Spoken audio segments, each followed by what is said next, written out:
Chapter 109. The plum blossoms in the cold snow, the willows in the spring wind return. Unknowingly, winter had passed and spring had arrived. The frozen mountain stream began to flow again.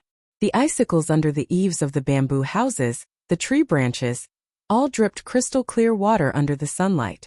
In the morning, the tavern was a little quiet. There were not many customers. Feng Yuan sat inside close to the window. At his request, wooden screens were erected around his seat, making it into a compartment. A light breeze blew in from the window, carrying with it a fresh and fragrant smell of the earth, making people feel relaxed and happy. Jiang Ye sat opposite Feng Yuan, his face full of smiles. These are the primeval stones for this trip. Please accept them. He placed 4 full money bags on the table and pushed them towards Feng Yuan. Naturally, the money bags were filled with yuan stones. Feng Yuan did not open them one by one, but weighed them in his hand. He had been doing business for more than 100 years in his previous life. He knew how many yuan stones there were in his hand. He could immediately sense if a yuan stone was missing. There was nothing special about this skill. On Earth, there was an oil seller who placed a copper coin at the mouth of a bottle and dripped oil into it. The oil formed a line and passed through the small hole in the middle of the coin. Not a single drop spilled out. There was also a godly archer who could shoot leaves from 100 steps away. Every shot was accurate. An old butcher who had been working for many years could weigh the meat with his hands, and would know exactly how much it weighed with a scale. How did he train to this level? There was no other reason. Practice makes perfect. The accumulation of experience. Sometimes a miracle could be created. After his rebirth, this kind of feeling that came from experience naturally came with him. Feng Yuan weighed them with his hands, and after confirming that there were no problems, he took out a small cloth bag and handed it to Jiang Ye. Jiang Ye quickly took it with both hands, opened the bag and checked carefully. Although Feng Yuan had the 9-leaf vitality grass, he did not directly sell it. If Guyue was in the tundra, he would be eager to do so. He was eager to do so. It was good for maintaining social relations and increasing his influence. But Feng Yuan was not willing to do so.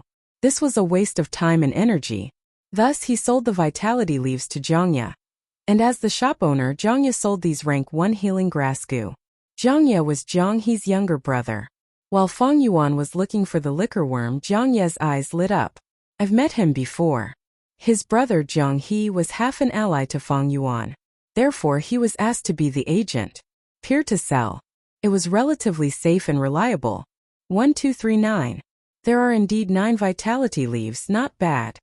Jiang Ye counted 3 times before closing the bag and carefully putting it away. Then he raised his cup and toasted Feng Yuan. Sir Feng Yuan, it's been a pleasure working with you. Let me toast you. The way he looked at Feng Yuan hid a strong sense of envy. It even turned into a trace of jealousy. Just a year ago it was also spring. The first time he met Feng Yuan was just a student in the academy. He did not even have the qualifications to wear the Gu Master uniform. But now, not only was Feng Yuan wearing the uniform, he was also wearing a red belt with a square metal plate in the middle. He was already a rank 2 Gu Master. And now he was still a rank 1 wearing the green belt. Forget about these, what made Jiang Ye even more envious was that after Feng Yuan obtained the inheritance, he jumped from a poor kid to a rich man. The wine tavern, bamboo building and 9-leaf vitality grass that he controlled, these were all wealth that Jiang Ye could not obtain even if he worked for his entire life. But Jiang Ye did not dare to show his jealousy. Feng Yuan sold the vitality leaves to him, and he earned the difference in price. Feng Yuan had already become his sugar daddy, and Jiang Ye did not dare to offend this junior in front of him. Sigh, comparisons are odious. Jiang Ye raised his cup, his face full of smiles, but in his heart he sighed deeply. Feng Yuan also raised his cup, and drank it all in one gulp. Although Jiang Ye's expression was obscure, he was old and experienced, how could he not see through it? Feng Yuan did not take it to heart. If Jiang Ye was not jealous, it would mean that he had great ambitions, and on the contrary, it would make Feng Yuan look up to him. But he was envious of Feng Yuan's fortuitous encounter, and just this scheme was too small, not worth mentioning.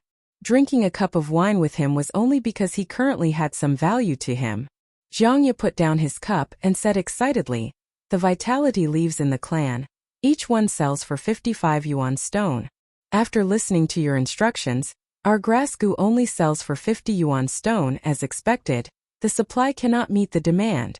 Lord, why don't you grow some vitality leaves every day? That way we can earn even more.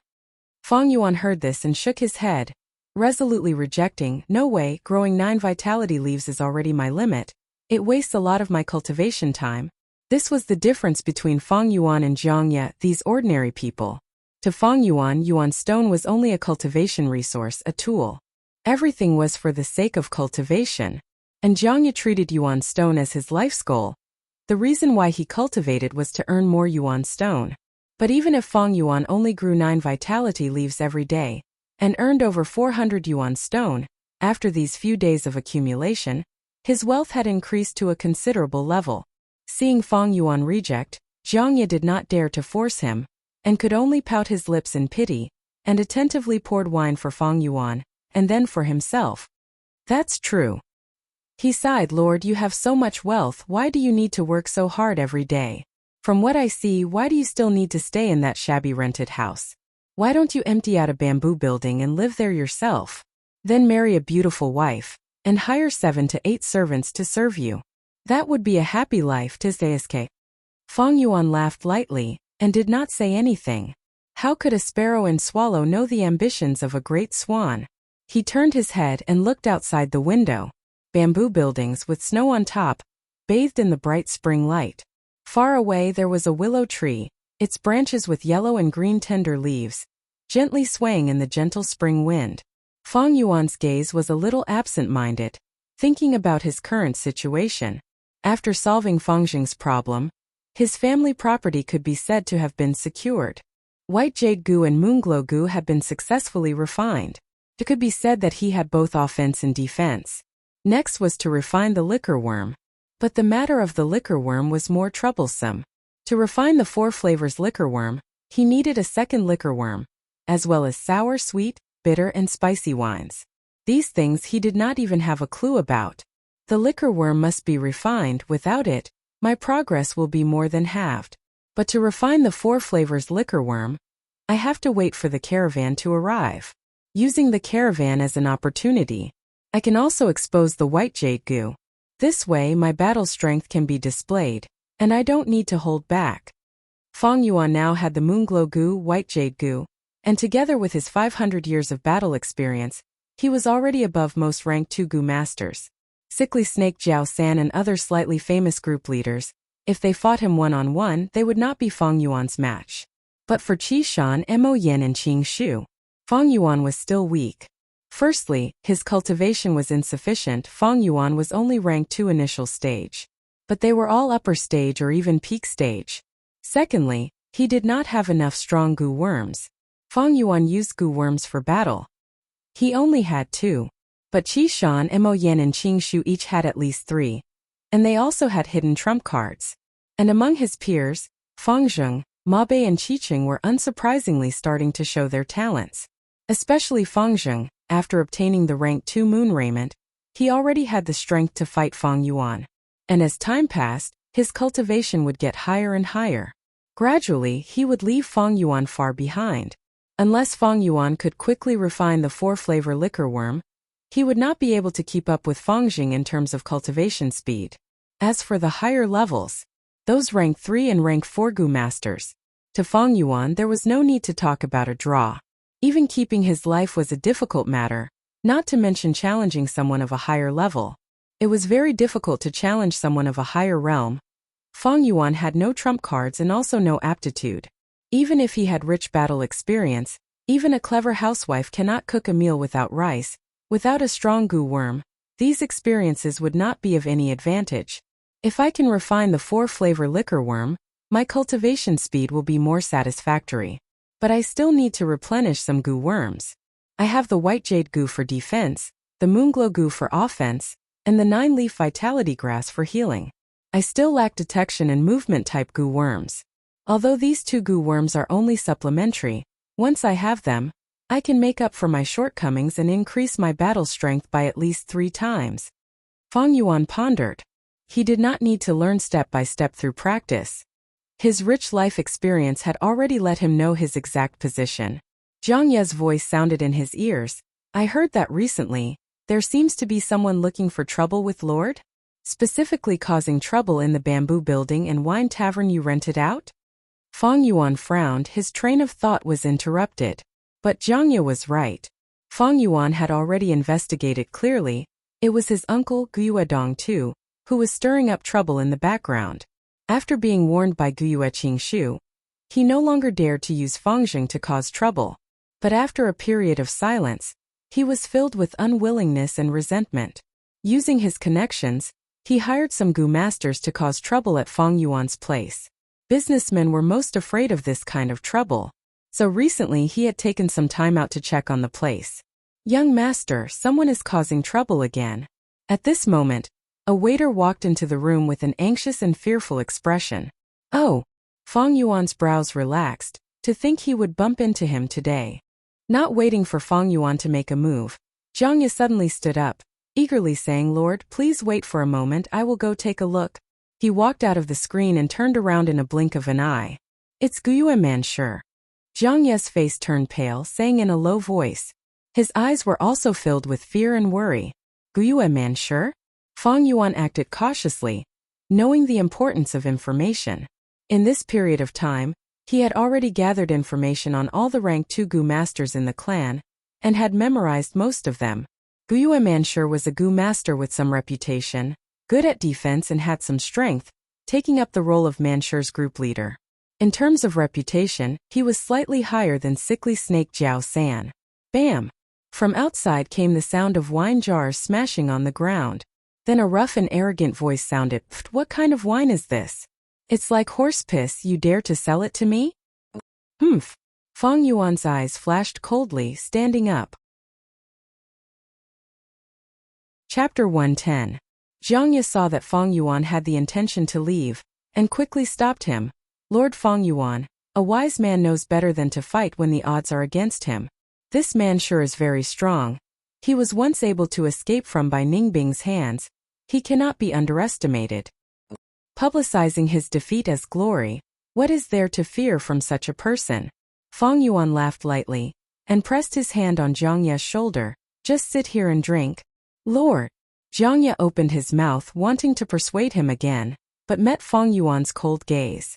The coldness in Fang Yuan's eyes made his heart shudder. He was tongue-tied, and was at a loss as to what to do as he was pressed back onto his seat by Fang Yuan. Fang Yuan took a few steps going around the screen and into the hall. At the center of the table, a rank 2 Gu master had one foot on the bench and the other on the table. His body was short, but his waist and arms were thick and strong. A thick black beard extended down from his cheeks, converging at his chin. His whole body seemed to be emitting a fierce aura. On the ground nearby, there were broken wine jars. Most of the wine had seeped into the ground through the cracks between the bricks. Only 2 to 3 puddles of wine were on the surface of the bricks, or in the broken wine jars. The old man, who was the shopkeeper, hung his head very low and apologized while trembling with fear. Sir, please don't be impatient. If you are not satisfied with this jar of wine, I will give you another jar of our best wine for free. Humph, I don't want wine. Your wine is so disgusting, why are you still opening a tavern? Compensation, you must compensate. I was originally in a good mood, but you guys ruined it just like that. You have to compensate at least 500 pieces of yuan stone. Manshur demanded an exorbitant price. This is already the 3rd time. It seems this tavern has offended someone. Sigh, I better not come here to drink anymore. Leave quickly. When Gu masters fight, we mortals suffer. The surrounding people left their seats, and only a few Gu masters sat still, chatting. I heard this tavern is Fang Yuan's. Who is it that doesn't like him? Oh, she was the one whose parents had died. The kid who inherited the inheritance and became rich overnight? No wonder some people don't like it. Even if it was me, I would also be jealous. You see, we're working so hard just to earn these riches. To live a peaceful life. Fang Yuan is just a newbie. What right does he have to obtain these things? Not bad. Even if it was his ancestors' sinister intentions, that was then and this was now.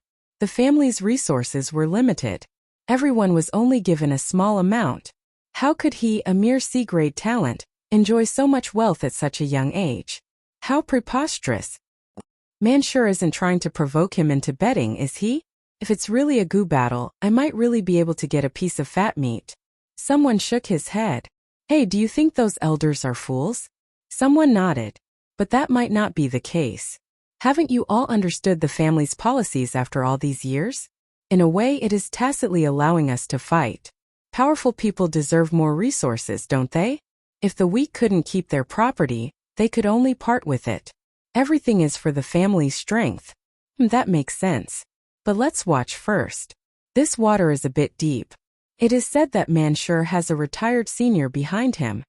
Someone lowered his voice and said, "What are you leaving for? Stop right there, no one can leave." On the table, Manshur suddenly shouted. Those mortal drinkers were already at the door. They didn't dare to disobey the Goo Master's words and immediately stood there in silence. Many passers-by also noticed the commotion here and stopped at the door to watch. As expected, they are purely here to cause trouble. Fong Yuan looked at this scene with an indifferent expression. His eyes flashed with a cold light. Manshur noticed him. You are that Fong Yuan. Junior, you opened a good tavern, but you're trying to swindle my money. But seeing that you are a newbie, I will give you a chance to apologize in front of everyone.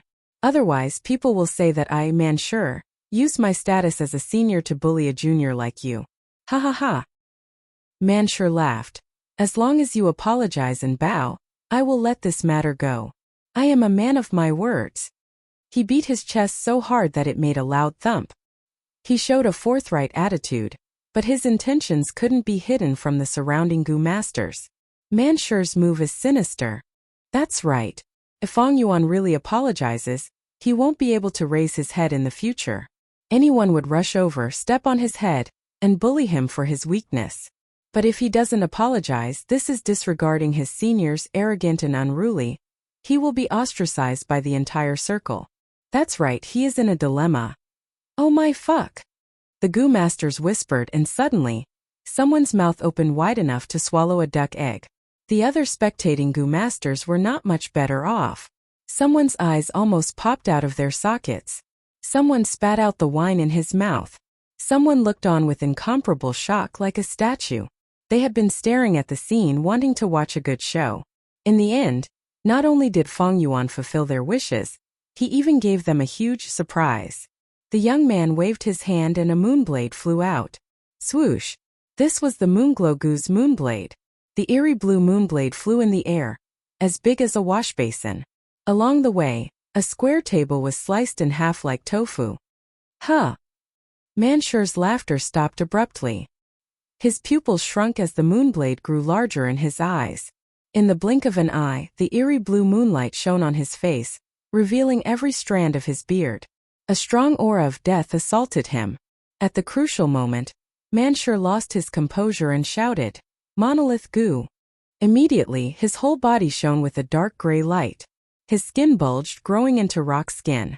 But before the rock skin had fully grown, Fong Yuan's moonblade had already imprinted itself on his chest.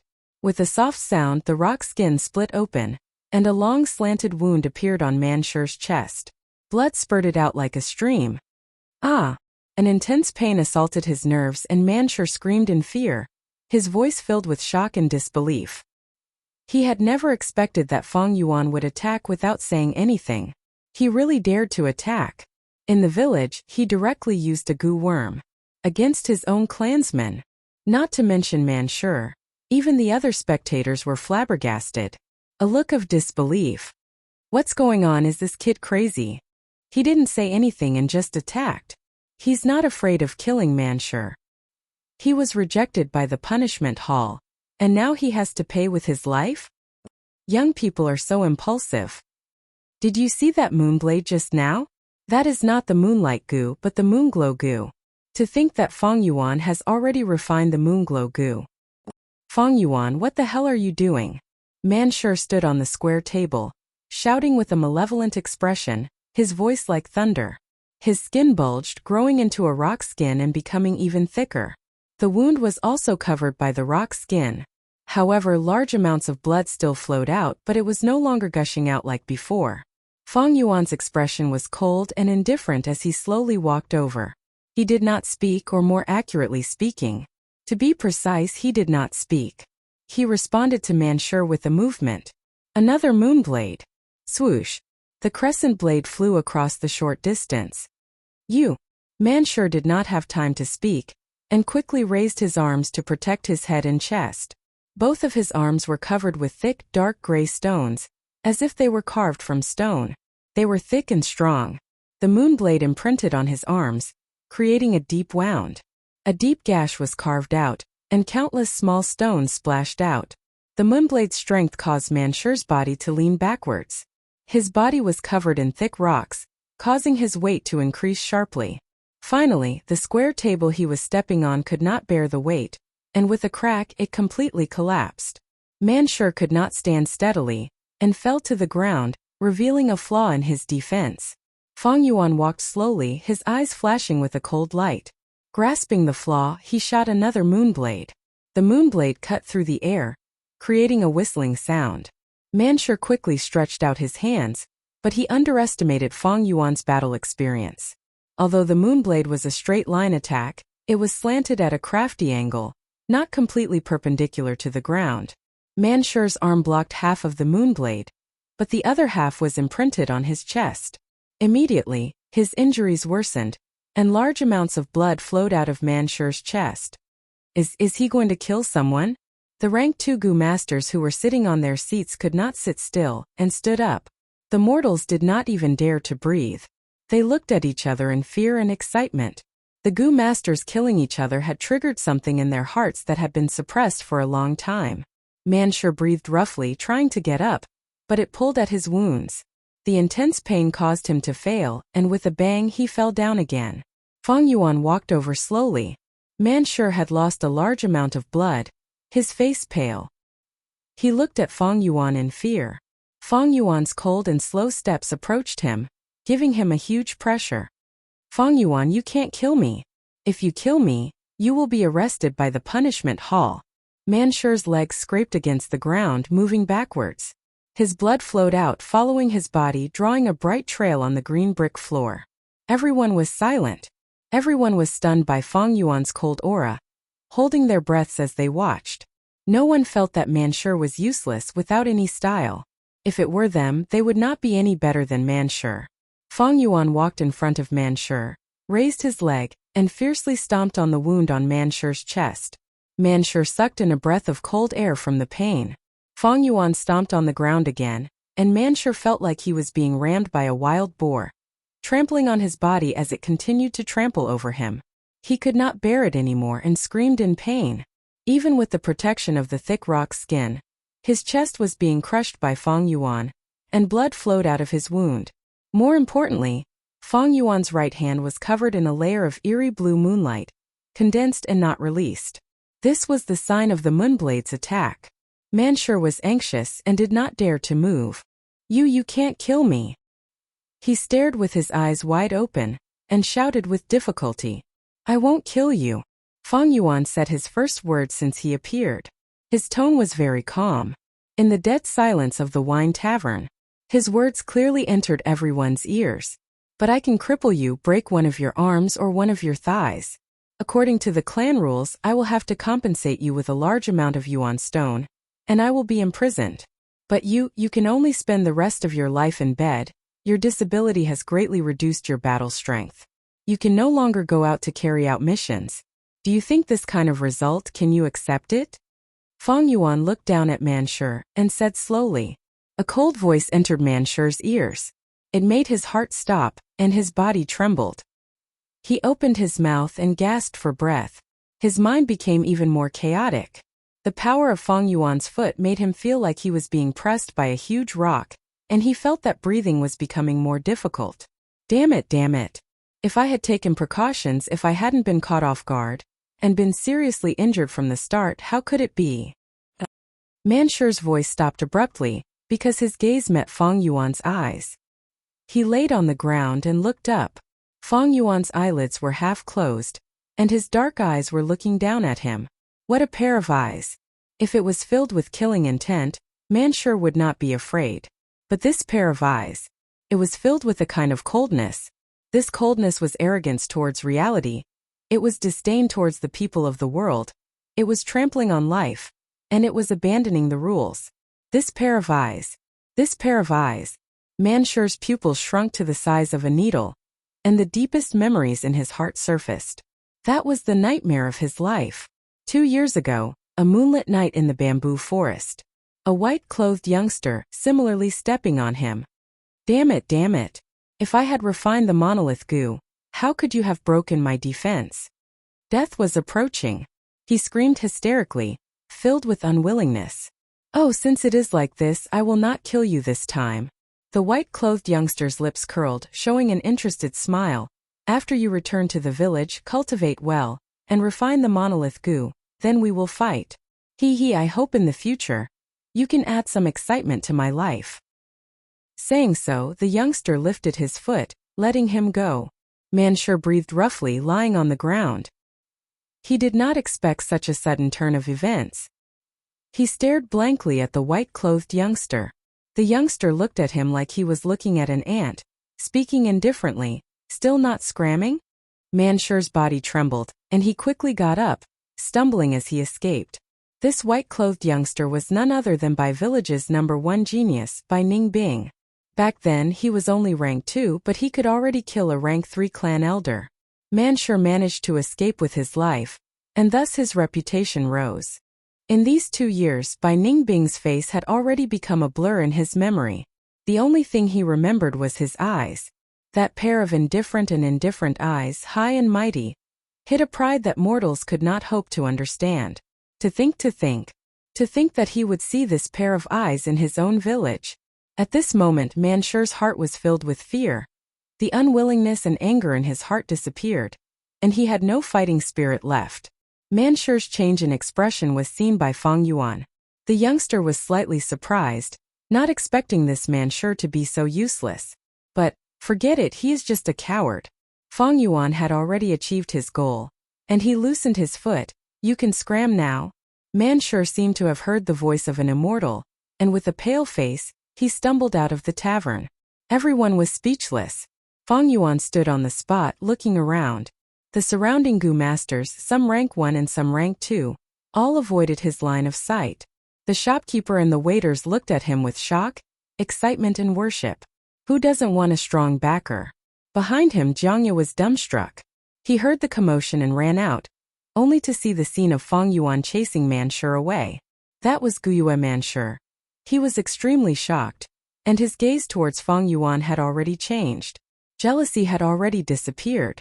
At this moment, Jiangya suddenly understood why Fang Yuan had such achievements. Because he could not keep up. He was not the same type of person as me.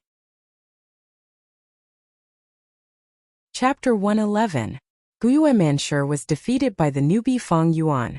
This news quickly spread, causing a small wave among the rank 2 Gu masters. Everyone was familiar with the 2 main characters of this incident. Mansher was a slightly famous rank 2 Gu master. 2 years ago, he had escaped with his life from Bai Ningbing, and was not to be underestimated. And Fang Yuan was this year's #1. During the year-end exam, many people saw him defeat Fang Zheng. After that, because he inherited the inheritance, he became rich overnight, causing everyone to be envious. The difference between the two should have been obvious, but the strong Mansher lost to the weak Fang Yuan. Such a contrast caused people's jaws to drop. Many people inquired about the incident, and Fang Yuan's reputation rose. The rank 2 Gu master started to pay attention to this young junior. He actually made a move without saying a single word. He is young and impulsive. He has wealth on hand, and after refining the Moonglow Gu, he can be considered to have some ability. This is a madman, his actions are ruthless. I heard that after Guyue Mansher was defeated, he rested on the bed for 3 days. People commented on Fang Yuan. Although he suddenly attacked during the battle with Mansher, and took the initiative, heavily injuring Mansher and establishing a huge advantage, it seemed like he had an unfair advantage. But victory was victory and defeat was defeat. The result spoke for itself.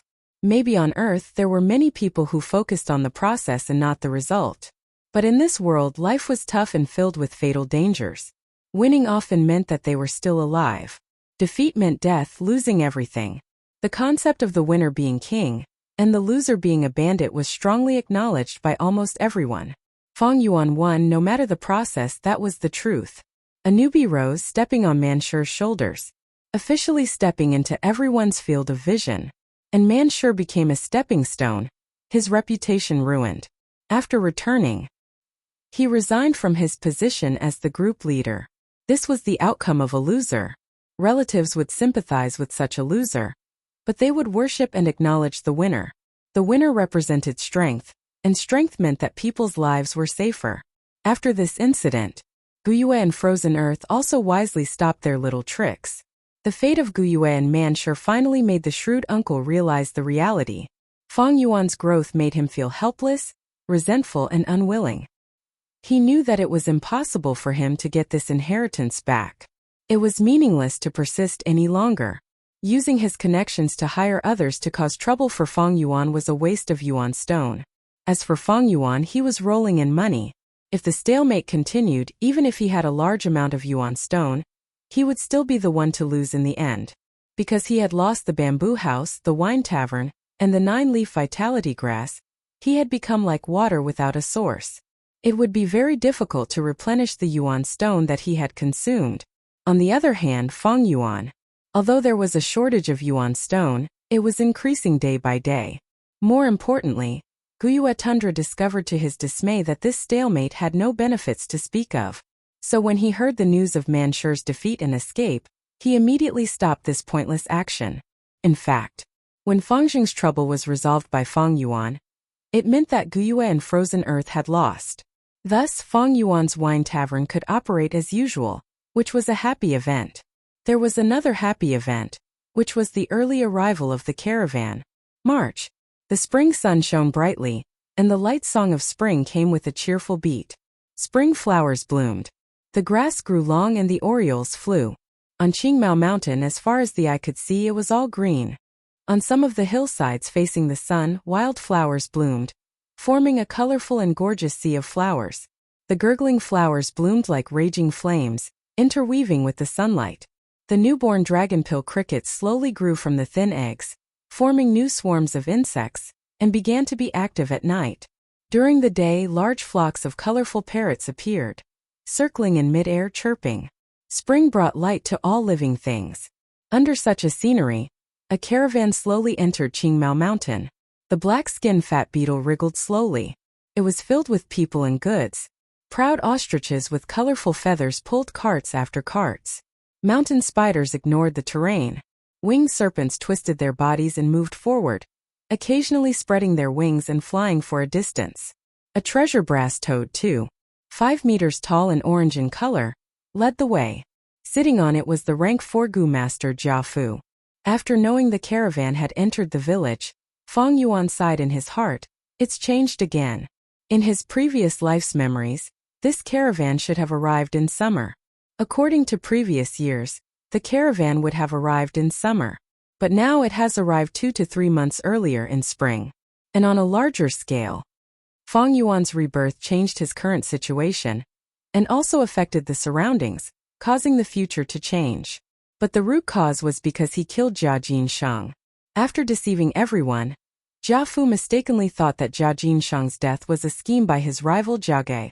After Jia Fu returned to the clan, he took a series of drastic measures, causing the competition between the brothers to become even more intense. In order to strive for a better result for the merchant caravans, before the snow had completely melted this year, the brothers of the Jia clan rushed to set off, leading various merchant caravans to start their business in all directions. The clan leader, Guyue Bo, met Jia Fu. The 2 rank 4 Gu masters were the leaders of their respective clans. "Brother Gu, how have you been?" Jia Fu's face was full of smiles brimming with warmth, but there was a long scar on his face. "Ha ha, brother Jia Fu, you came early this year." Guyue Bo looked at the scar on Jia Fu's face. His heart moved, but he did not ask. "The early bird gets the worm. This time I've brought a lot of precious goods. I believe that the noble Guyue clan will need them in large quantities." In order to fight for results, Jia Fu had gone all out this time. "Oh, that's good news." Guyue Bo's eyes flashed. He continued, "It just so happens that the day after tomorrow is the awakening ceremony of my clan. and I would like to invite you to attend. Haha, it is my honor to witness the prosperity of the Guyue clan. Jia Fu cupped his fists and said sincerely. To be able to invite outsiders to the awakening ceremony of their own clan meant that they were treating outsiders as distinguished guests. From this invitation, Jia Fu, he felt the sincerity of the Guyue clan. Actually, there's one more thing. Jia Fu hesitated. Esteemed guest, you've come from afar. If you have any requests, feel free to state them. My clan will definitely do our best, Guyuebo said. Jia Fu sighed. It's all because of Jia Jinshang. This time, he had specially brought along a few scouting experts from the clan, hoping that they would be able to conduct an investigation. Hopefully, they will be able to make things easier. Guyuebo immediately showed a look of understanding. It seemed that Jia Jinshang's death had caused Jia Fu to fall into an awkward and passive position in the competition for the clan assets. It was said that after returning to the clan, Jia Fu and Jia Gui had an argument in front of everyone, resulting in an intense battle. The scars on his face were most likely the scars from that intense battle. It was no wonder that he came over at the start of spring. It was clear that he, Jia Fu, was under a lot of pressure. Fang Yuan strolled around the tents and shops. The scale of this year's caravan was much larger than any of the previous years. Not only did the number of tents increase, there was even a gu house. Gu houses were something that only large-scale caravans had. Usually, a large-scale caravan would have many gu houses. Usually, there were 2 or 3 gu houses in a large caravan. Jia Fu's caravan could only be considered average, but it had a gu house.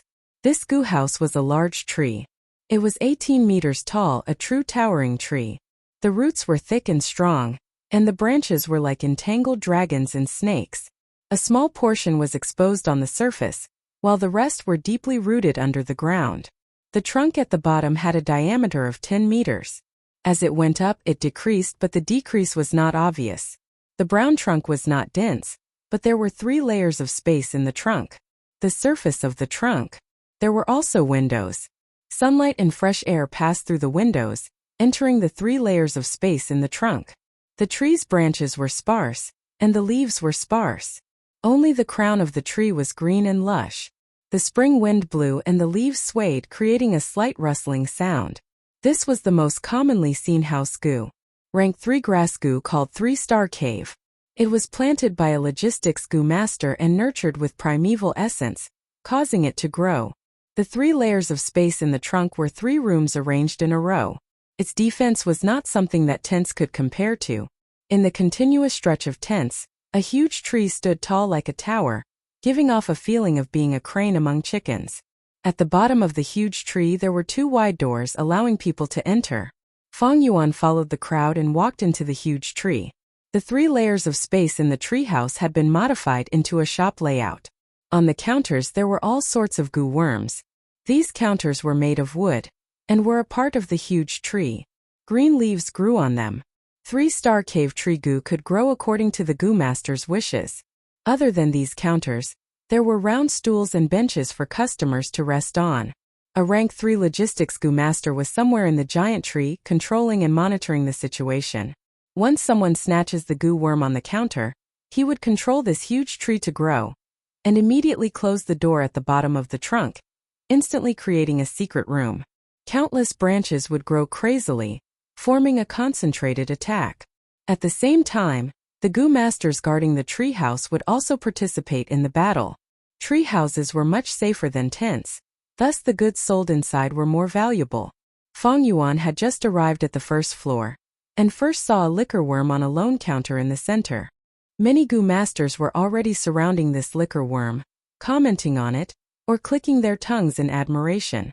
Fang Yuan looked around, and saw many more precious gu worms on the other counters. There was the jade skin gu, whirlwind gu, scarstone gu, and so on.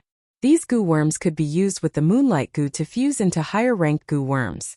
Although Jia Fu was not completely clear about these fusion recipes, after so many years of business, he had accumulated experience and knew which gu worms the Guyue clan needed more.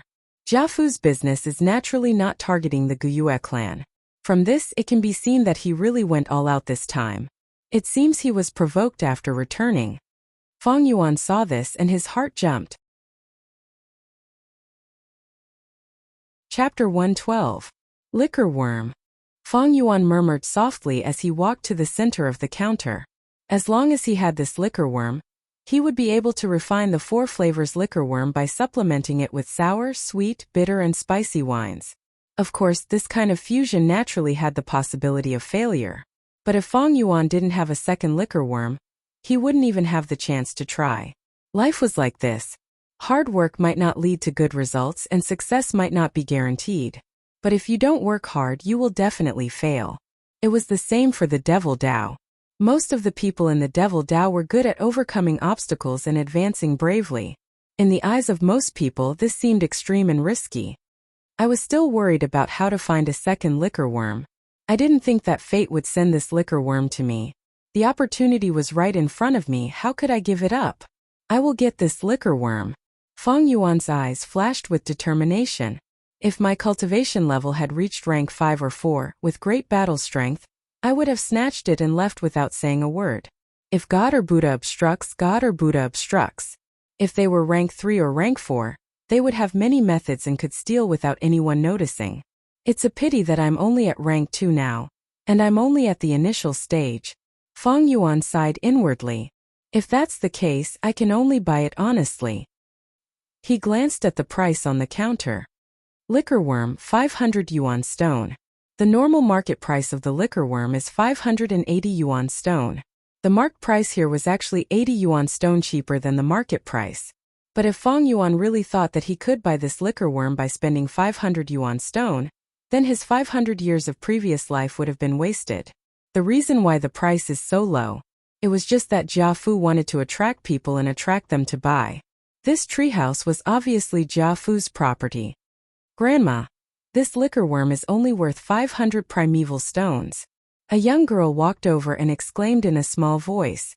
The girl's eyes sparkled as she shook her mother's arm. Grandma, tomorrow is the awakening ceremony. Didn't you promise me that you would give me a gift? Why don't you buy this liquor worm for me? The girl's grandmother was wearing a white belt with a square piece of silver on the front. The word 3 was engraved on it. Once a Gu master cultivates to rank 3, they would automatically be promoted to clan elder. However, there were differences between the elders. Some of them were elders in power, high position and authority. Some were not. They were in charge of departments with little profit. But this rank 3 old man was clearly not a lousy clan elder. Guo. Fang Yuan recognized her. This person was an elder of the medicine hall. The medicine hall was the center of the entire clan's logistics. It could be said that it was the department with the most profits. Guo and Yao Ji were very experienced. Even in front of the chief, they didn't need to salute and could just sit and talk. She was the #1 healing Gu master in the clan and had saved many clan elders' lives. Her network in the clan was extremely strong. Good. My dear granddaughter, if you want it, Grandma will buy it for you. The old woman's face was full of wrinkles. She leaned on her walking stick and sighed helplessly. He smiled kindly. Grandma is the best. I know Grandma loves me the most. The young girl happily hugged Guyu Yaoji on the spot, pouting her lips and kissing her on the cheek. Then Grandma, let's call the shop assistant here and quickly buy this liquor worm. Guyu Yaoji shook her head. My dear granddaughter, the Gu worms here are not bought like this. Grandma will teach you. Do you see the stack of paper and pen on the counter? The young girl nodded innocently. I see it. Guo Yaoji, go take a piece of paper and write down your price for this liquor worm. Then stuff it into the hole on the side of the counter. If your price is the highest among all the people who want to buy it, then this liquor worm will belong to you. So it's like this. Quite interesting.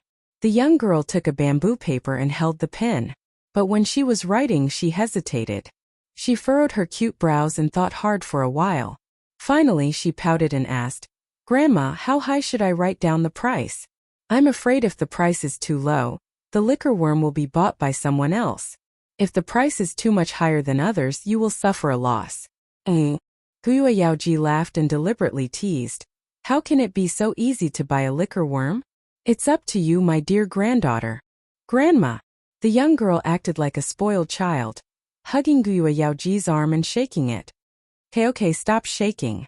My bones are about to fall apart. The old woman sighed. Grandma will help you fill it in. The young girl jumped up and shouted. I knew Grandma is the best to me. Guo Yaoji wrote down a price and attached her name. The young girl stared at her from the side. After the old woman finished writing, she folded the paper and winked at the young girl. Go, put the paper in. The young girl obediently took it and found a hole on the side of the counter and stuffed the paper in. She returned to Guo Yaoji's side and asked with some worry, Grandma, is this enough? The old woman nodded. It should be enough. But life is hard to predict. Maybe someone will offer a higher price than the price. But that price will be too high. If the price is really higher than the price, then the person who bought this liquor worm is really a fool. Don't worry, this matter is already in the bag. Oh. The young girl nodded with a cute expression. Let's go. Accompany Grandma to the upper floors. Yes, Grandma. Looking at the grandmother and granddaughter's departing figures, Fang Yuan's eyes flashed with a trace of seriousness. This Guo Yaoji to him was indeed a strong competitor and could not be ignored. But this situation, Fang Yuan had already expected and prepared for it. The liquor worm was precious, although it could only be used on rank 1 Gu masters, but the liquor worm could refine primeval essence. This was really outstanding. Primeval essence refining and advancing by a small realm, this meant that the primeval essence storage would increase, and at the same time it would have a strong effect on the Gu master's cultivation progress. The only flaw was that the liquor worm's development prospects were not great. According to the most widely circulated secret recipe, the liquor worm was only used as a fusion material, and the new Gu worm that was fused would not have the ability to refine primeval essence. This was really a pity, even to the point where the loss outweighed the gain. Thus, many clans who had the liquor worm would not use it to fuse and advance, but use it in the academy, especially for the new students to use. If Fang Yuan handed over his advancement recipe, he would not be able to do so. Then the liquor worm's market price would definitely skyrocket. It is not easy to get this liquor worm. This grandmother and granddaughter pair is only one of the competitors. I wonder how many other competitors have already placed their pieces of paper in this counter? The liquor worm was a good thing, and good things were naturally wanted by everyone. But among these competitors, some were sincere in wanting to buy, some just wanted to try their luck. Some were rich like Guo Yaoji, some were poor like Fang Yuan. Luckily I took back my family property, and these days I sold the rank 1 vitality leaves, as well as renting out the tavern and bamboo buildings. I accumulated some yuan stone. Otherwise I wouldn't even have the qualifications to compete. But the time he had accumulated was too short, and on the other hand he had many Gu worms to feed. In terms of wealth, how could he be a match for elders like Guo Yaoji? Sai, let's go. Lord Yaoji had just placed her piece of paper in front of everyone. I saw it too. It seems this liquor worm is not fated to be with me. The Gu masters around this counter all left dejectedly. Only Fang Yuan was still standing. His eyes were like a deep spring shining with cold light. The Gu masters who left were all frightened by Guo Yaoji's imposing manner, taking the initiative to leave. But how could Fang Yuan be frightened? Sometimes the opportunity is right in front of you, but people just give it up. I still have a chance. Fang Yuan's thoughts churned in his mind, sinking into deep thought. In terms of wealth, Fang Yuan was definitely not Guo Yaoji's match. However, this did not mean that Guo Yaoji's price would definitely be higher than Fang Yuan's. The liquor worm was precious, but it was still a rank 1 Gu worm. The price of any commodity would fluctuate, but it would not rise or fall without limits. All price fluctuations were within a certain range. So the key now was what price Guo Yaoji would offer. She did not lack money, and for her beloved granddaughter, how much could she offer? As long as Fang Yuan offered, even if it was just a little bit higher than Yaoji, it would be Fang Yuan's victory. This was a new battle. The strong might not necessarily be the victor, and the weak might not necessarily lose. Guessing and gambling made the battle a different kind of excitement. If it was someone else, they might not be able to guess it. Guo Yaoji, you purposely said those words just now to scare off some competitors? But in front of me, you are still too tender. Fang Yuan's lips curled up, revealing a confident smile. This world's trade was actually very interesting. If it was on Earth, when a seller wanted to sell rare Gu worms like the liquor worm, they would usually use the auction method. But in this world, auctions were not popular. One important reason was the supreme value of kinship, which was the cohesiveness of the clan. If an auction was held, the clan members would subconsciously feel a sense of common hatred towards an outsider like Jia Fu. Once the price of the auction goods rose a little, many competitors would automatically withdraw. They would even negotiate with each other on the spot, making some compromises, exchanges, and compensations. In this world, almost everyone had a point of view. Losing to a family member was nothing, but to let an outsider earn money, that was a humiliation to the entire clan. Unless several clans participated in an auction at the same time.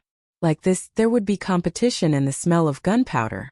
But this kind of auction was very difficult to hold, because transportation was not convenient. Transportation was the foundation of commerce. If transportation was not developed, commerce would wither. This was because commerce was fundamentally about the circulation of goods. Each village occupied a mountain, and they were far away from each other.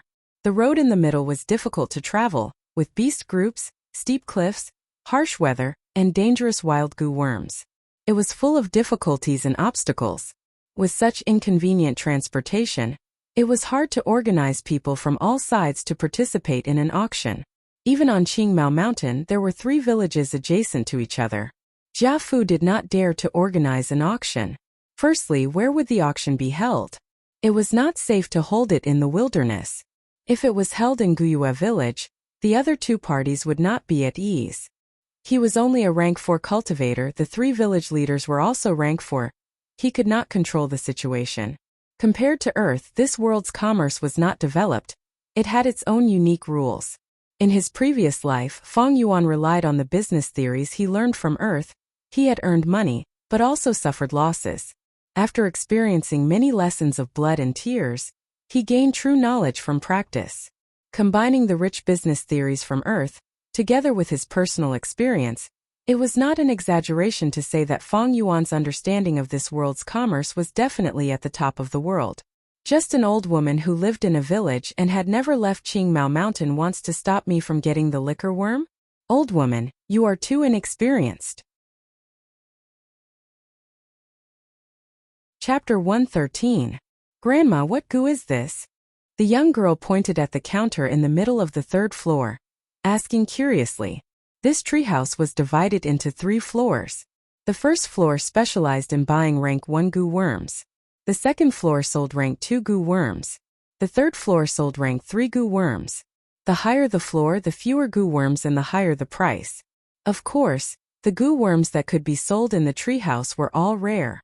Guyue Yaoji followed her granddaughter's gaze and saw a tall and thin tree stump with 5 branches and leaves growing on the stump, like 5 human fingers, intersecting in the middle. A spherical goo worm only the size of a thumb. It was twined by the small branches, and under the cover of the green leaves, it emitted a silvery white light. This is a white-silver relic goo. It can only be used once. It can instantly raise a rank 3 goo master's cultivation by a small realm. Gu Yaoji slowly explained. Relic goo was also a series of goo worms. Rank 1 was the green bronze relic goo, specially targeted at rank 1 goo masters. Rank 2 was the red steel relic goo, only effective for rank 2 goo masters. Rank 3 was the white silver relic goo. At rank 4 there was the yellow gold relic goo. The price is 30,000 yuan stone, so expensive. The young girl stuck out her tongue in shock. Gu Yaoji nodded. This goo can be sold for at least 50,000 yuan stone. Alright, we are almost done here. Let's go to the counter at the first floor's entrance. There should be results for the liquor worm. The rank 1 goo worms in the treehouse, as long as a price was placed, would only be displayed on the counter for half a day. Goo worms that no one cared about. They would be displayed until someone placed a price. Rank 2 goo worms would be displayed for a day. Rank 3 goo worms would be displayed for 2 days. This rule seemed strange at first glance, but it was actually the most suitable way to buy and sell goo worms. At the counter. What, the liquor worm has already been bought by someone else? Gu Yaoji frowned after getting the results. She felt that her price was already very high. She had at least a 30% chance of getting the liquor worm, but she did not expect that she would fail. Who is so bad as to snatch my liquor bug? The young girl asked angrily. Yaola. Gu Yaoji reminded the girl. The girl pouted her cherry lips. He obediently stopped talking. The shop assistant behind the counter was a rank 2 female Gu master. She bowed slightly. He replied to the girl's question, "I'm sorry, but the customer's information is not disclosed. We have our own rules, please forgive us." It was precisely because it was not announced that many customers were able to dispel their worries, allowing them to bid freely. Sometimes there were many things that one clearly wanted, but because of feelings one could only give in. After all, they were all members of the family, and they would often see each other. But using such a selling method, by doing business in secret, he would be able to avoid this problem. Why must I give such a good thing to you? Just because you are my elder relative or friend? Never underestimate the dark side of everyone's heart. Private transactions would allow this dark side to be revealed even more. Guo Yaoji pondered for a while. "I know the rules. Don't worry, little girl, I won't ask for the name of the person who bought the liquor worm. I only want to know the final price." The female Gu master bowed again. "I'm really sorry, the price is also confidential. But the final price will definitely be the highest of all, please don't worry. The Jia family is a merchant. We have always valued sincerity." Little girl, do you know who I am?" Guo Yaoji's face sank, snorting coldly in displeasure. "What happened?" At this time, a rank 3 middle-aged male Gu master rushed over. This treehouse had always been under the surveillance of Gu masters, so he naturally knew what happened. "Lord Manager." The female Gu master immediately greeted the middle-aged man. The man waved his hand at her. "You can leave first, I'll handle this." He then turned to face Guo Yaoji smiling. "So it's Lord Yaoji. This must be your granddaughter, so intelligent and lovely." Seeing that this man was also a rank 3 Gu master, Guo Yaoji's expression softened. But she still wanted to know the final price. The male manager felt it was a little troublesome. He was an old member of the caravan, and also Jia Fu's trusted aide. He had been a merchant for many years, and had a deep understanding of the situation in the Guyue village. He knew the background of this old man in front of him. To them, they would rather offend Guyue Lian or Guyue Mochan than offend Guo Yaoji. The latter's influence was second only to clan leader Guyue Bo. The male manager thought for a while, saying, "How about this, since Lord Yaoji wants to buy the liquor worm so much, then I'll make the decision and secretly transfer one over. To be honest, there are 3 liquor worms in the storage, and the selling location of each was decided by Lord Jia Fu himself. Lord, you should know how precious the liquor worm is. As for the price of yuan stone, we'll calculate it according to your price." Guyue Yaoji shook her head slightly, and slammed her walking stick on the ground, making a light sound. She said, "I don't want to take advantage of this. The price, we'll calculate it according to the final price of the liquor worm." The manager hesitated. Of course he could see Guo Yaoji's motive. Guo Yaoji pretended to be unhappy, and continued to pressure the male manager. "What, is the price too high, and you're afraid I can't afford it?" "Of course I don't mean that." "Sigh, alright then, we'll do as you say." The manager sighed and gave a price. The young girl heard it and sighed in relief, but soon became indignant. "What? It's only 20 yuan stone more than us." Guo Yaoji narrowed her eyes but didn't say anything. At the same time, Fang Yuan, who had left the treehouse, had already arrived at the wine shop. The second liquor worm was already in his hands, and now all that was left were sour, sweet, bitter and spicy wines. "I already have sweet wine. When I completed the family property mission, there was a lot of golden honey wine. Spicy wine and sour wine shouldn't be a problem. What I'm worried about now is the bitter wine." Fang Yuan thought to himself, faintly worried. If there was bitter wine, he could start refining the 4 flavors liquor worm tonight. If there wasn't, who knows how long he would have to wait. Many things in life, what you're afraid of will happen. Fang Yuan's worry came true. He spent several hours running through countless tents and found spicy and sour wine, but he couldn't find bitter wine. 10 out of 10 things in this world don't go your way. Fang Yuan was helpless. In this way, he could only shelve the liquor worm fusion plan. Without the 4 flavors liquor worm, his cultivation speed would be very normal. That afternoon, he came to the treehouse again. Many counters on the first floor were replaced with new goo worms. Many of the counters on the first floor were replaced with new goo worms. On the counter where the liquor worm was placed, It was already occupied by a cleansing water goo. The cleansing water goo was like a leech on earth, commonly known as a leech. But it was much cuter than a leech. Its whole body was light blue, emitting a watery glow. Cleansing water goo can eliminate the strange aura in the aperture. For Qiqing, this is a must-have goo. Seeing this cleansing water goo, Fang Yuan thought of Qiqing. He knew that Qiqing only had C-grade aptitude, and relied on his grandfather Guyue's primeval essence to forcefully raise his cultivation, thus his aperture was mixed with Qi Lian's aura. If he did not cleanse it to Qiqing's prospects, the danger was huge. Qi Lian will definitely buy this goo for Qiqing. Let me calculate, His price should be between 630 to 640. This price was already more expensive than the liquor worm's market price. The main reason was that Qiqing really needed this goo.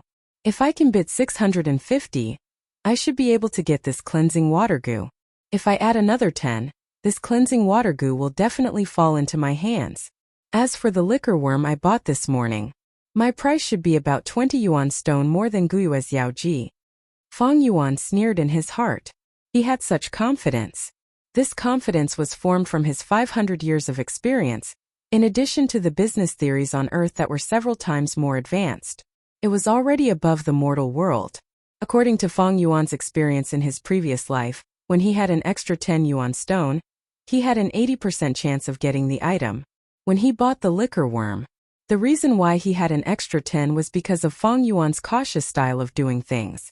Fang Yuan did not bid in the end. The cleansing water goo was not what he needed. At the same time, once he got it, it would attract Qi Lian's investigation. Of course, the main reason was that Fang Yuan needed to save his money and see what good goo worms he could get in the next few days.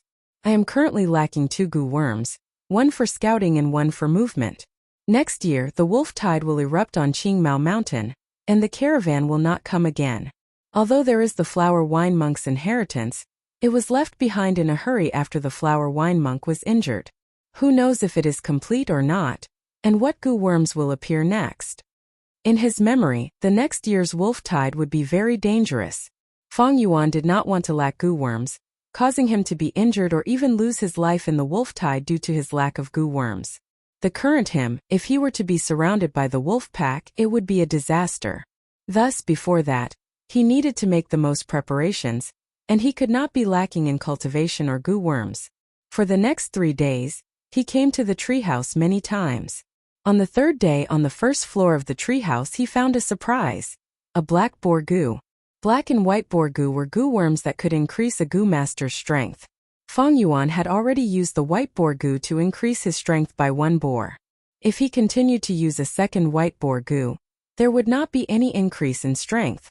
But the black boar goo was different. The strength of the black and white boar goo could be stacked together. Thus, when noon came, he had another goo worm in his hands. After that, there was nothing else. Some scouting and movement goo worms appeared on the counter, but they were not to Fang Yuan's satisfaction. These goo worms were displayed on the ordinary counter, and the market price was not good, so not many people bought them. Fang Yuan also heard that the caravan would be staying for 8 days, so he waited patiently and was not in a hurry.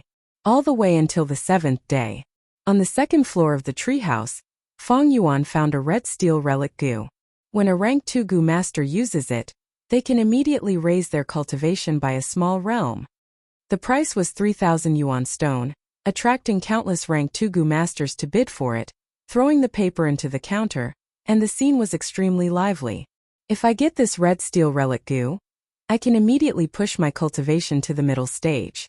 With the middle stage crimson primeval essence, be it the moonglow goo or the white jade goo, I can activate them many times. Cultivation was a goo master's foundation. Once it rose, his battle strength would rise accordingly. In terms of effect, it was much better than Fang Yuan's scouting and movement goo worms. Moreover, these 2 types of goo worms in the treehouse were all ordinary goods to Fang Yuan, and there was nothing that caught his eye. But I bought the liquor worm and black boar goo, as well as some wine. This red steel relic goo's final price will definitely exceed 5,000 yuan stone, or even reach 8,000. After all, everyone knows the wolf tide is coming, and raising one's cultivation by a small realm at this time would be of great help to me. To get this relic goo, I might not have enough yuan stone.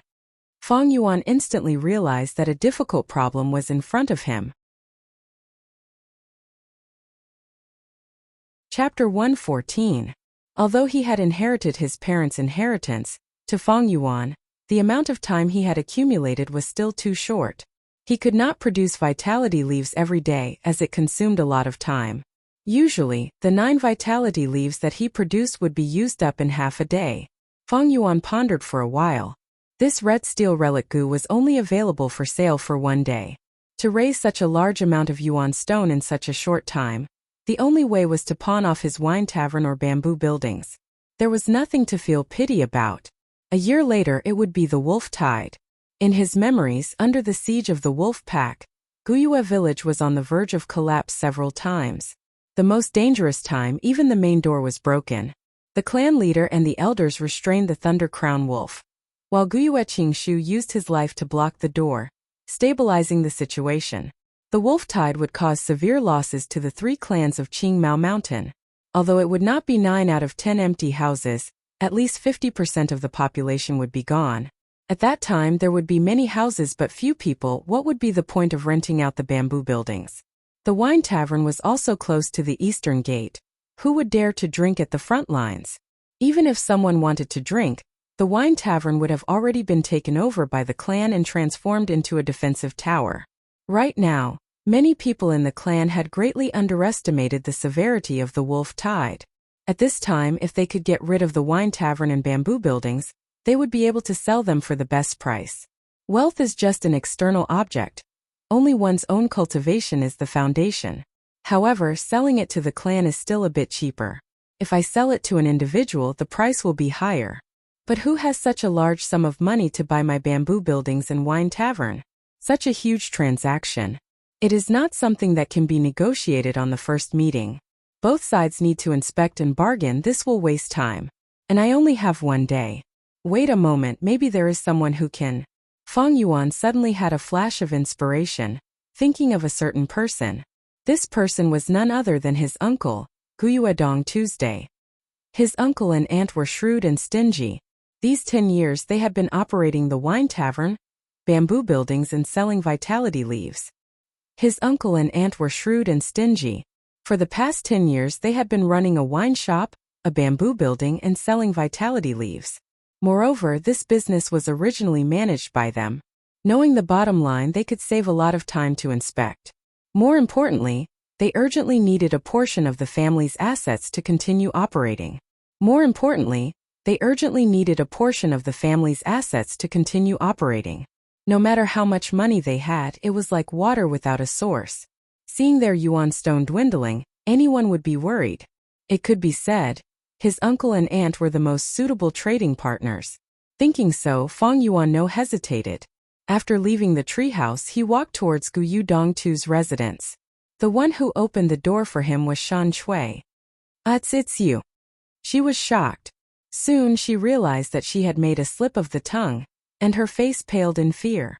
Fang Yuan was now a rank 2 Gu master, but she was just a mortal. The difference between the two was like heaven and earth. More importantly, Fang Yuan even dared to kill the Mo family's servants. Then, after dismembering the corpse, he would send it back to the Mo family. This servant greets young Master Fang Yuan and welcomes young Master Fang Yuan home. Shan Chui was so frightened that her whole body trembled.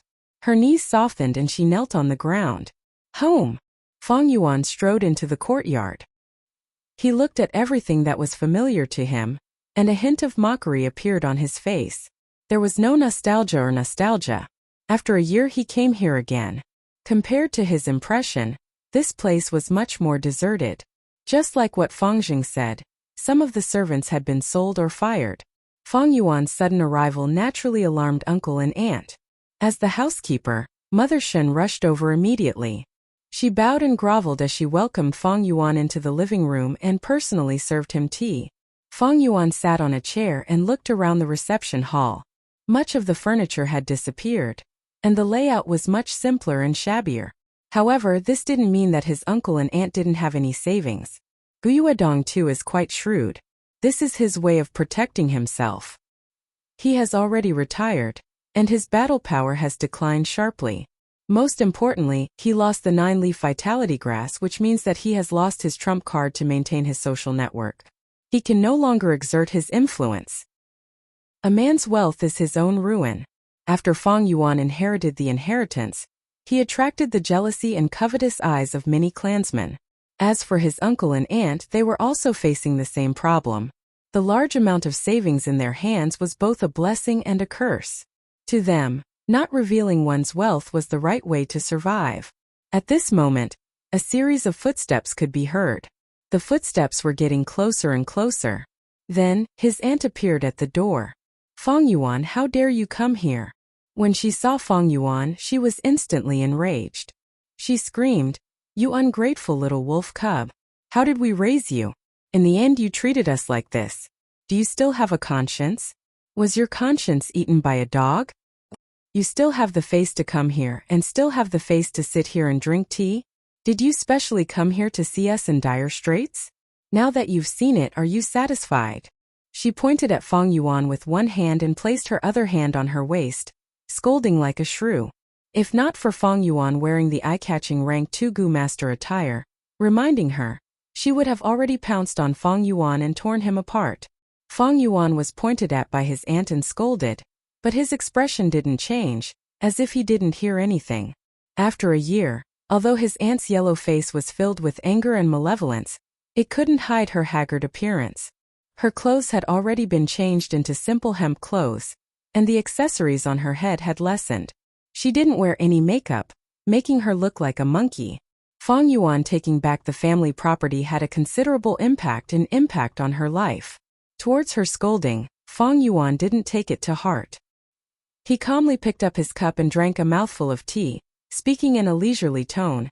"This time I want to sell the wine shop in Bamboo Buildings. I wonder if aunt and uncle are interested?" "Hey, you ingrate, what kind of good intentions do you have? Humph, you want to sell the wine shop in Bamboo Buildings." His aunt's anger suddenly stagnated. She finally reacted, her face showing a look of disbelief. "What, you want to sell the wine shop in Bamboo Buildings?" Fang Yuan put down the cup in his hand, leaning back on the chair, closing his eyes to rest. "It's better to call uncle to talk to me." His aunt gritted her teeth, still in disbelief. Her eyes seemed to be spewing fire, fiercely glaring at Fang Yuan. She gritted her teeth and said, "I know you're purposely playing with me, that's why you said that. Once I agree, I'll suffer your ruthless taunts and ridicule. Do you really think I'm a fool for you to play with me like this?" This was purely the heart of a petty person. Fang Yuan sighed in his heart, then said one sentence. This caused his aunt's attitude to change. "If you continue to talk nonsense, then I'll leave. I believe that others will also be very interested in this family property. When the time comes when I sell it to others, don't regret it." His aunt was instantly stunned. "You really want to sell these properties?" "I'll only wait for 5 minutes," Fang Yuan said as he opened his eyes a slit, then immediately closed them again. He heard his aunt stomping her feet, followed by a series of footsteps that became softer and softer. Not long after, his uncle Guiyue Dongtu appeared in front of Fang Yuan. As for his aunt, she didn't come with him. Fang Yuan looked at him. His uncle had obviously aged a lot. His face, which had been well maintained before, was now showing signs of aging. His originally well-maintained face had also become thinner, with many white hairs on his temples. These days he was worried to death. After losing this family property, he suddenly lost his source of income. Especially without the 9-leaf vitality grass, he lost his external influence. The so-called hidden elder title was no longer in name, although he had a large amount of savings. But without this layer of influence, these yuan stones seemed to be a bit of a hot potato. The family's policy was to encourage clansmen to compete with each other for resources. Especially the policy of Gu fighting, it seemed to be heartless and lacking in humanity.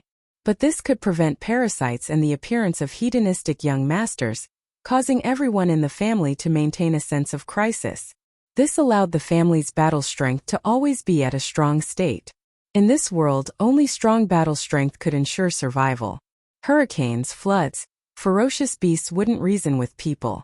Over these years, Guiyue Dongtu's life was stable. His battle strength had already declined a lot. In order to reduce the cost of feeding some of the powerful goo worms in the early years, he had already sold them.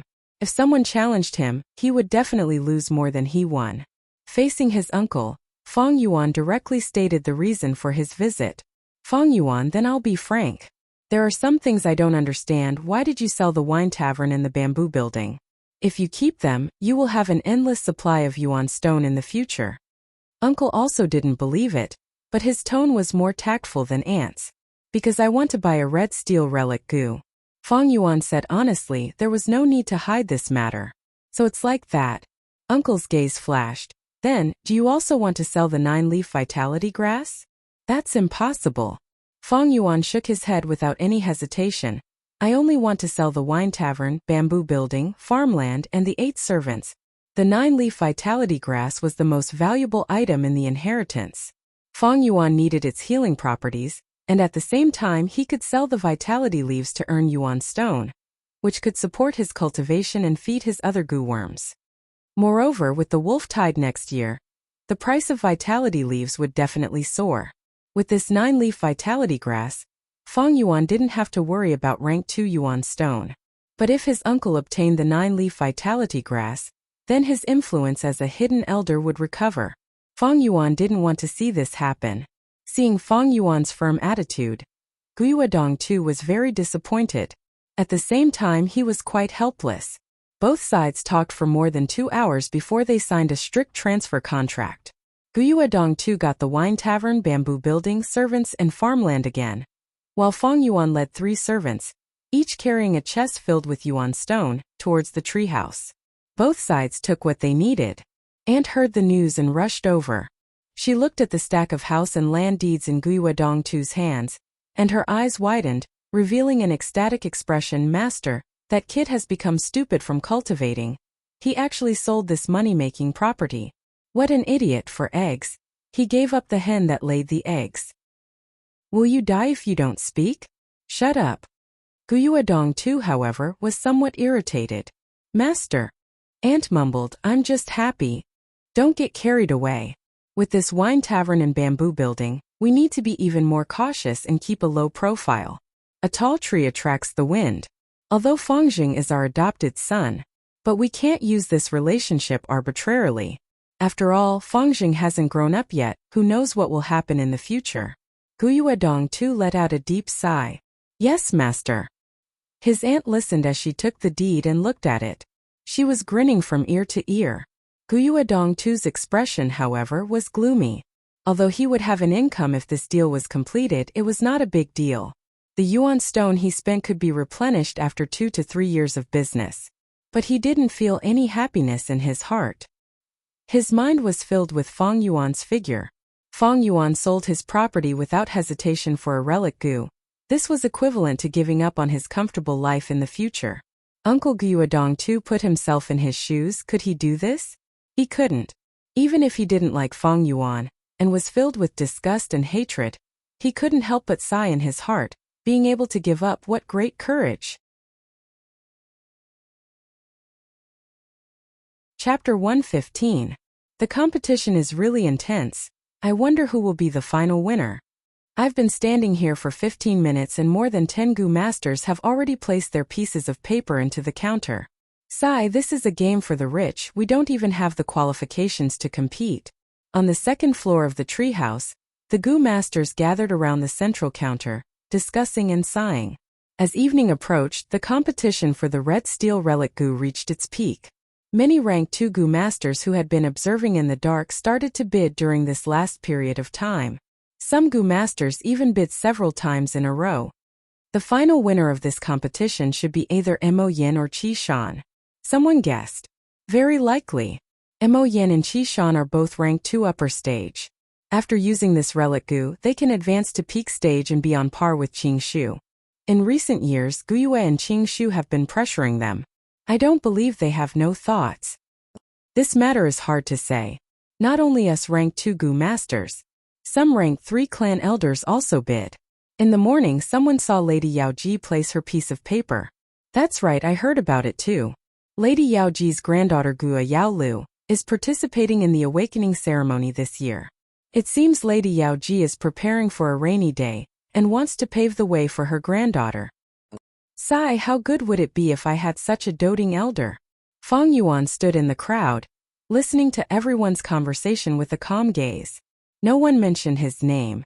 In everyone's eyes, Fang Yuan was just a lucky person who had just inherited a fortune. In everyone's impression, he was not on the same level as Qi Shan, Mo Yan and Qing Shu. Very good, the less attention paid to me, the easier it will be for me to get this red steel relic goo. But my continuous purchases of goo worms should have attracted his attention. Fang Yuan was confident that he could get this relic goo. Reaching 99%. He started to think about another problem. If the following events really developed according to his expectations, then his hard work these few days would have a perfect result. Time was up. The leaves on the counter suddenly grew. The relic goo was tightly wrapped. The green leaves obstructed everyone's vision, and when these branches and leaves unfurled, the red steel relic goo was no longer there, replaced by a revert goo. Revert goo's appearance was like a flat oval rock palm-sized. There was a slight bulge on the surface of the stone. It was smooth and round, forming the pattern of an eye. The bottom of the stone was flat and rough to the touch. The stone was black. The eye pattern was made of white lines. Approximately every 2 seconds, the eyes on the surface of the stone would blink once, and the eyeballs depicted by the white lines would also move once. It gave people the feeling that this rock was rolling its eyes. Revert goo's effect was very special. It targets goo worms and can decompose rank 2 goo worms into rank 1 goo worms. For example, Fang Yuan's white jade goo, if it was broken down by revert goo, it would turn back into white boar goo and jade skin goo. This process, it was called reverse refinement. Fang Yuan glanced at it and lost interest. He did not need revert goo. The surrounding goo masters also started to clamor. Revert goo could not replace the red steel relic goo and become everyone's focus. Everyone was curious about the final owner of the red steel relic goo. Some people went to the caravan goo masters on this floor. Some even went to the main counter to wait. The crowd gradually dispersed, but Fang Yuan stood on the spot, not moving. Young Master Fang Yuan, please come to the 3rd floor. Our caravan's Lord Jiafu would like to have a chat with you. A voice suddenly entered Fang Yuan's ears. Fang Yuan was not surprised. There were many kinds of goo worms in this world that could secretly transmit voices. Following the voice's instructions, he came to the 3rd floor of the treehouse and walked to a wall.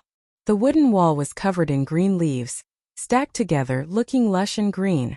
Swish, swish, swish. The leaves automatically parted, revealing a secret door hidden inside.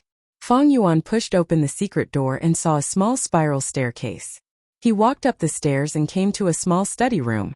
In the study room, Jiafu was busy dealing with some accounts, his hands moving quickly. Hearing Fang Yuan's footsteps, he raised his head, revealing a new scar on his face. He gave a friendly smile. Little brother Fang Yuan, we meet again. Greetings, Lord Jiafu. Fang Yuan cupped his fists and bowed. Come, please sit here. Jiafu pointed to a seat closest to the table. After Fang Yuan sat down, he pushed with his left hand and a stack of bamboo papers on the table towards Fang Yuan. Fang Yuan took a look and immediately recognized the bamboo papers. They were the prices he had made in the past few days to buy goo worms. Below every price there was his signature. He smiled complacently in his heart. Things were really as he had expected. But on the surface, he showed a doubtful expression and asked, "What advice does Lord Jiafu have?" Jiafu's smile faded a little, his eyes shining brightly as he stared at Fang Yuan. I looked at your bids these few days, including the price you used to buy the red steel relic goo. To be honest, little brother, your talent in doing business surprised me. Do you know, every price you made was very close to the final transaction price.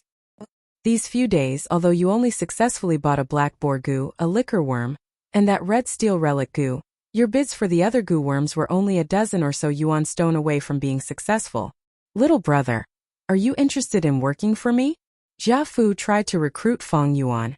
That's it. Fang Yuan laughed in his heart. These few days, he had made many bids, purposely failing most of the time. Only the black boar goo, the liquor worm, and the red steel relic goo succeeded when he was only a dozen or so yuan stone away from the final transaction price. Just as he had hoped, Jia Fu was very interested in the business talent he had displayed. He took the initiative to recruit him. But in fact, as long as Feng Yuan was willing, he could almost guarantee that he could successfully purchase all the goo worms. Feng Yuan hesitated, then shook his head. I am indebted to Lord Jia Fu's kindness, but I do not want to leave the clan. Oh, is that so? Jia Fu's gaze flashed. Little brother, you might have some misunderstandings about me. A year ago, I did suspect you, but after using that bamboo gentleman, you've been cleared of suspicion, little brother. Jia Jinsheng was my brother. I hope you can understand my feelings after his death. Let me tell you another piece of good news. I have already invited divine investigator Tai Shuelong. In his eyes, there is no mystery that cannot be solved. I believe he will definitely find out the truth, and at that time he will be able to return justice to you. Divine investigator Tai Shuelong. This is troublesome. Feng Yuan muttered this name in his heart. To him this was not good news. This world's detection methods. There were many mystical places. Similarly, there were many mystical methods to counter detection. When Feng Yuan killed Jia Jinsheng, he was only a rank 1 cultivator. Even though he knew many methods, he could not use them.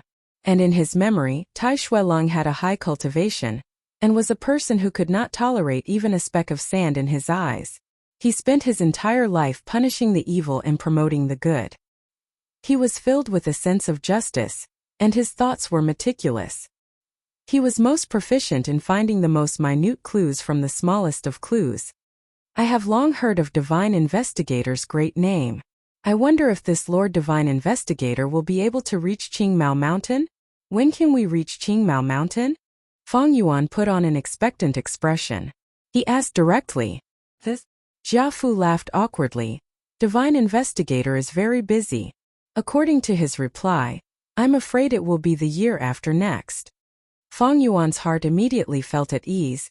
He still had a lot of time to prepare. Little brother, I have high hopes for you. I hope you can consider my suggestion. Jia Fu continued to offer a bunch of tempting benefits. Feng Yuan tactfully rejected. Now was not the best time to leave Qingmao Mountain.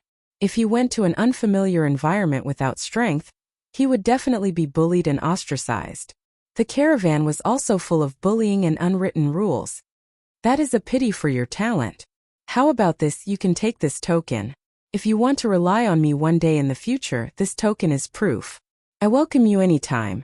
Jia Fu's failure was not surprising. He deeply understood the cohesiveness of a clan. If he knew now that Feng Yuan was Jia Jinsheng's murderer, who knows what expression he would have. Feng Yuan felt ashamed and took the token from Jia Fu, as well as the red steel relic goo.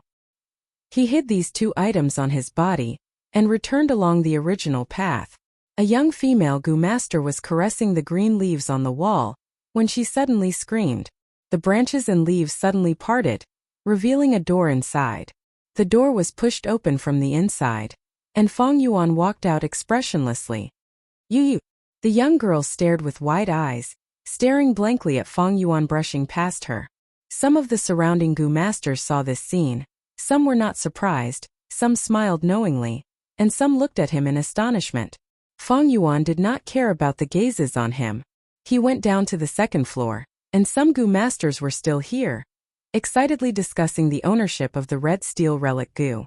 Some people were guessing boldly, while others provided all kinds of information, such as Mo Yen showed a mysterious smile when she walked out of the treehouse.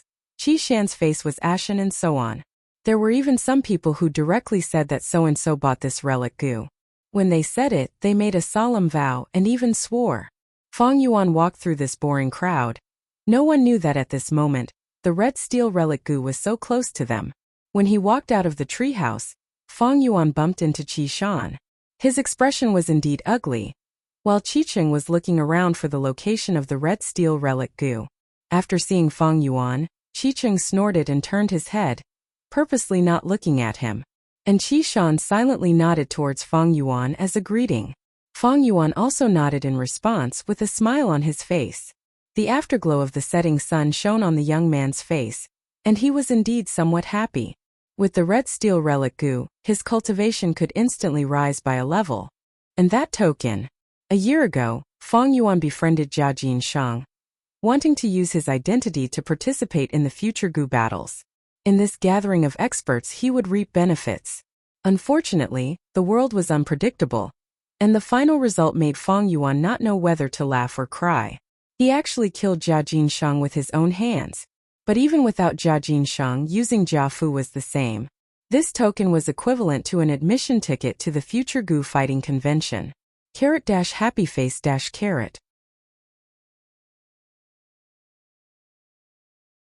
Chapter 116. 3 days after the caravan left the village. In the stone forest, a dark red light filled the area. Huge stone pillars extended down from the top of the cave, like giant trees, forming a majestic gray stone forest. Fang Yuan fought and retreated in the stone forest. Squeak, squeak, squeak. A group of stone monkeys stared at Fang Yuan with their round green eyes, chasing him relentlessly.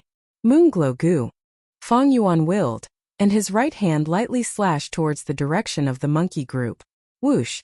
An eerie blue moonblade the size of a washbasin suddenly formed, piercing through the air and directly cutting into the monkey group.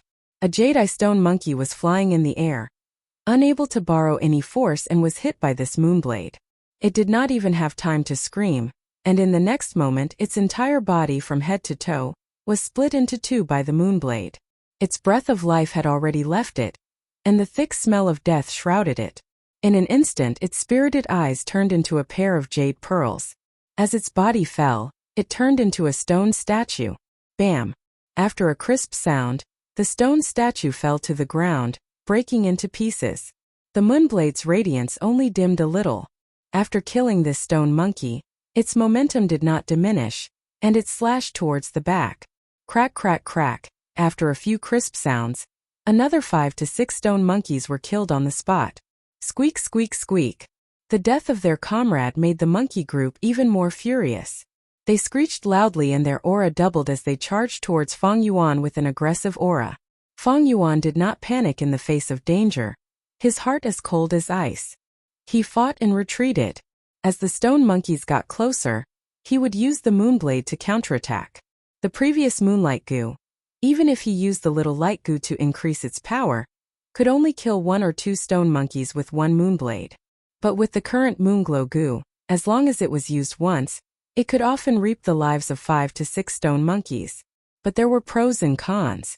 To the current Fang Yuan, the Moonglow Gu's consumption was not low. The consumption was not low.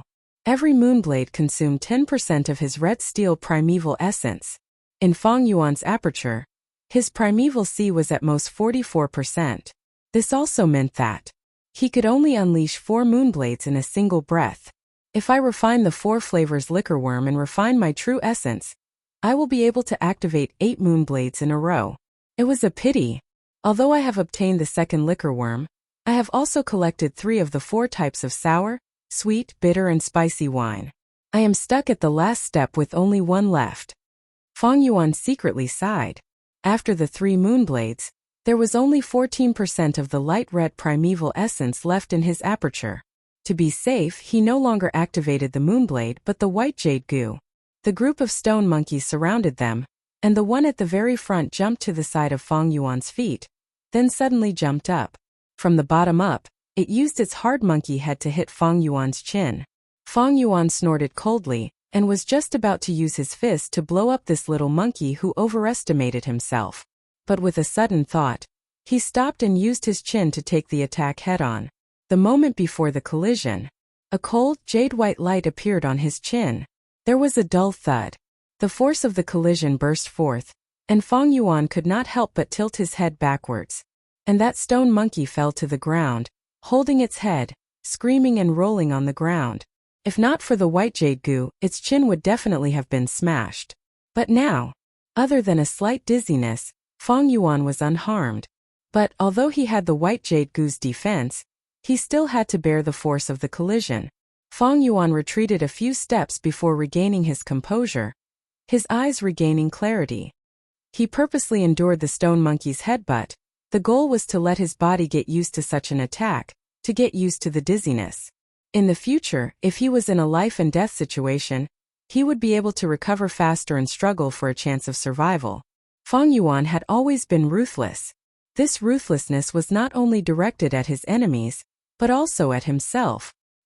He came here almost every 3 days to kill the stone monkeys. His goal was not only to obtain the flower wine monk's strength inheritance, but also to use the stone monkeys to train his own battle strength. A Gu master's body quality, martial arts, primeval essence, battle experience. Every Gu worm was a factor that affected the overall battle strength of the Gu master.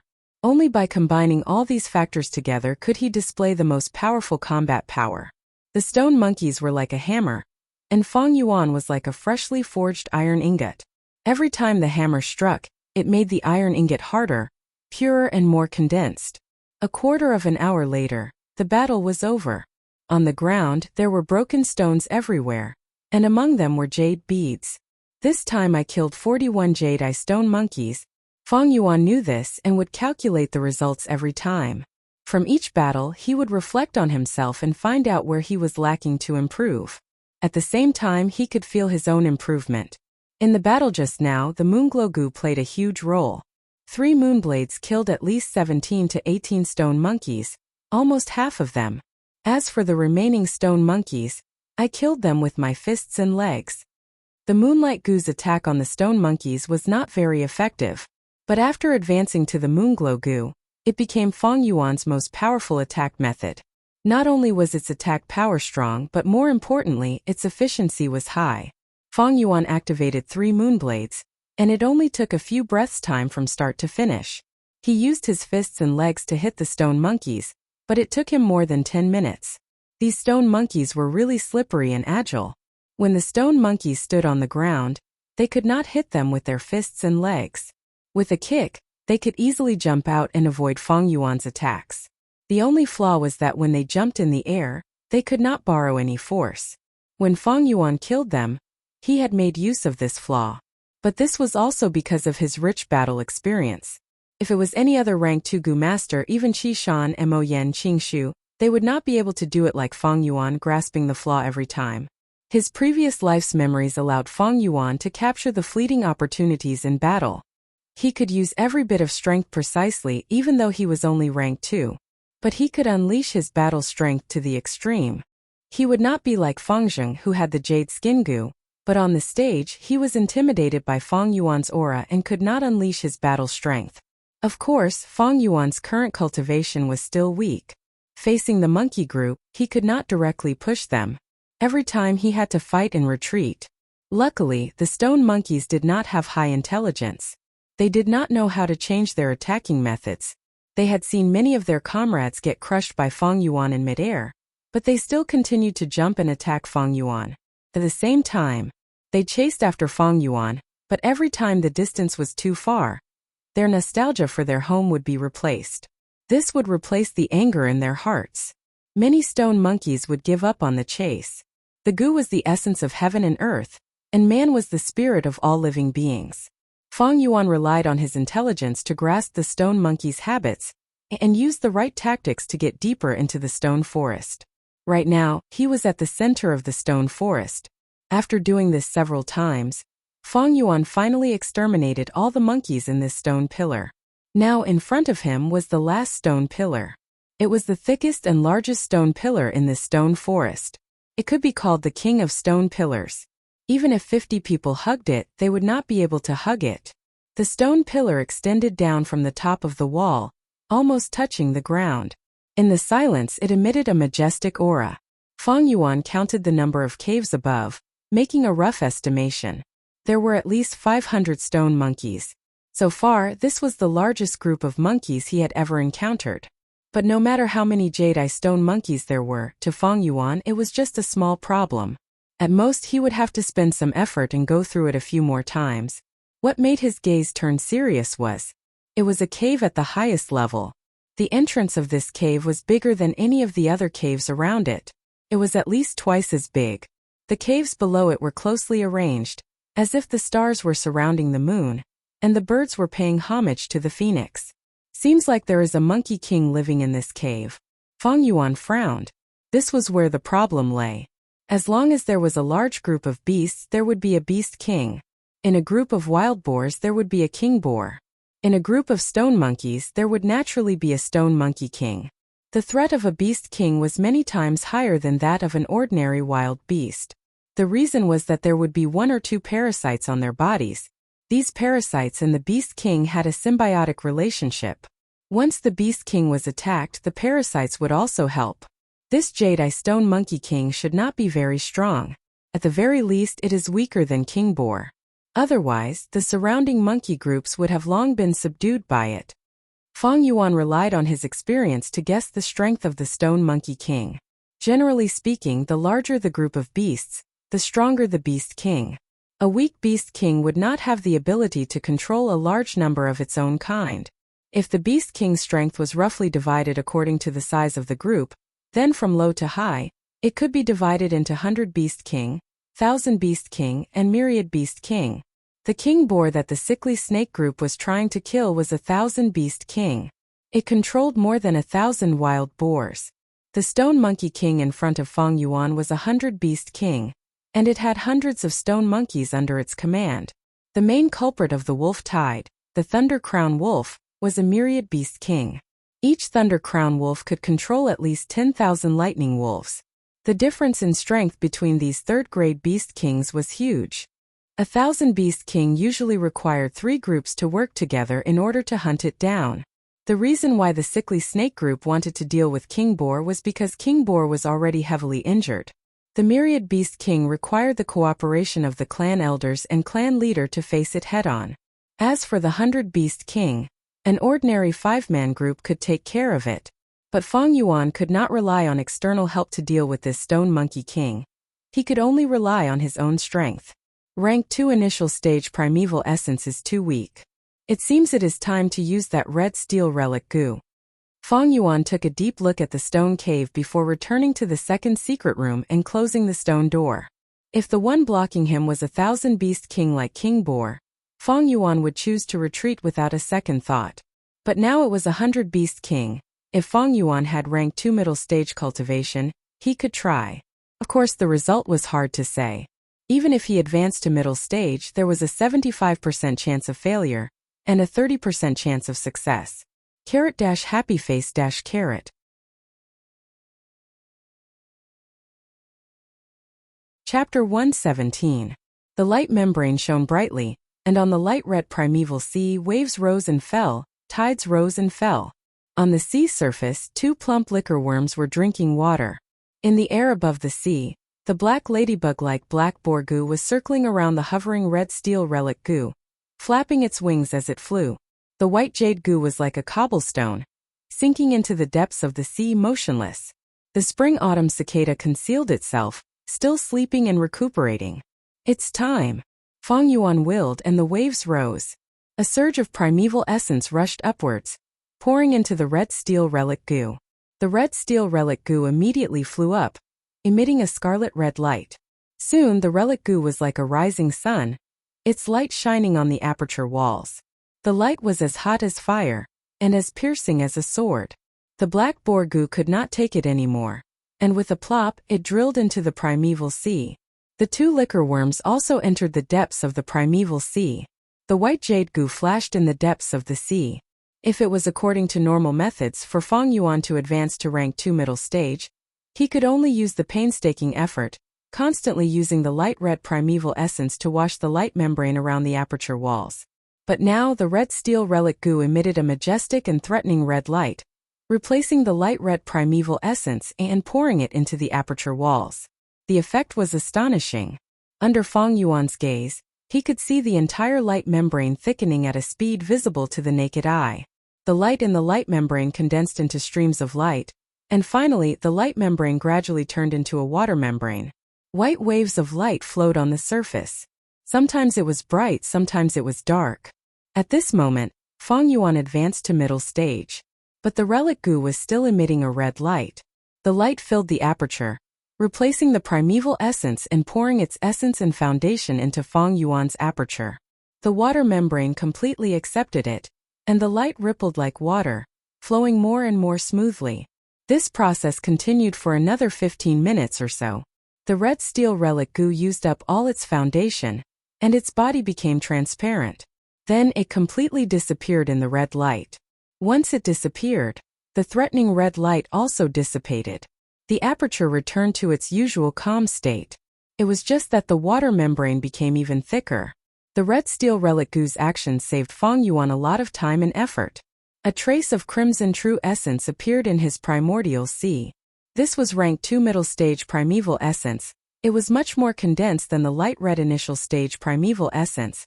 It sank into the depths of the sea. It lingered around the white jade Gu. Red steel relic Gu could directly strengthen the aperture's foundation. This was reflected on the Gu master. It was the effect of advancing by a small realm. It was naturally better to use this Gu as early as possible. The higher the Gu master's cultivation and battle strength, the higher their chances of survival, and the more missions they complete at the same time, the more Yuan stone they earn. It had a beneficial effect on all aspects. After reaching the intermediate level, Fang Yuan took out a few more Yuan stone. He quickly replenished his true Yuan, until the primeval essence sea in his aperture was filled to 44% middle-grade crimson primeval essence. Only then did he stop. Half an hour later, he stepped into the stone forest again, deep into the central Dita. Once he stepped into the monkey group's warning line. Angry jade-eye stone monkeys appeared from the stone pillars. They screeched loudly, pouncing towards Fang Yuan. Fang Yuan's expression did not change. Most of his attention was on the cave at the highest level.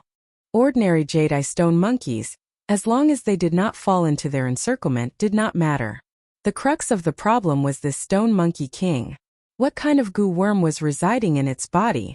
Fang Yuan could not estimate this. Fang Yuan slowly retreated as he observed.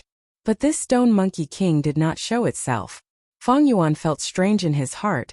Don't tell me this monkey group doesn't have a monkey king? If there was a monkey king and its home was invaded, it would be the first to come out. Wait a minute, maybe it has already come out. Just as he thought of this, the spring-autumn cicada that had been sleeping in his aperture suddenly appeared, its body trembling non-stop, letting out a weak cry that only echoed in Fang Yuan's heart. Vital Gu's warning. This was a phenomenon that would occur when the vital Gu sensed that the Gu master's life was under intense threat. In an instant, Fang Yuan's hair stood on end. He did not even think, subconsciously activating the white jade Gu with all his strength. His whole body was covered in a layer of white jade light. At the next moment, a stone monkey king that was 3 times the size of a normal stone monkey suddenly appeared on Fang Yuan's left side, its sharp claws grabbing onto Fang Yuan's left shoulder. With a bang, the stone monkey king's attack was blocked by the white jade Gu's defense, returning without any results. The moment he was attacked, the white jade Gu in Fang Yuan's aperture suddenly lit up, absorbing as much as 5% of the crimson primeval essence. If this was Fang Yuan at rank 2 initial stage, 10% of his light red primeval essence would have been used up. From this, it could be seen how vicious the stone monkey king's sneak attack was. Even with Fang Yuan's calm temperament, he could not help but break out in cold sweat. If he had not worked hard to train himself these few days, polishing himself to a peak battle state, he would have really fallen into the stone monkey king's trap. If he had not reacted in time, Fang Yuan's left shoulder would have been in danger, and his entire left arm would have been useless. Fang Yuan's ending would have been as miserable as Gu Yue and Manshur not long ago. This stone monkey king actually has a wild Gu worm that can make it invisible. Fang Yuan quickly retreated. He did not have the ability to detect invisible Gu worms, and immediately fell into a disadvantage. That stone monkey king seemed to be more cunning than ordinary stone monkeys.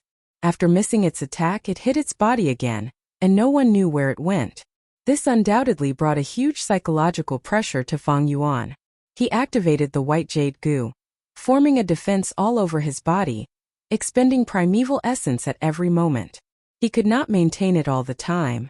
Even when he fought with the stone monkey group, he only activated the white jade Gu at the crucial moment to defend himself. If he maintained this state, then not long after, his primeval essence would be completely exhausted. Over 500 stone monkeys charged towards Fang Yuan with an aggressive aura. Fang Yuan used his fastest speed to retreat, pulling apart the distance. Some of the stone monkeys' auras became weaker, and some stopped on the spot, turning their heads to look at their home. Squeak! Just at this time, the jade-eye stone monkey king appeared again, giving a loud command. Squeak, squeak! The stone monkey group immediately responded, their confusion and hesitation disappearing, and they once again began their pursuit of Fang Yuan. Seeing over 500 jade-eye stone monkeys persistently chasing after him, Fang Yuan did not panic, but instead revealed a cold smile. This turn of events was already within his expectations. He went deep into the stone forest, choosing the easiest route and opening up a passageway. Around the passageway, there were large numbers of stone monkey groups. This passageway to Fang Yuan was extremely familiar. But to these stone monkeys with low intelligence, how could they know? Under the supervision of the Stone Monkey King, the stone monkey group rampaged through the stone forest, naturally invading the warning lines of the other monkey groups, and soon attracted the counterattack of the other monkey groups. The stone forest fell into chaos. Countless jade-eye stone monkeys stood on their side, protecting their home and country, and began to kill each other. If they waited for another 10 years, the Stone Monkey King might grow into 1,000-beast king, and completely unify this stone forest. But now it was only 100-beast king, and did not have the ability to control so many stone monkeys. Different groups of stone monkeys had sunk into a chaotic battle. For a moment, Fang Yuan's ears were filled with the screams of the stone monkeys. The 500 stone monkeys chasing after him were quickly held up by other stone monkey groups. However, that Stone Monkey King continued to chase after Fang Yuan relentlessly. Fang Yuan fought and retreated, and during this period, the Stone Monkey King ambushed him many times, each time causing him to expend a large amount of primeval essence. Luckily, he had advanced to the middle stage before this. Otherwise, how could the primeval essence of the initial stage support such consumption? Fang Yuan fell into an absolute disadvantage, and he could not find the Stone Monkey King's weakness. The only chance to counterattack was the instant the Stone Monkey King attacked him. But even if Fang Yuan reacted, he would not be able to make a counterattack. The Stone Monkey King had a stealth goo, and firmly held the initiative. It could attack Fang Yuan whenever it wanted. Even if Fang Yuan injured it, it could use the stealth goo to escape safely, and could be said to be in an invincible position. I don't have a stealth goo, and the chances of winning this battle are extremely small. If I had a large area of effect attack, I might be able to give it a try. But the Moonglow goo, unless I'm lucky and hit this Stone Monkey King, but the possibility is too small. Fang Yuan understood the situation, and immediately wanted to retreat.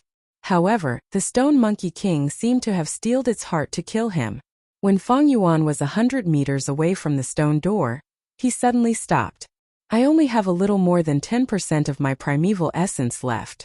I can't hold on for 100 meters. Even if I enter the second secret room and close the door, this Stone Monkey King can still break in.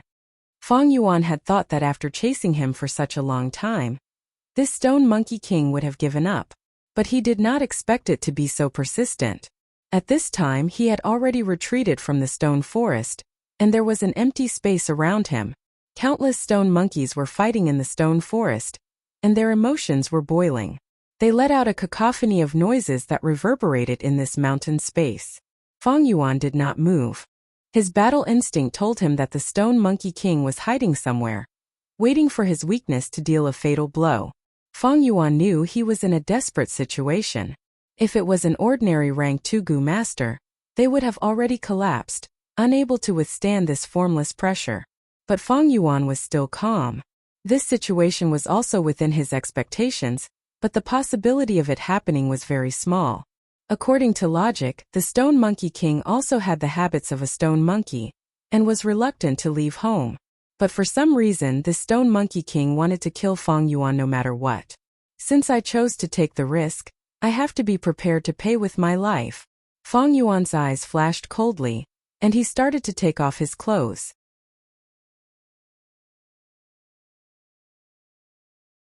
Chapter 118.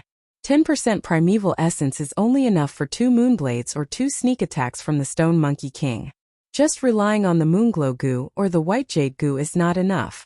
The only chance is when the Stone Monkey King attacks me, I can take the opportunity and use the Moonblade to kill it. Fang Yuan's mind flashed with the best battle tactic at this moment. Stone Monkey's defense was not outstanding.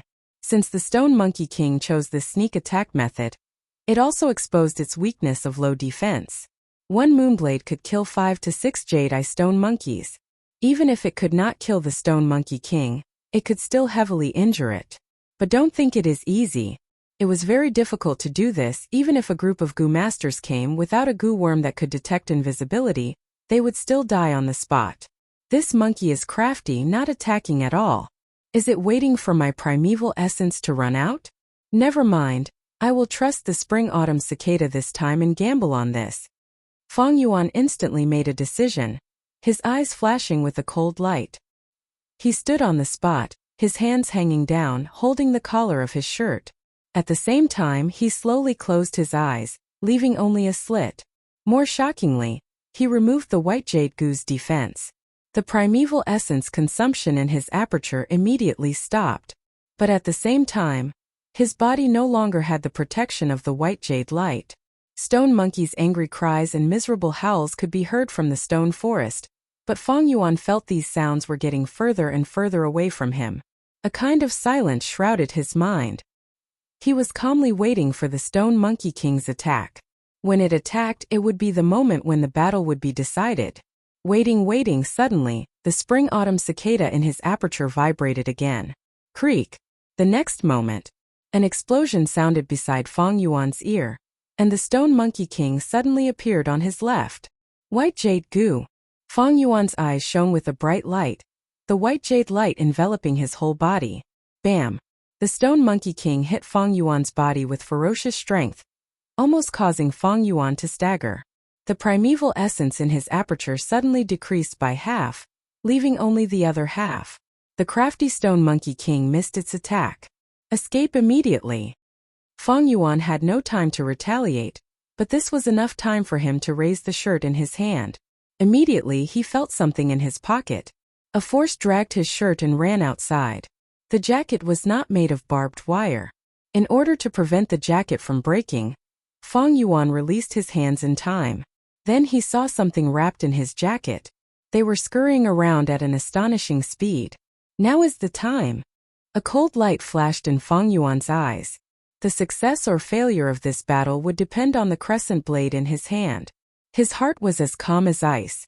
The Stone Monkey King was a wild beast after all. With its face covered, it instantly sank into a state of panic. It let out a squeak, calling for the help of the stone monkeys under its command. At the same time, it kept changing directions with its top on its head, making sudden turns and scurrying in all directions. A blue moon blade flew diagonally towards him. It hit the Stone Monkey King. The Stone Monkey King let out a miserable shriek as it revealed itself. Its outer appearance was no different from an ordinary jade-eye stone monkey. However, it was 3 times bigger than them, and its eyes were glowing with a blood-red light. A long and deep wound extended from its chest all the way to its left thigh. Fresh blood continuously flowed out of its body. Although it did not die, it was already heavily injured, and the aura of death had already enveloped its entire body. It covered its wound in fear and hid itself again. Fang Yuan's jacket was cut by the crescent blade and fell to the ground with a long cut. However, the bloodstain still exposed the stone monkey's movements. It retreated in panic and did not continue to chase after Fang Yuan. If it did not deal with such a heavy injury, its life might not be guaranteed. Taking advantage of this time, Fang Yuan also retreated to the stone door. After using the crescent blade, only a little bit of true essence remained in his aperture, and his battle prowess dropped sharply. This battle seemed to be a draw, but in reality, Fang Yuan had won. The Stone Monkey King's injuries would not recover in a short time. The more blood it lost, the weaker it would become. On the other hand, Fang Yuan could quickly replenish his true essence and recover his battle prowess by relying on the Yuan Stone. Even if he did not have a goo worm that could detect invisibility, and also did not have a large area of effect attack, with his rich battle experience and his iron will, Fang Yuan was able to win against the strong despite being weaker. Monkey, fox, bay, these wild beasts have intelligence that surpasses ordinary beasts. Thus they are crafty. But because of this, they lack a kind of brute courage and will escape when they are heavily injured. If it was a wild bull or a wild boar, the more injured they are, the more berserk they become. This Monkey King seems to only have one goo worm. Although this goo worm can conceal itself, it can't even hide the bloodstains. If I am not wrong, it should be a rank 1 stealth rock goo. Fang Yuan pondered in his heart. Relying on the memories in his mind, the Stone Monkey King could no longer hide any secrets from him. The battle has been decided. Fang Yuan returned to the stone room and closed the door, using the Yuan stone to replenish his true essence. A moment later, his true essence was replenished to its peak state. Pushing open the stone door, he arrived at the stone forest again. The stone forest was still in chaos, but it was much better than before. After this chaos, I'm afraid the entire stone forest's monkey forces will be reshuffled. The stone monkeys will migrate and regroup, and the wandering stone monkeys will form a new monkey group. The passage that I painstakingly opened up is likely to disappear because of this. Fang Yuan's heart sank. He had to kill the Stone Monkey King before this passage completely disappeared. Otherwise, opening up this passage again would waste a lot of his time. When he arrived at the center of the stone forest again, he might have to face a fully healed Stone Monkey King. One should chase after a cornered enemy with courage, and not be a tyrant with fame. Fang Yuan followed the open path and entered the stone forest. Along the way, stone monkeys jumped out from time to time, but were all killed by him. 15 minutes later, he arrived at the central giant stone pillar again. The Stone Monkey King was lying on the ground, turning into a stone statue dead. A jade-eye stone monkey was stepping on its corpse, squeaking. The throne was changed, the old king was dead, and the new king was ascended. Be it beast groups or human society, there was a cruel elimination mechanism. That saved me some effort. Fang Yuan slowly walked closer. Right at this time, a goo worm slowly floated up from the Stone Monkey King's corpse, flying towards the new king. Moonglow goo. Fang Yuan sent out a moonblade in time, chasing away the new Stone Monkey King, then walked forward and grabbed this goo worm. This goo's appearance was very ordinary, just a gray rock. Its surface was uneven, not a cube nor a round bead shape. If this goo was thrown on the side of the road, no one would notice it just by looking at its appearance. But in fact it was the essence of the rock, a natural goo worm nurtured by nature. It looked like a dead stone object, but in fact it was a genuine life form with its own consciousness. As Fang Yuan expected, it was the stealth rock goo. It was caught by Fang Yuan, struggling continuously, trying to escape from Fang Yuan's demonic grasp. Spring-Autumn Cicada. Fang Yuan willed and Spring-Autumn Cicada appeared in his aperture, leaking a trace of its aura. The stealth rock goo immediately died, not daring to struggle anymore. Like a mouse seeing a cat, Fang Yuan activated his crimson primeval essence, refining it in an instant. Another goo. The stealth rock goo was stored in Fang Yuan's aperture, sinking to the bottom of the primeval sea, next to the white jade goo. The new Stone Monkey King watched from the side as Fang Yuan kept the stealthy rock goo into his body. It was so anxious that it jumped around and screeched.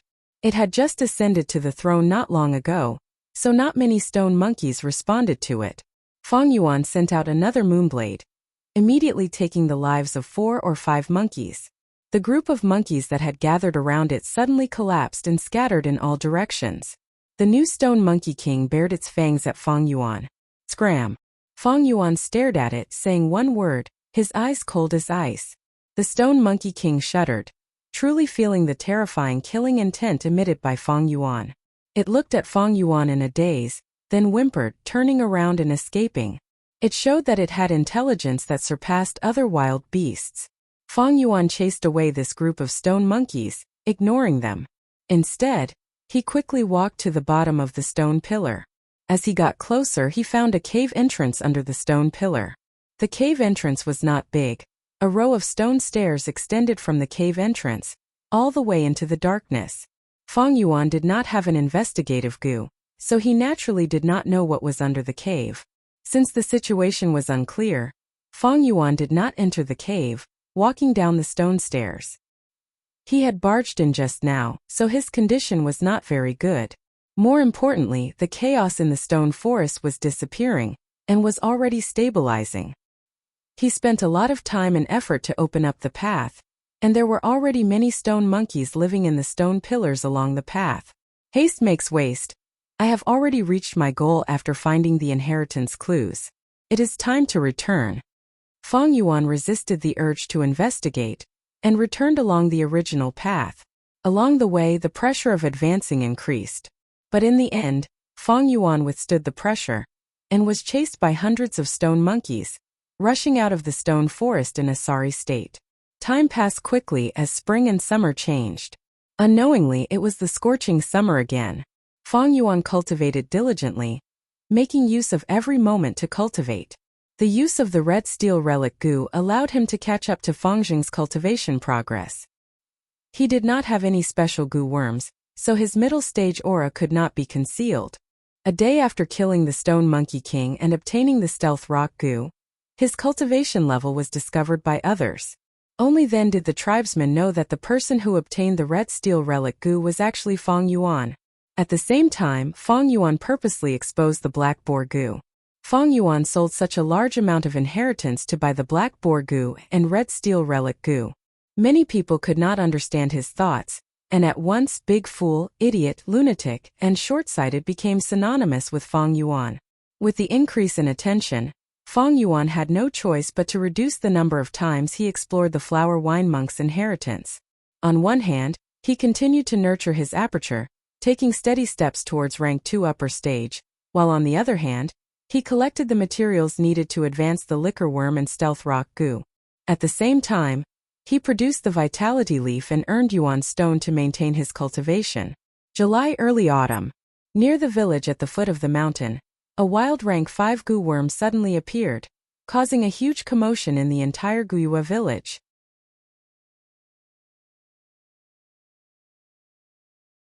Chapter 119. The atmosphere in the hall was extremely heavy. The group of elders sat silently, their expressions either cold, gloomy or heavy. Clan leader Guyue sat on the main seat, unable to conceal the worry in his eyes. 3 days ago, a river-swallowing toad appeared near the village at the foot of the mountain. This toad seemed to have swam upstream from the Yellow Dragon River and unintentionally landed here. It is currently blocking a river channel and sleeping inside. If we let it go, the village will be in constant danger. Elders, do you have any good ideas to drive this toad away? The clan elders looked at each other. No one spoke for a moment. The river-swallowing toad was a rank 5 Gu with great power. When it opened its mouth, a river would flow. If this matter was not handled well and it was angered, half of Qingmao Mountain would be flooded, and the entire village would be washed away. After a long silence, Guyue Lian spoke. This matter is very serious and needs to be resolved as soon as possible. Once the news is leaked, there might be people with ulterior motives sneaking in and provoking this river-swallowing toad to harm our Guyue clan. Elder Qi Lian is right. Guyue Mochen nodded. Although he was Guyue Lian's political enemy, at this crucial moment of life and death for the village, he completely let go of his prejudice. After a pause, he continued, there is another more serious situation. Once the river-swallowing toad floods Qingmao Mountain, the wolf nest will be submerged. To escape, the wolf pack will naturally migrate up the mountain. At that time, the wolf tide will erupt earlier. We will have to fight with countless wild beasts for living space on the mountain top. The clan elders heard this. Their faces turned pale. Guyue added in a heavy tone, everyone, don't forget the foundation of our village. Back then, the first-generation ancestor established the village here because of the spirit spring beneath our feet. Once the water floods Qingmao Mountain, this spirit spring will be destroyed.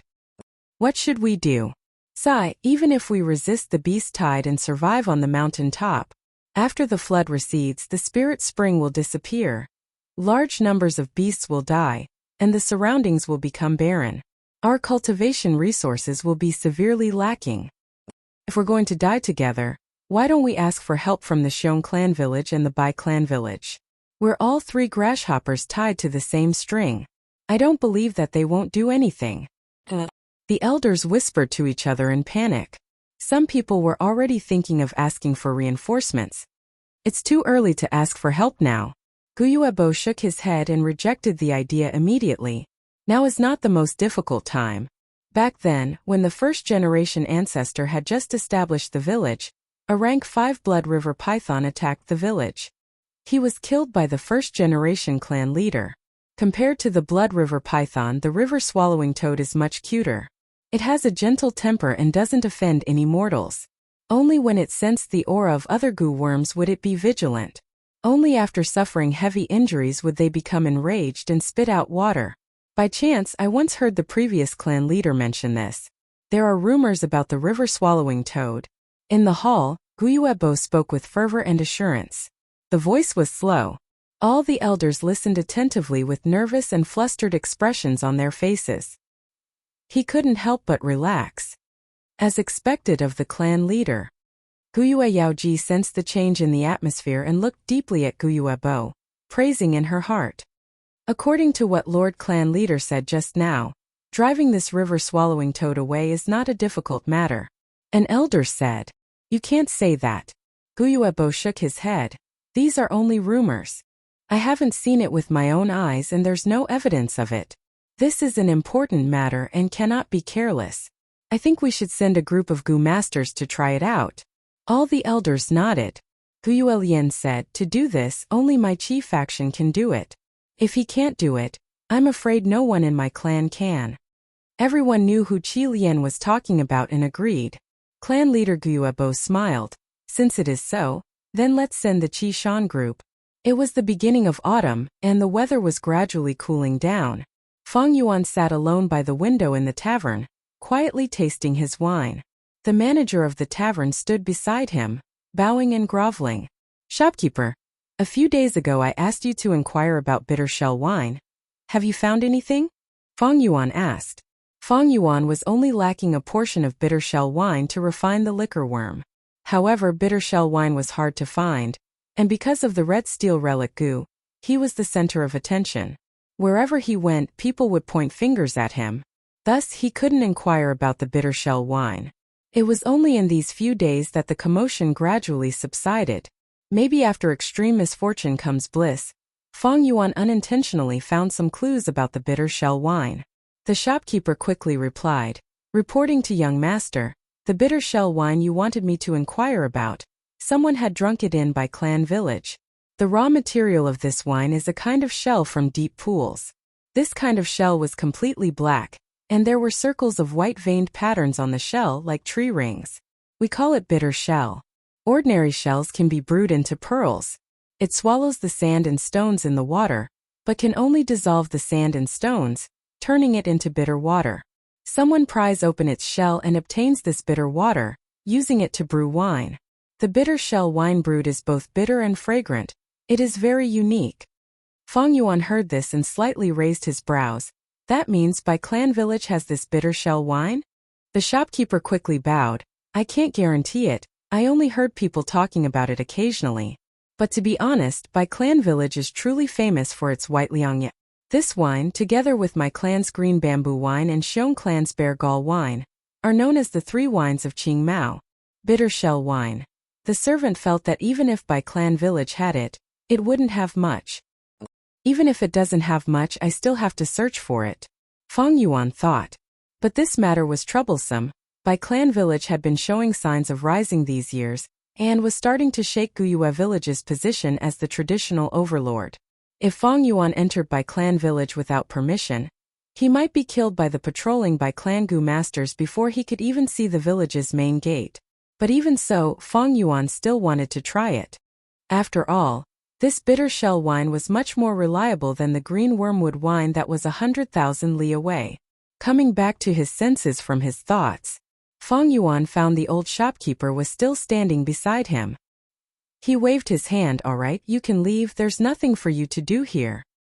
The old man did not leave, his face showing a hesitant expression, wanting to say something but hesitating.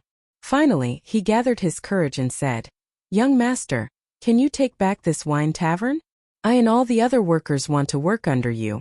You don't know, once the old owner returns, he will take away half of our remuneration. Just by relying on such a small amount of primeval stones every month, it will be very difficult for us to support our families. Feng Yuan shook his head, his face expressionless. I have already sold this wine tavern to him. According to the agreement, I can't take it back.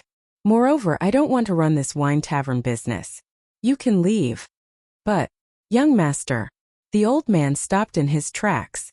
Feng Yuan frowned unhappily. Remember, I am no longer your young master. He had raised the salaries of these people. He only wanted to stir up their passion for work, to use them for himself. But these people thought he was easy to talk to, so they pushed their luck. Right now, he could only rely on selling vitality leaves to be self-sufficient. And he had always been troubled by the bitter wine. Why should he take back the wine tavern for these people? But young master, we really can't live on anymore. Please be merciful and have pity on us. The shopkeeper plopped down, kneeling on the ground. He begged bitterly. This noise immediately attracted the attention of the surrounding customers. Feng Yuan laughed coldly.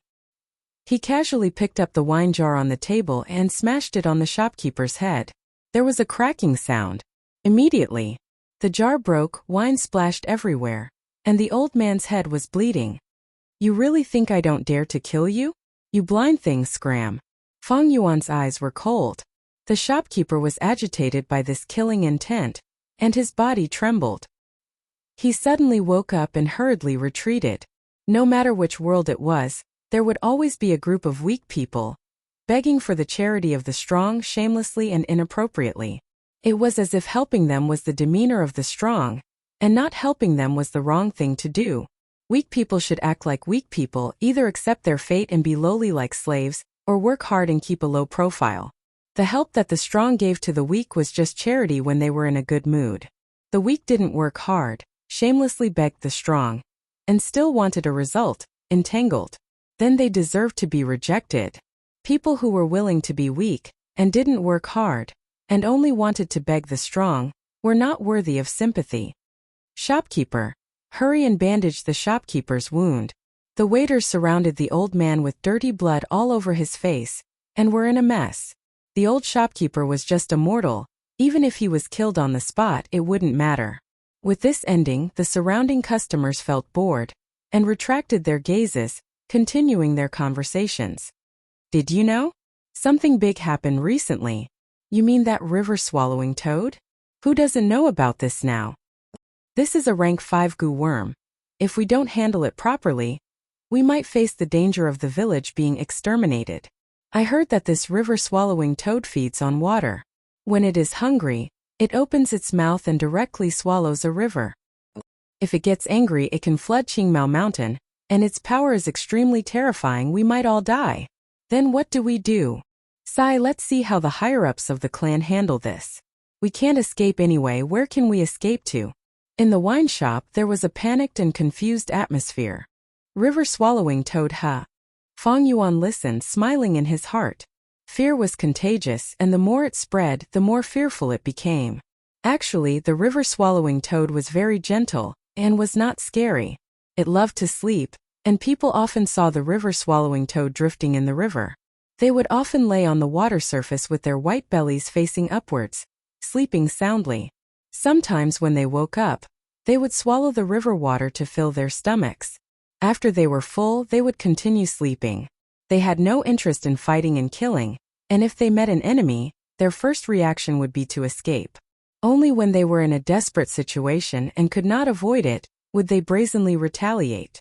They had great battle strength, and when they opened their mouths, they could spit out a long river. The river water engulfed the land, and in an instant it could create a swamp country.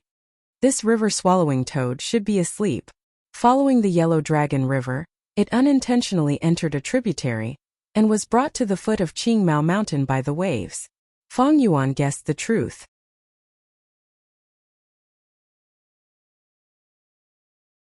Chapter 120.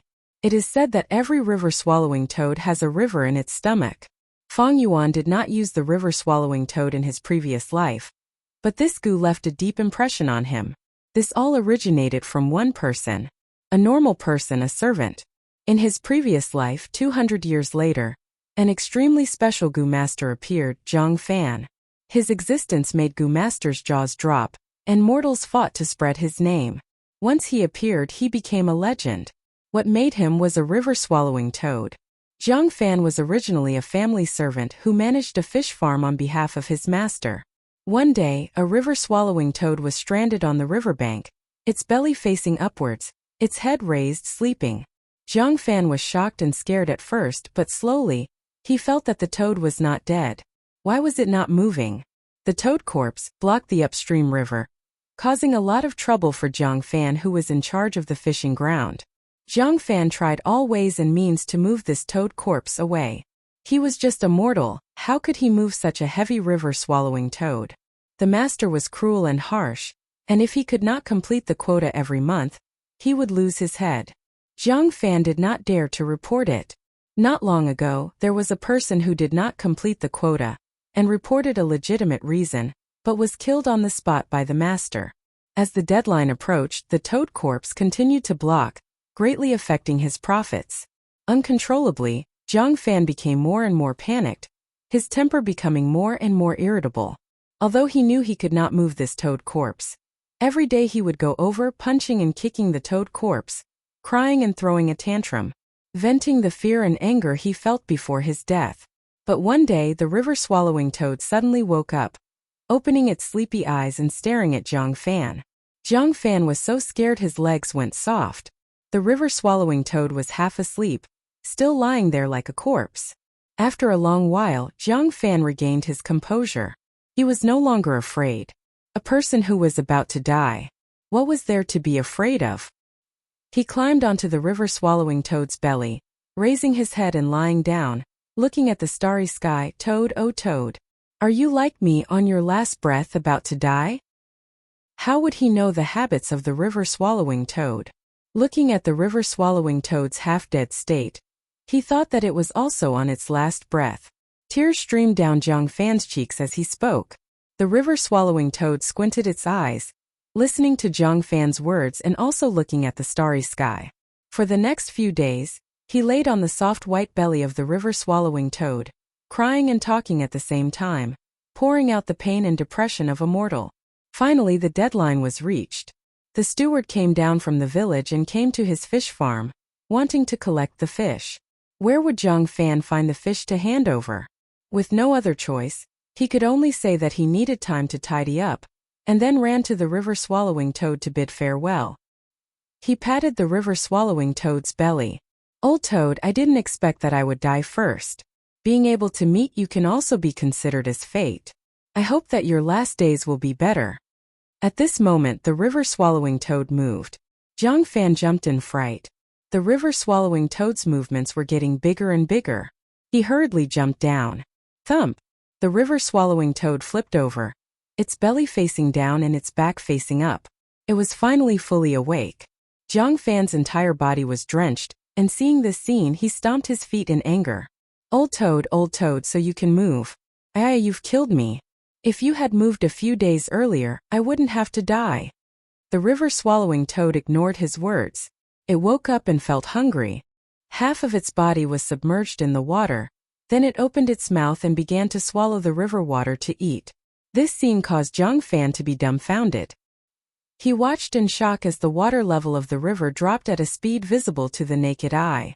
Large amounts of river water were sucked into the river-swallowing toad's stomach, but its stomach did not expand at all, as if it was a bottomless pit. After a while, the river-swallowing toad leisurely stopped eating. The river water level had already dropped to a very low level, and the riverbed that was filled with mud was mostly exposed. Standing at the bottom of the river water only reached up to the knees. Zhang Fan stood at the riverbank, dumbfounded. The river-swallowing toad looked at him and suddenly burped. Then its stomach expanded and contracted, and its mouth opened wide, spitting out large amounts of freshwater seafood. Fish, prawns, turtles, snails, eels, crabs, everything. The river-swallowing toad only ate water as food, and did not eat these freshwater seafood. Spat out all of these things. At this moment, the sky looked like it was raining freshwater seafood. In the blink of an eye, these freshwater seafood piled up into a small mountain. Zhang Fan saw this and jumped 3 feet high in joy. He shouted, I'm saved, I'm saved. These fish and turtles are enough for me for 3 months. Old toad, it's all thanks to you. He collected the freshwater seafood and handed it to the steward. The steward was shocked and suspicious. How could there be so much? He quickly reported, and the goo masters in the village also noticed the change in the river water. After investigating, they quickly discovered the river-swallowing toad's existence. This is a rank 5 goo. The village was in a state of panic, and a large group was formed to chase the river-swallowing toad away. Jiang Fan did not want the river-swallowing toad to be harmed, and these days he had treated the river-swallowing toad as his only friend. He knelt in front of the goo masters, begging in pain. How could goo masters put this mortal in their eyes? He kicked him away and was about to kill him. But at this time the river-swallowing toad rushed over. It was unknown if it treated Jiang Fan as a friend, or if it felt that keeping Jiang Fan by its side was more interesting and could relieve boredom. In any case, it made its move. It carried Jiang Fan on its back, and spat out a river that engulfed the whole village, submerging half the mountain peak. This battle shook the entire southern border. From then on, Jiang Fan's name spread throughout the 10,000 mountains. With the river-swallowing toad by his side, he had a rank 5 goo. One had to know, even a rank 5 goo master might not have a rank 5 goo. Rank 5 goo masters were rare, and even in the entire history of the Wuxia clan, there were only 2. One was the first-generation clan leader, and the second was the fourth-generation clan leader. But he, Jiang Fan, did not even open his aperture. He was just a mortal, but he raised a river-swallowing toad. His existence shook the goo master world. Afterwards, Jiang Fan stayed at the original village. He built a village. He was tolerant towards people, and had sympathy towards mortals, and was determined to build a village where everyone was equal. A village without oppression. He became a flag, and the surrounding mortals in the village all rushed towards him. They all wanted to attach themselves to him. But in the end he was still assassinated. A mere rank 5 river-swallowing toad could not make him a true expert. He was after all not a goo master, and after he died, the river-swallowing toad also left. The goo masters razed his village to the ground, and massacred all those daring mortals. Jiang Fan used his mortal body to challenge the entire society system, and naturally incurred the wrath of the goo masters. I wonder if in this life, because of my influence, Jiang Fan will still appear. The reminiscence ended. Feng Yuan laughed. But Qi Shan could not laugh. His face was gloomy, and he returned in defeat. The villagers at the foot of the mountain had been waiting for the goo masters to solve this problem. But even the great Wuxia Shan himself could not solve this problem. This caused the panic in the villagers to spread rapidly. It reached a peak. They dragged their families, carrying bags of all sizes, and rushed to the village. They naturally did not dare to barge into the village, so more and more villagers knelt at the village's entrance, begging for the goo masters to show mercy. Let them in. In the hall. What? Such a group of lowly commoners, daring to surround the entrance. Outrageous, they are getting more and more daring. Kill them all. The punishment hall elder roared. Medicine hall elder Wuxia Yaoji's face was also gloomy. Although these lowly commoners deserve to die, killing one can serve as a warning to the rest. Killing a few that are not pleasing to the eye can disperse this group of people. But it will be a joke to the other villages. Wuxia continued. The crucial point now is not this. If even Qi Shan cannot awaken this river-swallowing toad, who else in our clan can? Looks like we really need to ask for reinforcements. Xiong clan is known for their strength.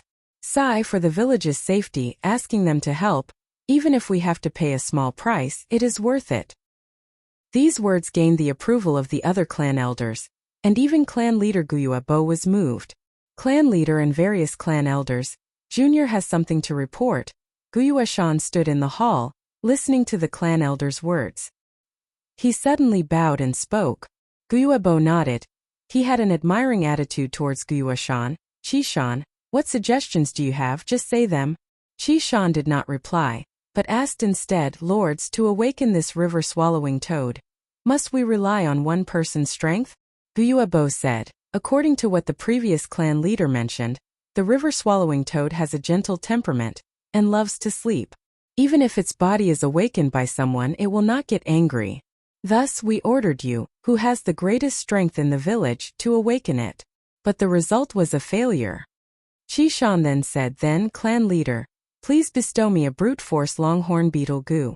With the strength of this beetle, along with Junior's innate strength, I can definitely awaken this river-swallowing toad. You absolutely cannot use the strength of a goo worm. Qi Shan had just finished speaking when an elder immediately rejected his request. The aura of a goo worm will attract the vigilance of the river-swallowing toad. If this toad feels threatened and goes berserk, who will be responsible for the result? That's right. Guyuebo nodded. If you use a goo worm, even if you awaken the river-swallowing toad, you will not be able to obtain its recognition. You must be alone, and rely on your own strength to awaken it. Only then can you obtain its recognition. Goo are the essence of heaven and earth, but their habits are similar to wild beasts.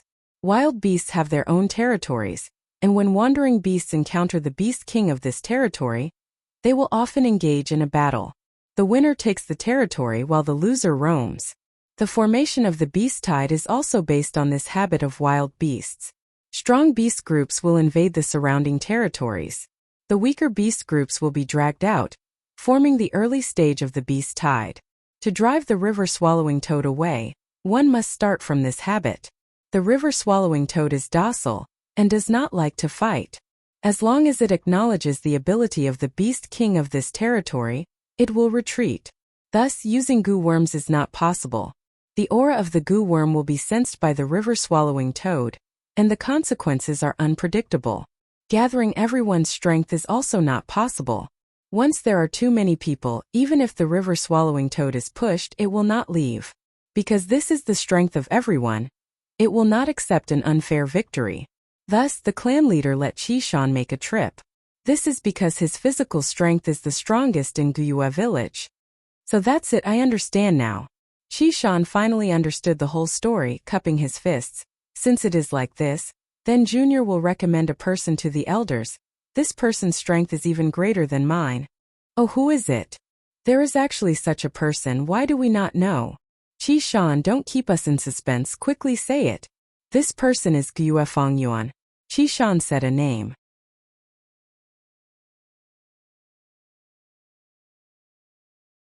Chapter 121. Guyue Fengyuan? Hearing this name, the clan elders looked at each other. But they knew this person. In fact, ever since the beginning, Guyue Fengyuan's name had been ringing in their ears. Especially after the awakening ceremony, when he started his Gu master cultivation, this kid became even more troublesome, often causing trouble and attracting attention. Oh, I remember him. Some time ago, this kid sold his parents' inheritance and bought a red steel relic Gu, right? An elder suddenly realized. Guyue Lian and Guyue Mochan heard this and their expressions turned ugly. If the red steel relic Gu was used by Qi Shan or Mo Yan, it could help one of them reach rank 2 peak stage, and they would be able to contend against Guyue Qingshu. This was reflected to the higher-ups, and whether it was the Mo faction or the Qi faction, it was a political victory. But who could have thought that this prodigal kid would ruin their plans? But speaking of which, this kid does have some strength. Back then on the stage, he broke the Jade Skin Gu's defense with 2 punches and beat Fengjing to the ground, becoming the top scorer. An elder recalled. This time it was clan leader Guyuebo's turn to show a trace of embarrassment. Guyue Fengjing was specially nurtured by him. Fengjing's failure, in a sense, was his clan leader's failure. As long as one entered the system, anyone would be labeled as a faction. There were neutral factions in politics, but there was no such thing as a faction-free person. But in terms of strength, I'm afraid his strength cannot compare to Qi Shan's, right? Qi Lian asked suspiciously. Qi Shan replied respectfully, clan elders might not know, but Fengyuan not only bought the red steel relic Gu, he also bought a black boar Gu. These few months, he has been buying wild boar meat to feed the black boar Gu and increase his strength. Once I saw him moving a huge rock on a hill measuring his strength. Once I saw him moving a boulder on a hillside to measure his strength. But from what I saw, I don't know how much strength he has at his maximum. But from what I saw, I know his strength will not lose to mine. I see. I didn't expect Fengyuan to have grown to such an extent. Guyuebo nodded.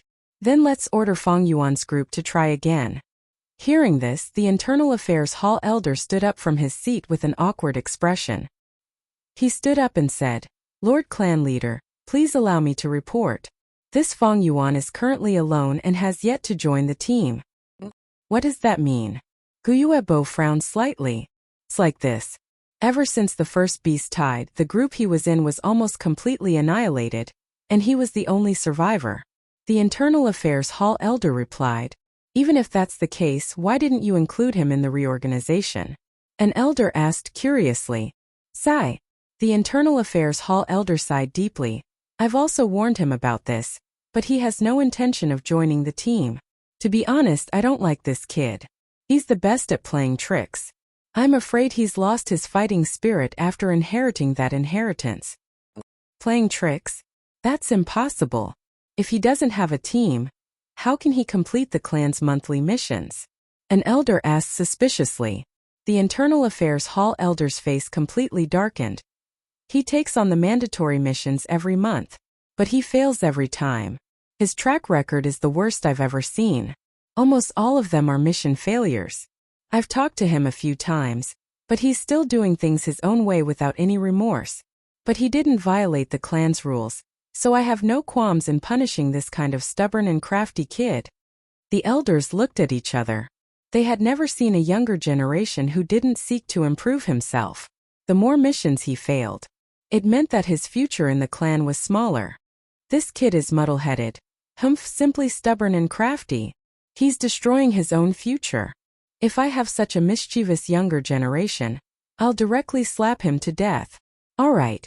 Guyuebo raised his hand, stopping the elder's whispers, his expression unreadable. Guyuebo's gaze looked around, finally stopping at the Internal Affairs Hall elder. Enforce the order, Guyuefang Yuan. Go to the river swallowing toad and let him help. This kid is stubborn and unruly, and he's used to being free and undisciplined. He needs to be polished. If he fails, we can use this to punish him. Yes, Lord Clan Leader. The Internal Affairs Hall elder quickly replied. The wine tavern was bustling with noise. Do you know, just now the clan sent the Qishan group to the foot of the mountain, but they returned in failure. The villagers at the foot of the mountain are blocking the entrance of the village, kneeling on the ground. These lowly commoners have no knowledge at all. What is the river swallowing toad? It's a rank 5 gu. Do they really think they'll be safe hiding in the village? Although they said so, the atmosphere of panic was getting thicker and thicker. These gu masters were forcing themselves to calm down. Fang Yuan listened for a while longer, but there was no new information. Just as he was about to leave, a person walked into the wine tavern. His body was tall and sturdy, and his upper body was scarlet red with bulging muscles. It was Gyue Shan. The discussions in the wine tavern immediately stopped, and countless gazes landed on Qi Shan. Qi Shan did not care about these gazes, only sweeping his gaze around and seeing Fang Yuan. So you're here. Under everyone's gaze, he walked to Fang Yuan. Let's go. The clan has already given the order. We'll talk about the details on the way. First, follow me to the foot of the mountain. Fang Yuan's gaze flashed. He could not refuse such an order. Moreover, even if he faced the river swallowing toad, the danger was not high, so he nodded and agreed. Only after Fang Yuan and Qi Shan left the wine tavern, did the wine tavern become noisy again. Shopkeeper, the heavens have eyes. Look, this karma came so quickly. That is a rank 5 gu worm. Even the other gu masters are helpless against it. He is so young, wouldn't he just be throwing his life away? I had thought that young Master Fang Yuan would be different from the other gu masters, being able to empathize with us servants' pain and suffering. To think you are the same. Die, there is no pity in dying. Shopkeeper, your injuries are not for nothing. You didn't suffer this injury for nothing. Losing a gu master's life is definitely worth it. The old shopkeeper's head was already wrapped in white bandages, and right now he was groaning non-stop, weakly leaning against the wall. A few waiters surrounded him, trying to console him. A trace of resentment flashed in the old man's eyes as he listened to these words. Hearing these words, his mood became slightly better. But after listening for a while, he pretended to berate in a low voice. All of you shut up. Are these words something we can say? Aren't we afraid of losing our heads if other gu masters hear us? The waiters laughed. Shopkeeper, you are too careful. The tavern is so noisy. Who would hear us talking so softly? Just as they finished speaking, a gu master sitting closest to them interrupted. I heard you. The expressions of the shopkeeper and the waiters changed drastically. They were terrified to the extreme. Lord! The old shopkeeper did not care about the dizziness in his head, and quickly went to the gu master to beg for mercy. This male goo master raised his hand, stopping him. What you said is very good, I like it. Fang Yuan, this little bastard. His death is not to be regretted. Say something like this again. If you say it well, I will reward you greatly. The male goo master took out a yuan stone and smacked it, smacking it on the table. If Fang Yuan was here, he would recognize this person. It was the healing goo master from the small beast tide. Fang Yuan used the girl he loved as a shield, blocking in front of him. Because of this, he hated Fang Yuan deeply, and had not been able to resolve it. The waiters looked at each other in dismay. One of the more daring ones stared at the yuan stone on the table, his eyes staring straight at it. The male goo master's 3 companions, however, frowned, but they could not persuade him. He could only listen to the few employees scolding Fang Yuan as they fought to outdo each other. Early autumn. A beautiful scenery. In the forest, the leaves were deep and shallow. The green leaves reflected the yellow leaves, and the yellow leaves faintly contrasted with the red leaves. In the paddy fields, patches of yellow rice grains rippled with the autumn wind. In some lush green vegetable fields, the tender leaves were fresh and delicious. Fang Yuan sped along the mountainside, following the Qishan group to the foot of the mountain, and saw this rank 5 river swallowing toad. Its body was huge like a small mountain. It laid in the riverbed, blocking the river. The river upstream was filled with water, about to overflow. But downstream, the flow was almost cut off, with only a small amount nourishing the riverbed. The river-swallowing toad's belly was facing upwards, snow-white and delicate, covered with a layer of luster. Its back, on the other hand, was the color of a clear blue sky. It was also smooth, without the warts on a normal toad's back. It was currently lying down, snoring loudly. But it did not snore, sleeping peacefully and gently. Feeling its aura, the 2 liquor worms in Fang Yuan's aperture shrunk into a ball. The black boar goo swept away its cheerful mood, flying very low. The moonglow goo residing in his right palm retracted its light.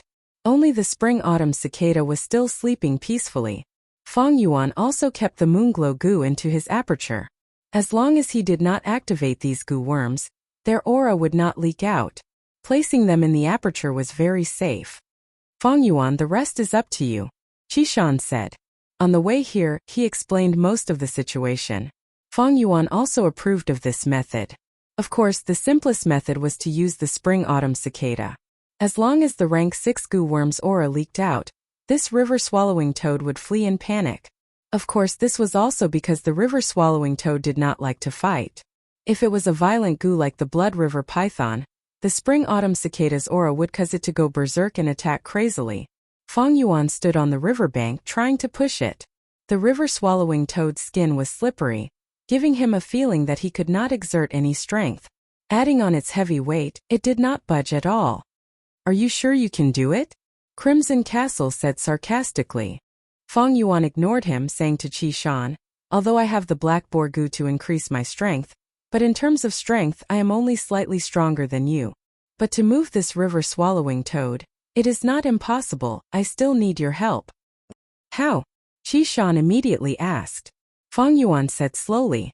Qishan showed a trace of doubt, then aren't we cooperating? Even if the river-swallowing toad wakes up, will it still acknowledge you and willingly admit defeat?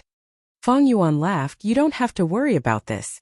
As long as you are a bit further away, making it unable to sense you, it will naturally work. It is after all a goo worm, don't think it is that smart.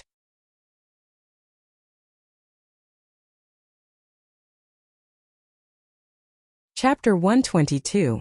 The autumn air was crisp and clear, the sun shining brightly. The blue sky was clear and clean like a crystal. The wind blew gently, ruffling Fang Yuan's hair. Looking from afar, the nearby villages were already sparsely populated.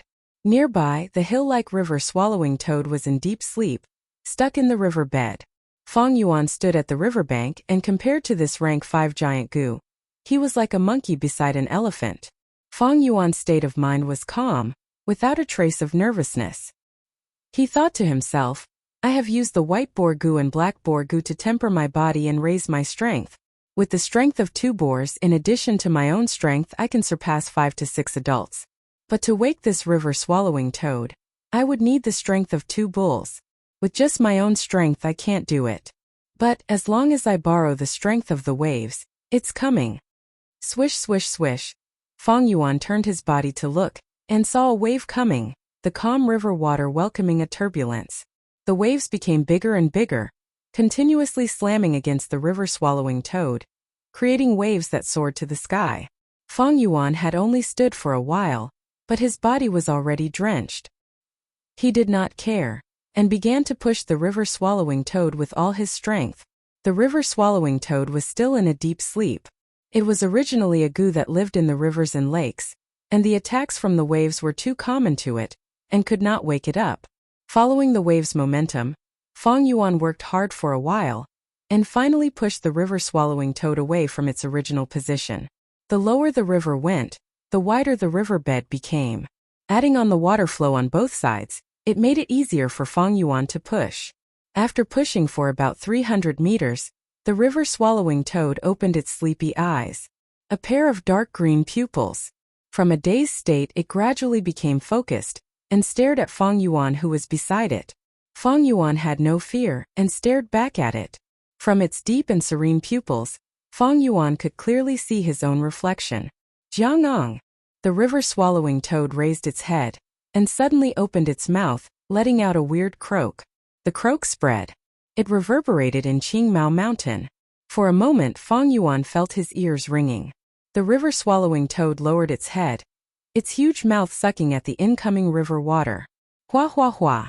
The river flowed more than 10 times faster than before. They all rushed into the belly of the river-swallowing toad. The level of the river dropped at a speed visible to the naked eye.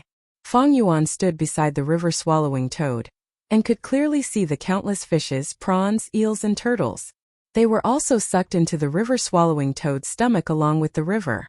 Sensing the change in the river, Qi Shan's team rushed over. Seeing the river-swallowing toad eating, they were all moved. What a spectacular sight! Qicheng couldn't hide his astonishment. Did you succeed? Qi Shan looked at Fang Yuan. It should be. Fang Yuan nodded indifferently.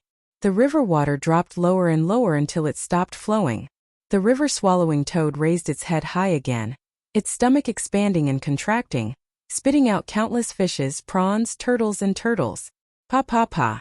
For a moment, a large number of freshwater fish fell to the ground. Crackling sounds could be heard. A fish was jumping on the ground, a turtle was thrown into confusion, a crab was moving horizontally, and then it was smashed by the falling freshwater fish. Fang Yuan didn't pay much attention at first, only looking casually. Suddenly he smelled a trace of wine. Strange, why is there the smell of wine? Qicheng sniffed, his face full of surprise. It should be the 100-year bitter shell.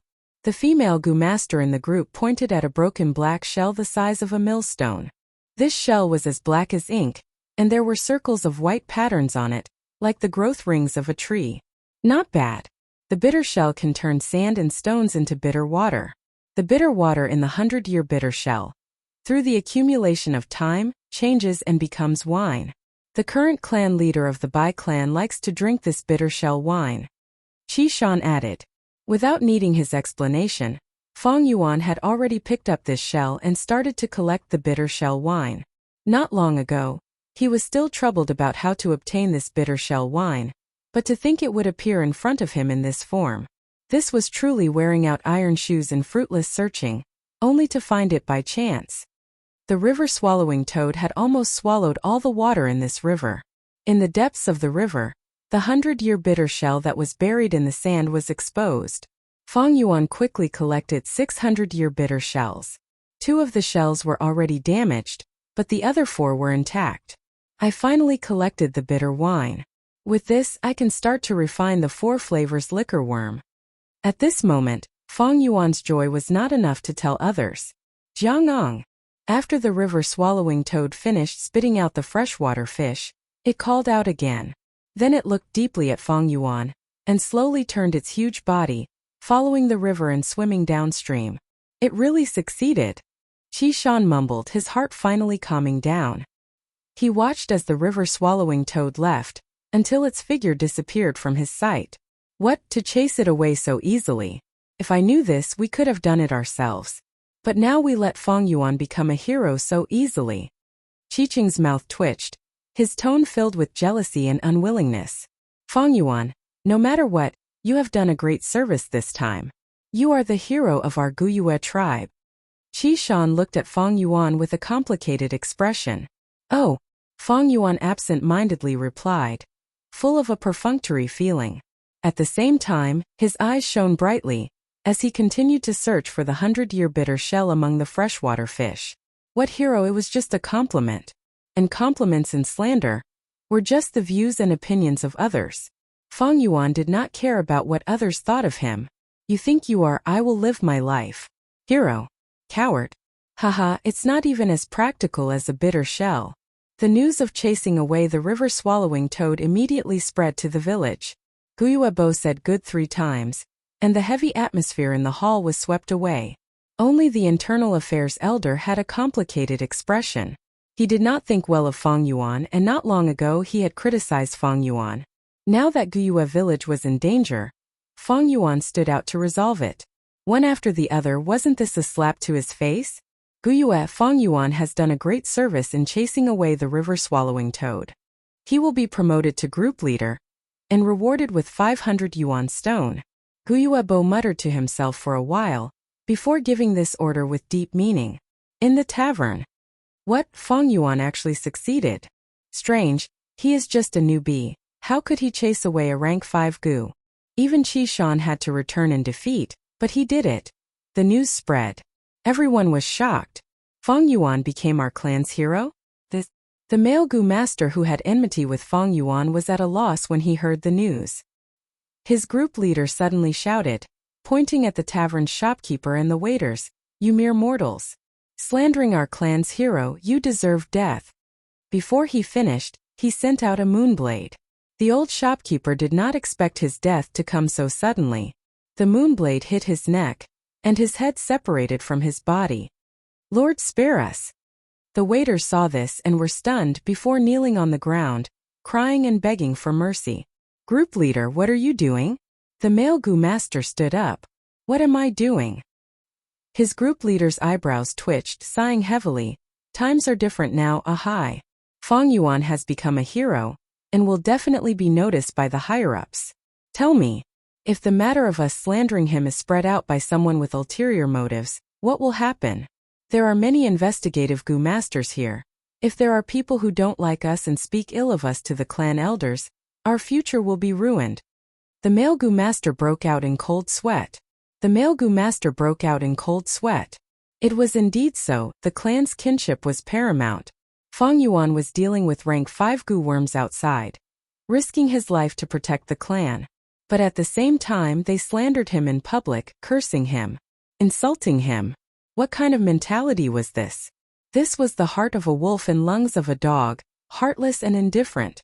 It was like a period of history on Earth. Yu Fei was fighting outside, protecting his country, while Qin Hui was a traitor in the imperial court. Although these Gu masters had not reached the stage of framing him, if this matter was spread out, would the clan's higher-ups be at ease with people like them? If it was Mo Yin or Qiqing with a strong background, then so be it. Unfortunately, the few of them didn't have any superiors to rely on. Climbing up in the system, it was nothing more than people squeezing and stepping on each other. If this matter was used by others, it would have a terrible impact on their future. It's not too late to save them. As long as we show our attitude, outsiders won't say anything. These mortals have cheap lives. Their deaths are not worth pitying. No, they can sacrifice themselves for us. It is their honor. You guys take action immediately. Each of you kill one. After you kill, praise Fang Yuan. Show your attitude. The clan leader shouted. Damn it. The male Gu master cursed fiercely. Between hatred and his future, he chose the latter without hesitation. A moonblade slashed down, and a shop assistant died tragically. Sir, please let me go.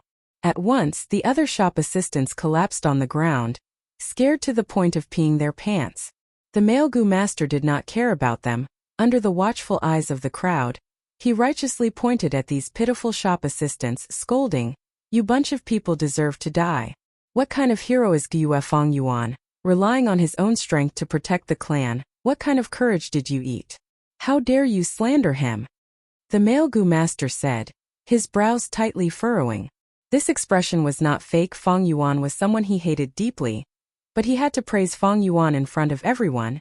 He felt sick and disgusted by his own words. "Sir, this is not what you asked us to."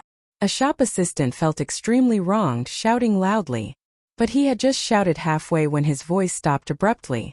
A moonblade flew over, cutting him to death. "A bunch of lowly commoners. It's fine if you slander us, but you still want to put the blame on us, implicating us." The one who attacked was a female Gu master, her face cold as she shouted. The other Gu masters looked over, as if they were watching a farce. Some sneered, some were indifferent, some continued to talk, but no one came up to stop them. So what if some mortals died? At most, they would just compensate some servants. Everyone was a clan member, they were all relatives. They would not interfere or pursue the matter for these outsiders, creating a rift for no reason. Happy face.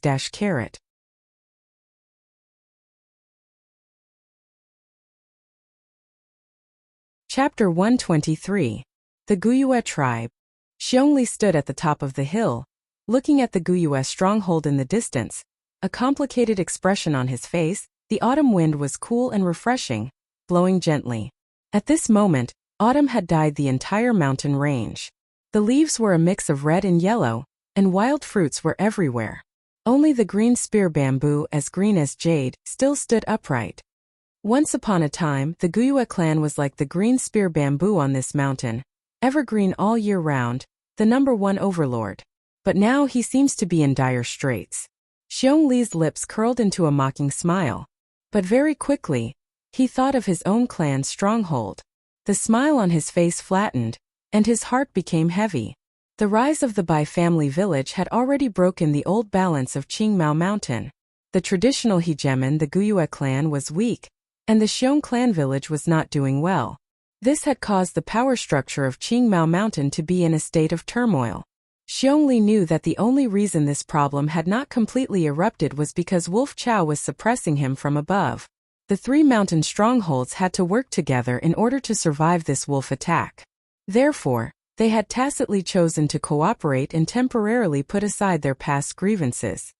Once the wolf wave passes, the old structure of Qingmao Mountain will be broken. By Ningbing, it has only been a few years, but he has already reached rank 3, truly terrifying. The figure of a white-clothed youngster appeared in Xiong mind. His heart felt like it was being pressed by a huge rock. It was extremely heavy. He, Xiong, was the #1 rank 2 Gu master in Xiong village. He had fought dozens of battles in his life and won more than he lost, establishing his reputation. Possessing the Grand Bear Gu when unleashed, he would have the strength of a bear, and was known as the strongest man in Qingmao Mountain. He had been in the martial world for a long time, and had personally witnessed Bai Ningbing's meteoric rise. He understood how terrifying this person was. Team leader, that's the Guyue knockoff. Still so far away, so why are we stopping here? Xiong clasped his hands together. He held the back of his head. He asked curiously. In this group of 5, Xiong was the youngest, a newcomer who had just debuted. He was the same age as Feng Yuan and was the #1 genius of the Xiong clan. He was short and had a shaved head. It looked white and shiny in the sunlight. Xiong gaze swept over the rising star of the family, and his heavy heart eased a little. He replied in a deep voice, "We are on a diplomatic mission, not a reconnaissance mission. This is already the border of the Guyue clan. If we enter rashly, I'm afraid we'll be treated as enemies." "Oh, I see." Xiong suddenly understood. "We've come here for 2 reasons. One was to hand over the Lord Patriarch's personal letter to Patriarch Guyue. The other was to investigate the river-swallowing toad incident. Guyue village. After all, it's not our place. When we get there, all of you better control your bad temper. However, we absolutely cannot let down the prestige of our Xiong clan. Do you understand?" Xiongli glanced at the 4 people around him. He shouted softly. The other Gu masters' expressions turned cold as they nodded silently. "Leader. Someone is coming." The investigative Gu master in the group suddenly spoke. "We've been exposed for so long, it's about time for them to come. I just don't know who it is." So it's Qi Shan. Not long after, Xiongli also discovered the Qi Shan group, and his gaze shone. "Wow, that person is so tall, he's Qi Shan?" He's even taller than leader Xiongli. This body of muscles piece by piece leader, he's that person with great natural strength, the one who always wanted to snatch the title of Qingmao Mountain's strongest man? Xiong stared blankly. Humph, just based on him. Xiongjiang, who was observing, curled his lips in disdain. Xiongli. Qishan. The distance between the two groups shortened to 50 steps. The two leaders met face to face, and their gazes were so sharp that sparks seemed to fly in the air. Seems like this time you're the Xiong clan's special envoy. Qishan snorted. He had fought with Xiongli many times. That's right. Is the Bai clan's special envoy here? Xiongli's expression was steely. Why ask so much? Follow me. Qishan was on guard, slightly turning his body as he invited. At the same time, in the second secret room, 4 jars of wine were placed in front of Fang Yuan.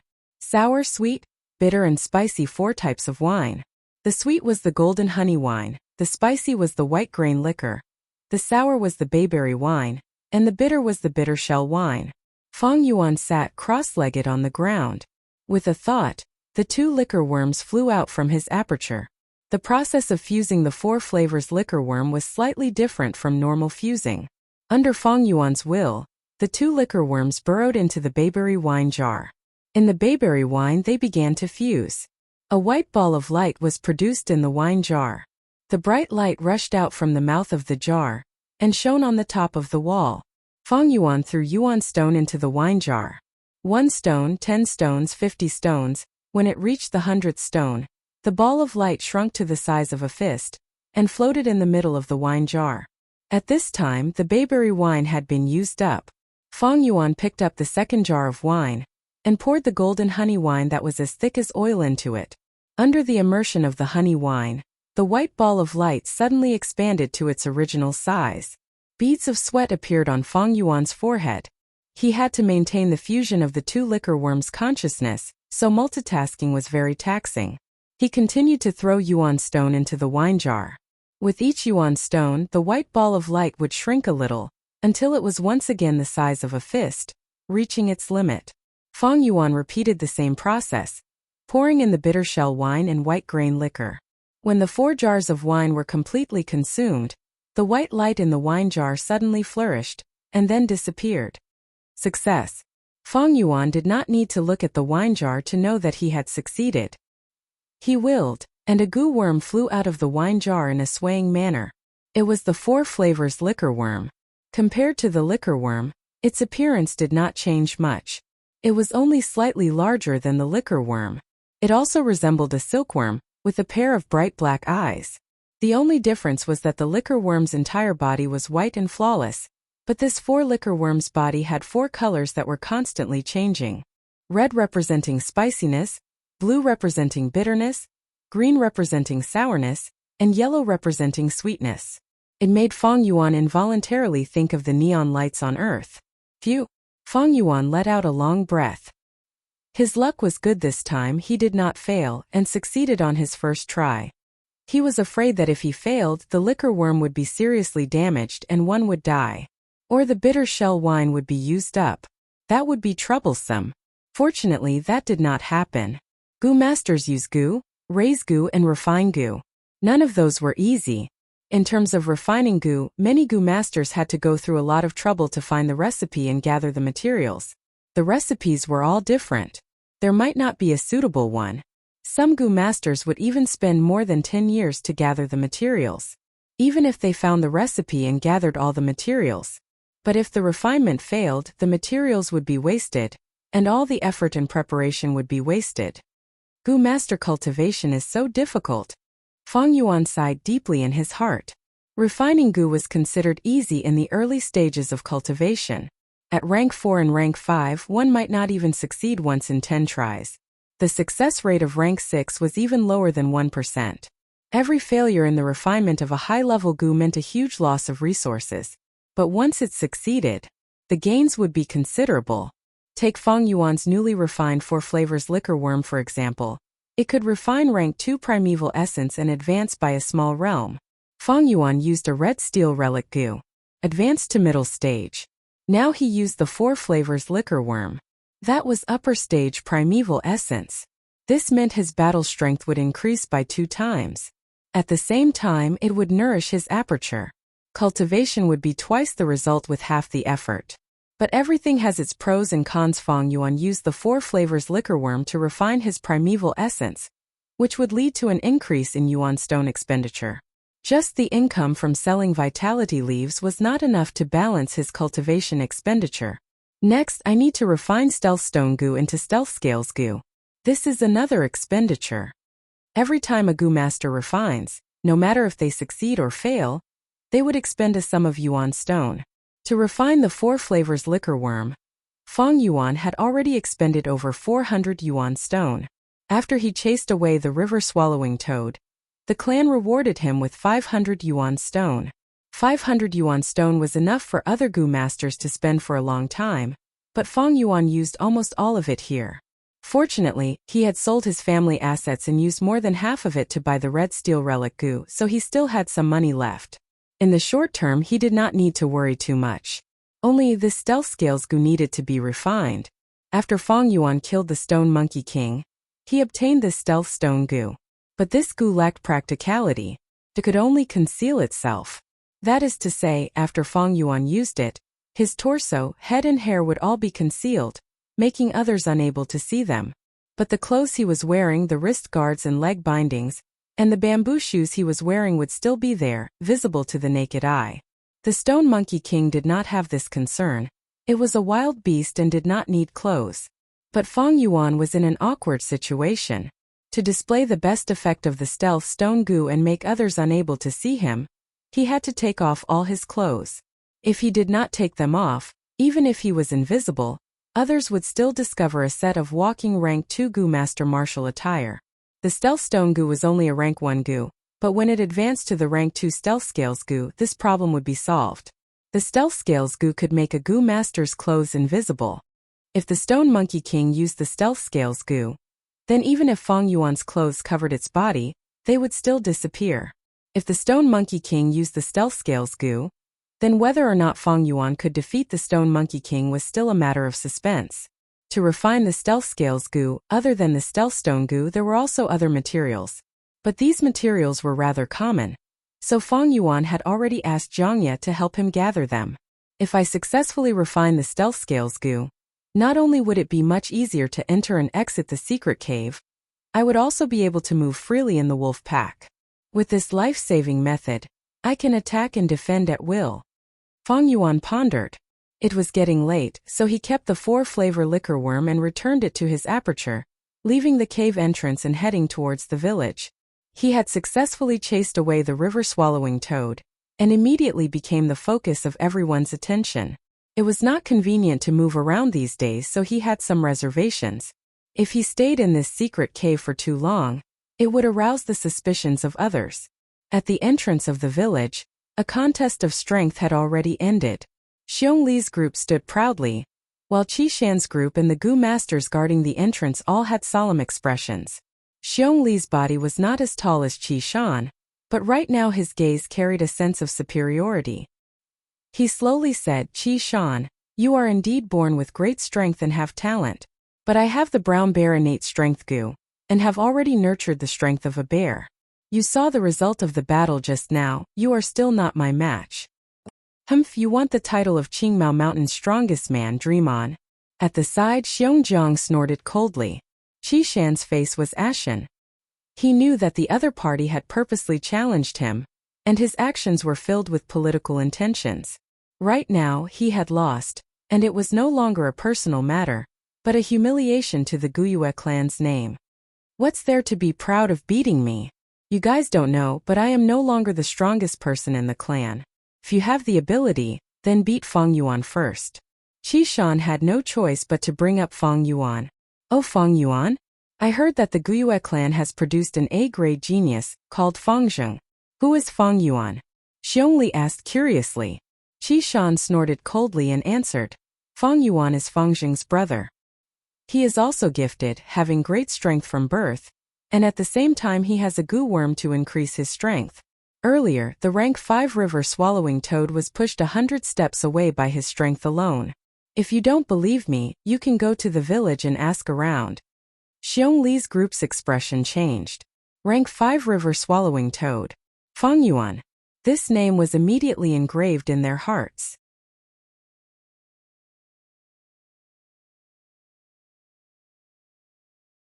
Chapter 124.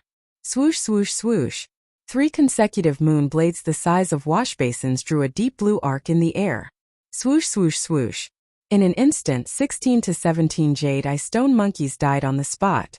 The Stone Monkey group chasing Fang Yuan was immediately halved. Fang Yuan stood on the spot, not retreating but raised his right palm again, striking the air 3 times. Another 3 moon blades crashed straight into the group of stone monkeys. Wherever they went, the stone monkeys toppled over. The stone monkey corpses fell to the ground, breaking into pieces of rubble. The eyeballs that had turned into jade pearls also rolled on the red ground. Fang Yuan checked his aperture and found that there was still more than half of the dark red primeval essence left. The Moonglow Goo's Moonblade required 10% of light red primeval essence to activate. If Fang Yuan was at rank 2 initial stage, he could only activate it 4 times in a row. At middle stage it would increase to 8 times. At upper stage the number would double again, rising to 16.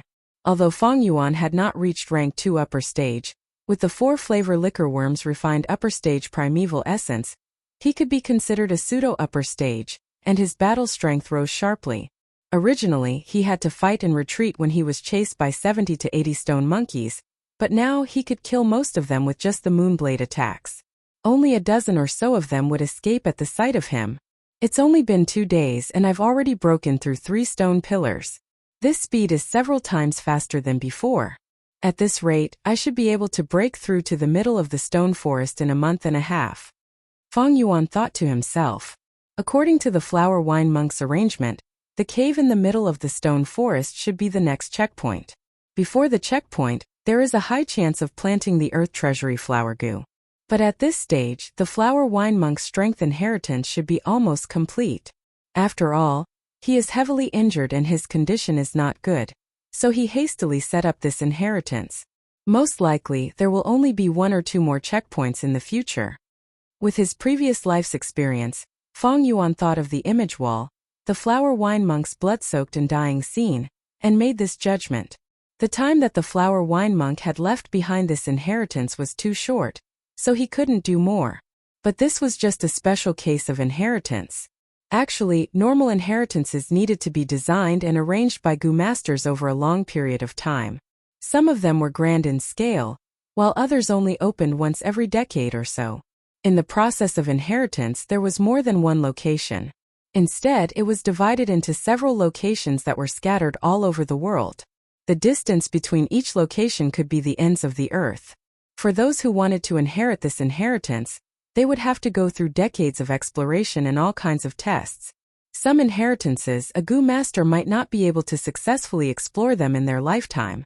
They would often leave this unfinished business to their descendants. The Flower Wine Monk's inheritance is classified as a miniature inheritance. It has one flaw, which is that the inheritance is relatively rare. However, there was also an advantage to this, which was that the levels set up by the characters were usually based on the local conditions, so they were relatively simple. From this inheritance I obtained the White Boar Goo, Jade Skin Goo and Liquor Worm. Stealth Rock Goo could barely be counted as one. All that was left was probably 1 or 2 more Xidagarba flowers. Hopefully, among the remaining Goo worms, there are scouting type or movement type Goo worms. Time passed quickly, autumn passed and winter came. Early winter, the first snow.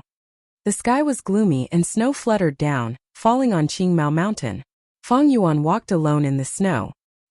He had just come out from the secret cave in the rock crack, and was now rushing back to the village. Looking at the time, it has already been 2 months, but my progress in clearing the stone forest has not been good. Fang Yuan's eyes were filled with gloom.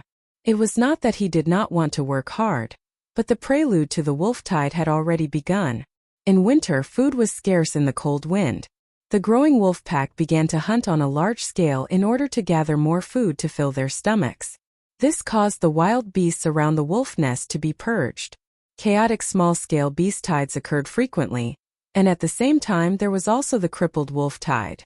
These crippled wolves were all eliminated by the wolf nest. To survive, they formed groups and began to show themselves around the village, frequently moving about.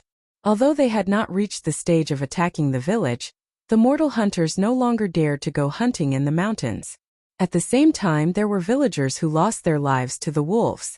Wuxia village mobilized a large number of Gu masters to carry out the purge. This way there were more people coming and going, and among them were many scouting Gu masters. This made Fang Yuan wisely reduce the number of times he went to the secret cave in the rock crack. This way, there was no doubt that the advancement of the stone forest had greatly decreased. The howling cold wind was getting stronger and stronger, and the snowfall was also getting heavier. Low roars of beasts could be heard amidst the wind and snow. Fang Yuan stopped in his tracks, vigilantly looking around.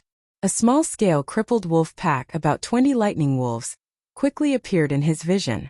Again, Fang Yuan mumbled.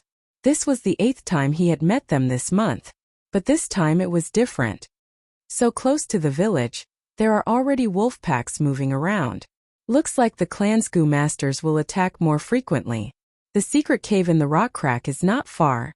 Looks like I can't go there for the next few days. Thinking of this, Fang Yuan's heart sank. The journey was difficult. There would always be some wind and snow in this world, stopping people from moving forward. Gu Master Zhenren walked elegantly. The wolf pack quickly surrounded Fang Yuan. Roar, roar, roar. They growled and pounced towards Fang Yuan. Moonglow Gu. Fang Yuan's heart moved and a moonblade flew out.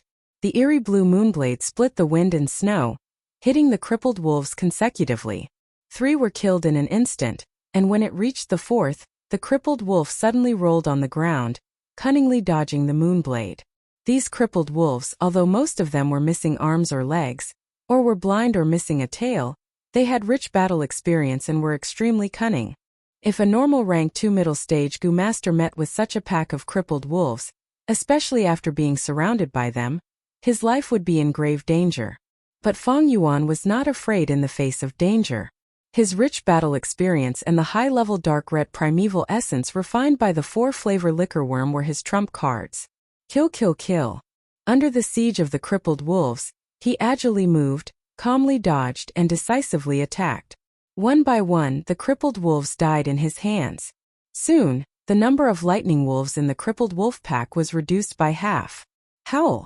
An alpha wolf let out a mournful howl, and the wolf pack immediately stopped attacking and started to retreat. This was the craftiness of the crippled wolves. Once they realized that Fang Yuan was a tough nut to crack, they decisively retreated, giving up on the idea of hunting Fang Yuan. These old wolves, sick wolves, injured wolves, although they did not have perfect bodies, but to be able to survive until today, they had a set of survival wisdom. Fang Yuan stood on the spot, quietly watching the crippled wolf pack disappear into the wind and snow. His strength, if he could not expose it, he would not expose it. After confirming that the wolf pack had completely escaped, Fang Yuan squatted down and hurriedly collected the items on the wolf corpses. Wolf skin, wolf teeth, and so on were all valuable. Although the market price was relatively low, but there was a lot of them. In these 2 months, Fang Yuan eradicated the crippled wolves, and relied on the spoils of war to earn a small sum of money. On the snow, the blood that flowed out of the wolf corpses was still warm. With the crippled wolves, although they had fallen to the ground, they were not completely dead, and there was still a trace of splendor in their eyes. In this nature, all living things are fighting and surviving. It's not just humans. This world is a wonderful stage to use life and death. Fang Yuan sighed in his heart, mercilessly giving these dying crippled wolves one last stab. The battle power of a crippled wolf was already higher than 2 jade-eye stone monkeys. With the cooperation of the wolf pack, their battle power would double. I can deal with these small crippled wolves, but if I were to deal with a large crippled wolf pack, or a small healthy wolf pack in the future, I'm afraid there will be trouble. Fang Yuan faintly felt a sense of pressure. Next, when the wolf tide breaks out, the whole clan will be mobilized, and I will naturally not be alone. From now on, if I want to hunt lightning wolves alone in the wild, I will need a scouting Gu worm or a movement Gu worm. Otherwise, he might have perished in this wolf tide. The more experience Fang Yuan had, the more he could recognize his own shortcomings. With the 4 flavors liquor worm, his battle power had increased by a lot. With the Moonglow Gu and White Jade Gu, he could attack and defend, And with his previous life's accumulation, Fang Yuan was not at the same level as Qing Shu, Qi Shan, or Mo Yen. It could be said that he could barely stand in the top ranks of the rank 2 Gu masters in the clan. The reason why it was barely was because he was not a true upper stage Gu master, and his aptitude was only C grade, very limited. His battle power was already the best he could do. But to survive in the wolf tide, battle power was only one aspect. Scouting methods are indispensable. If I had a scouting Gu worm, I could sense the approaching wolf pack in advance, and quickly leave, changing my route. Or I could use the Gu worm to run faster, escaping the wolves' encirclement and shaking them off, Fang Yuan thought. As long as he had one of these 2 Gu worms, his chances of survival would increase greatly. With 2, he could basically do it with ease. I hope the Flower Wine Monk's inheritance has such a Gu worm. If not, it's not a problem. According to my memory, every wolf tide, the 3 clans would work together to set up a battle merit board and sell off the Gu worms in their storage. Among them were many rare Gu worms. At that time, I can even use the battle merit to exchange for Gu worms from the Bai or Xiong clan. Fang Yuan planned in his heart and stood up. In this short period of time, he had neatly arranged his spoils of war, placing them in a bag and carrying it on his back. White snow fluttered in the air, quickly freezing the wolf blood and covering the wolf corpses. Look, Fang Yuan is back. He's carrying a bag. Did he go out to hunt wolves again? He's the one who saved our clan? It was just a coincidence. We all know the process, and if I had that much strength I could do it too. It's nothing. Fang Yuan walked into the village, and along the way, passers-by turned to look at him. Some praised him, some were curious, and some were jealous. Fang Yuan. Qi Shan suddenly appeared at a corner, and shouted.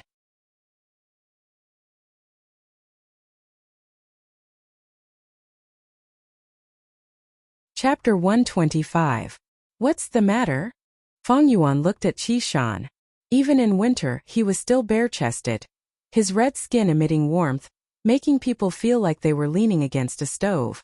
The white snow fell on his body and melted in an instant. This was because there was a twin orifice stove Gu in his aperture. Stove Gu was a rank 2 Gu, containing fire energy and used for offense. Resisting the cold was only a side effect. Qi Shan's gaze was somewhat complicated. He stared at Fang Yuan and said in a deep voice, "Do you know that Xiong clan Xiongli wants to compete with you in strength these days?" "I know." Fang Yuan nodded. Qi Shan heaved a long sigh. "Xiongli wants to compete with you in strength. It is not a simple competition, but it concerns the distribution of benefits in the 3-clan alliance. Under the wolf tide, the alliance will perish. But after the alliance, how to distribute the benefits is the most crucial issue. Thus, these days, the 3 clans have been in a deadlock over this matter." Fang Yuan glanced at Qi Shan and immediately understood why he took the initiative to look for him. Negotiation was the most difficult thing. For the sake of benefits, the 3 clans would not take the initiative to give in. They would fight for every inch of land. The negotiation table was already filled with smoke, the flames of war raging like wildfire. The values of this world, one was strength, and the other was familial love. Qingmao Mountain's 3 clans were all clans. They had been in conflict for a long time. Their hatred was deep. They naturally could not use familial love to smooth things over. Thus, to break the deadlock, they had to rely on strength. On Earth, there were military exercises to display strength. This world had the same result. There were also Gu fights and sparring to show off one's strength and fight for greater benefits. This was the reason why Xiongli wanted to spar with Fang Yuan and compete in strength. As expected, Qi Shan said, "I have fought with Xiongli before. He has brown bear innate strength Gu. He has already nurtured the strength of one bear. He also has grand bear Gu. He can increase the strength of one bear again. Adding them together, it is the strength of 2 bears. I am far from his match, even if I don't want to admit it. But the title of Qingmao Mountain's #1 Herculean is well deserved." He paused and continued, "Let's discuss the matter as it stands. You and I don't have much of a difference in strength, so you won't be his opponent. But you cannot lose, because you are the hero who awakened the river-swallowing toad and saved Qingmao Mountain. If you lose, the interests of our Guyue clan will suffer. So, for the sake of the family's interests, please abandon your personal reputation and choose to avoid the battle." Fang Yuan silently looked at Qi Shan. Qi Shan lowered his gaze. I know this matter is very difficult for you. After all, choosing to avoid a battle was destructive to one's reputation for bravery. But the family's interests were the most important. If you lose, I'm afraid the family will have to make even more concessions. The family nurtured us, so we naturally have to contribute to the family. Isn't that right? The family needs you. You sacrificing your own reputation for the sake of the family, this is also a matter of course. But this started because of me. In my own name, I'll compensate you with something. Consider it my sincerity. With that, Qi Shan handed a large bag of money to Fang Yuan. Fang Yuan took it and weighed it, and could not help but laugh. So my reputation is only worth 200 yuan stone? Qi Shan could hear the mockery in his words. His eyes flashed and he said solemnly, Fang Yuan, don't be angry. Previously I was trying to persuade you, but in reality I came here with a mission. I want you to avoid the battle. This is a secret order from the higher-ups of the family. Whether you want to listen or not, you have to listen. Please take care of yourself. Finishing, he turned and left, leaving deep footprints on the snowy ground. Fang Yuan looked at Qi Shan's back, his eyes revealing a light of understanding. In order to fight for the greatest benefits, the family has probably already used the matter of me chasing the river-swallowing toad as a bargaining chip on the table. After all, the presence of the river-swallowing toad here is a threat to Qingmao Mountain. As for the Xiong village, to get rid of this bargaining chip, they secretly ordered Xiongli to challenge me. To the family, I am only a chess piece. Xiongli is also a chess piece, and Qi Shan is even more so a chess piece. It is laughable that some people are willing to become chess pieces, and even feel proud of it, thinking that it is natural. This is because they have been successfully brainwashed by the family. But I never wanted to fight with Xiongli. The so-called reputation is only the praise of others. It was unknown how many heroes have been imprisoned by this shackle since ancient times. But to me, what's the pity in letting it go? I have to thank Qi Shan for gifting me 200 yuan stone for free. Thinking of this, Fang Yuan secretly laughed coldly. Why did he attract Xiong challenge? It was only because he wanted to save the village's reputation. Why did Qi Shan want to challenge Xiong? It was only because of the reputation of Qingmao Mountain's strongest man. The so-called reputation was only a flatbread for vanity. How many people had been tempted, how many people had been fettered, how many people had been trapped. What a pity, what a pity! The snow was still falling slowly. The entire Guyue village stood quietly in the snow. The people beside him walked hurriedly on the road. What a joke! These people are all trapped by an illusory flatbread. Fang Yuan's eyelids drooped under his eyelashes. His dark and serene eyes were half hidden. The light in the snow shone on his face. The young man's face was pale, revealing a sense of coldness. Suddenly chuckling, Fang Yuan recited softly, "The white snow is pure white. I walk alone in the world. I walk alone with no worries, my lonely shadow comes and goes." He took a step forward, continuing to walk. Along the way, the people were hurrying, but Fang Yuan walked alone. Whether it was the clansmen, the white snow, the village, they were only a blurry background. After a while, he returned to his rented house. The bamboo building, wine shop and so on were all sold by him. He still lived in the rented house, although the environment was very simple. Fang Yuan was not demanding, as long as he had a place to stay. Sitting cross-legged on the bed, Fang Yuan began to cultivate. In Gu master cultivation, breaking through a large realm required aptitude and talent. But breaking through a small realm was purely a matter of painstaking effort. As long as there was enough time, the aperture walls would be constantly nurtured, and could continue to improve. According to the agreement at dusk, Jiangya arrived at Fang Yuan's residence. "Lord Fang Yuan, these are the primeval stones for this trip, please check." He entered the room and respectfully handed over 5 money bags, which were naturally filled to the brim with primeval stones. Yuan stone far exceeded 400 pieces. The wolf tide was approaching, and the Gu master's demand for the vitality leaves had also increased. This caused the price of the vitality leaves that Fang Yuan was selling to increase. Fang Yuan gave Jiangya 9 vitality leaves. At the same time he asked, "The things I wanted you to buy earlier. Have you done it?" Jiangya, however, showed a shocked expression, shaking his head. "Lord Fang Yuan, the timing is not right. The wolf tide is approaching. The clan has already implemented a control over resources. The other things are fine, but that fish scales goo, its value is only slightly lower than the jade skin goo. I have already done my best. But I am afraid there will not be any results in a short time. Feng Yuan frowned.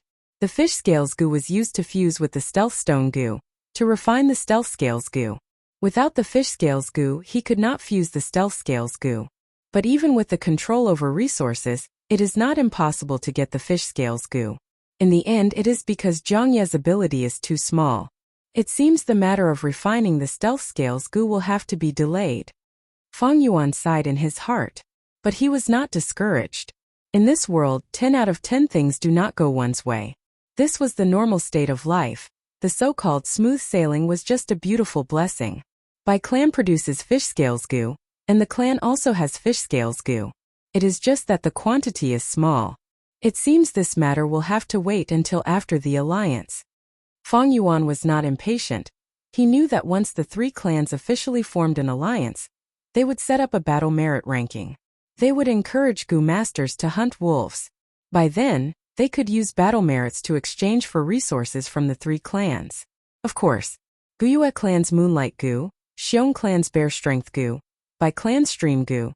These were the symbols of the clans, and were not part of the exchange. But the fish scales goo was definitely there. Opportunities often accompanied by danger. To goo masters, the wolf tide was a severe test, but it was also a good opportunity to rise. Under the attack of the wolf tide, countless famous goo masters died, and countless goo masters became famous. The old forces in the clan might weaken, and the new forces would walk on the political stage with their heads held high. In the evening, another unexpected guest came to visit. It was Guyue Qingshu and Guyue Fengzheng. Qingshu went straight to the point, bringing up the old matter and wanting to buy Feng Yuan's liquor worm. But other than this, he also wanted to buy Feng Yuan's black boar goo, and even the 9-leaf vitality grass. The 9-leaf vitality grass was definitely not for sale, and the liquor worm had already been refined into the 4 flavors liquor worm. Feng Yuan could not take it out even if he wanted to, thus he rejected it. As for the black boar goo, I have already gained the strength of a boar, and the value of the black boar goo to me is very low. The best result of the black boar goo is the steel mane goo. Although this goo can attack and defend, to me with the white jade goo it is not very useful. I might as well trade for a fish scales goo. As Feng Yuan thought of this, he brought it up. Fish scales goo? Qingshu frowned slightly, but soon nodded. I know, you are indeed lacking a defensive goo worm. The fish scales goo can be refined into the rank 2 scale armor goo, and it will have a good defensive effect. The recipe of using the fish scales goo and stealth rock goo to refine the stealth scales goo was discovered by accident 200 years after the end of his previous life.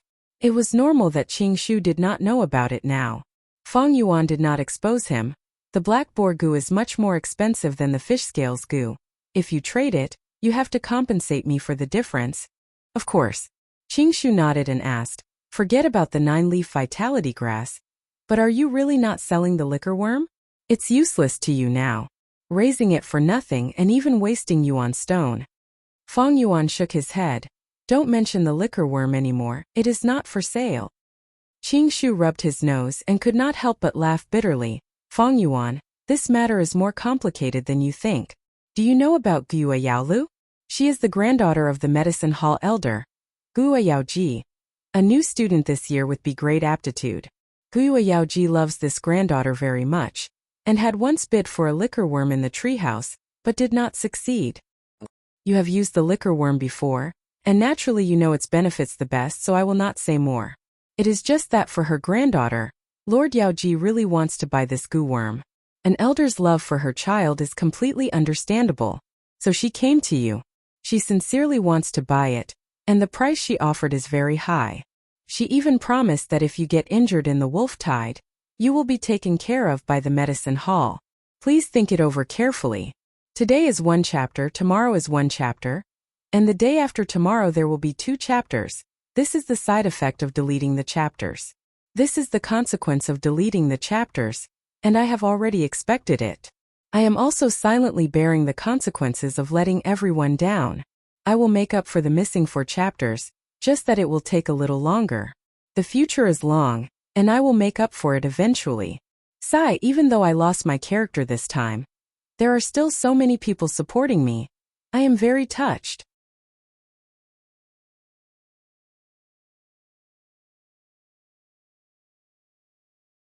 Chapter 126.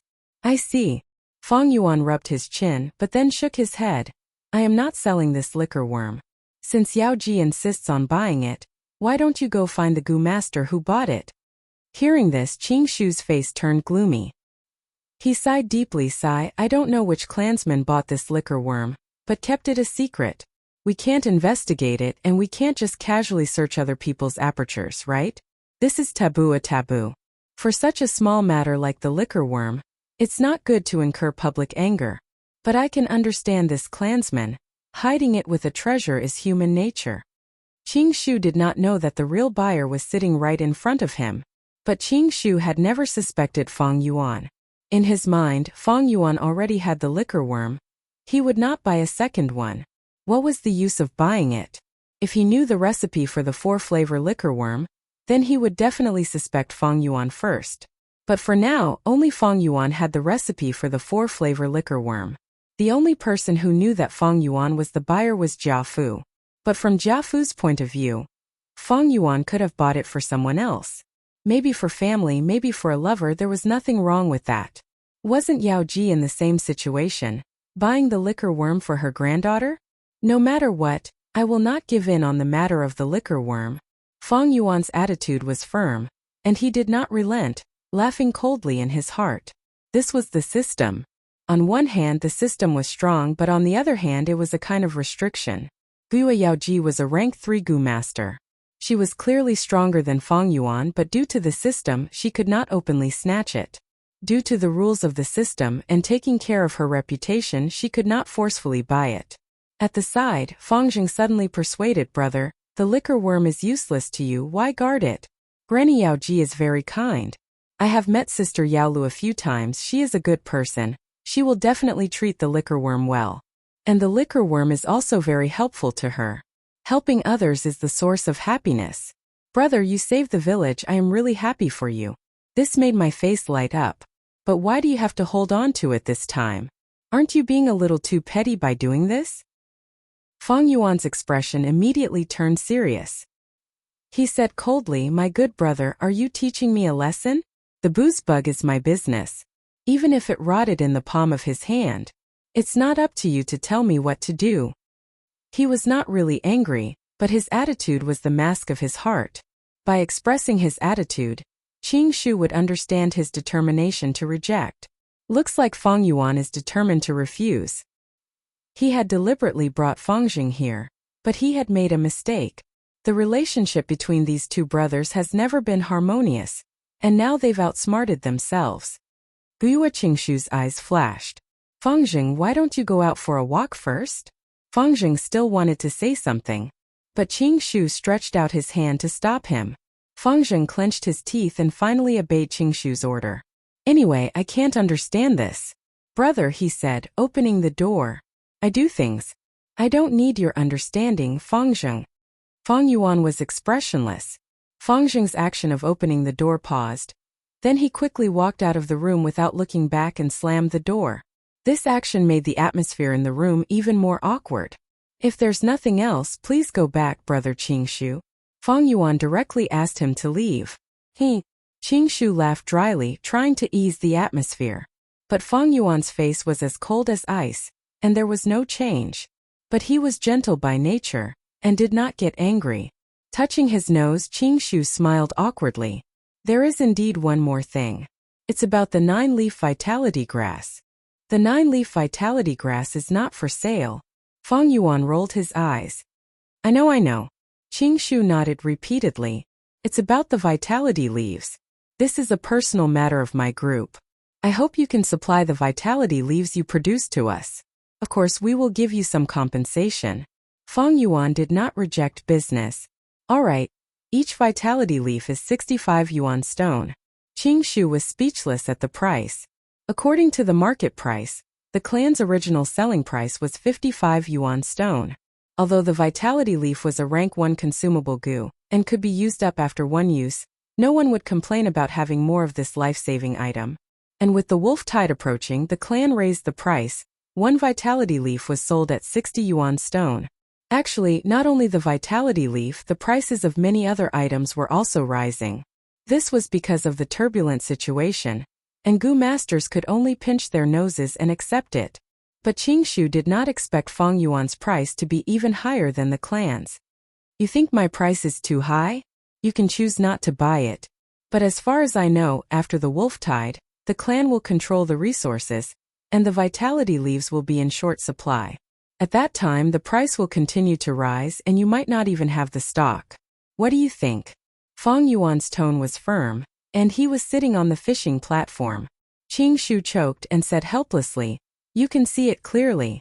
But raising the price like this is a bit too much. Aren't you afraid of offending people? If you lower the price, you can use it to build up your connections.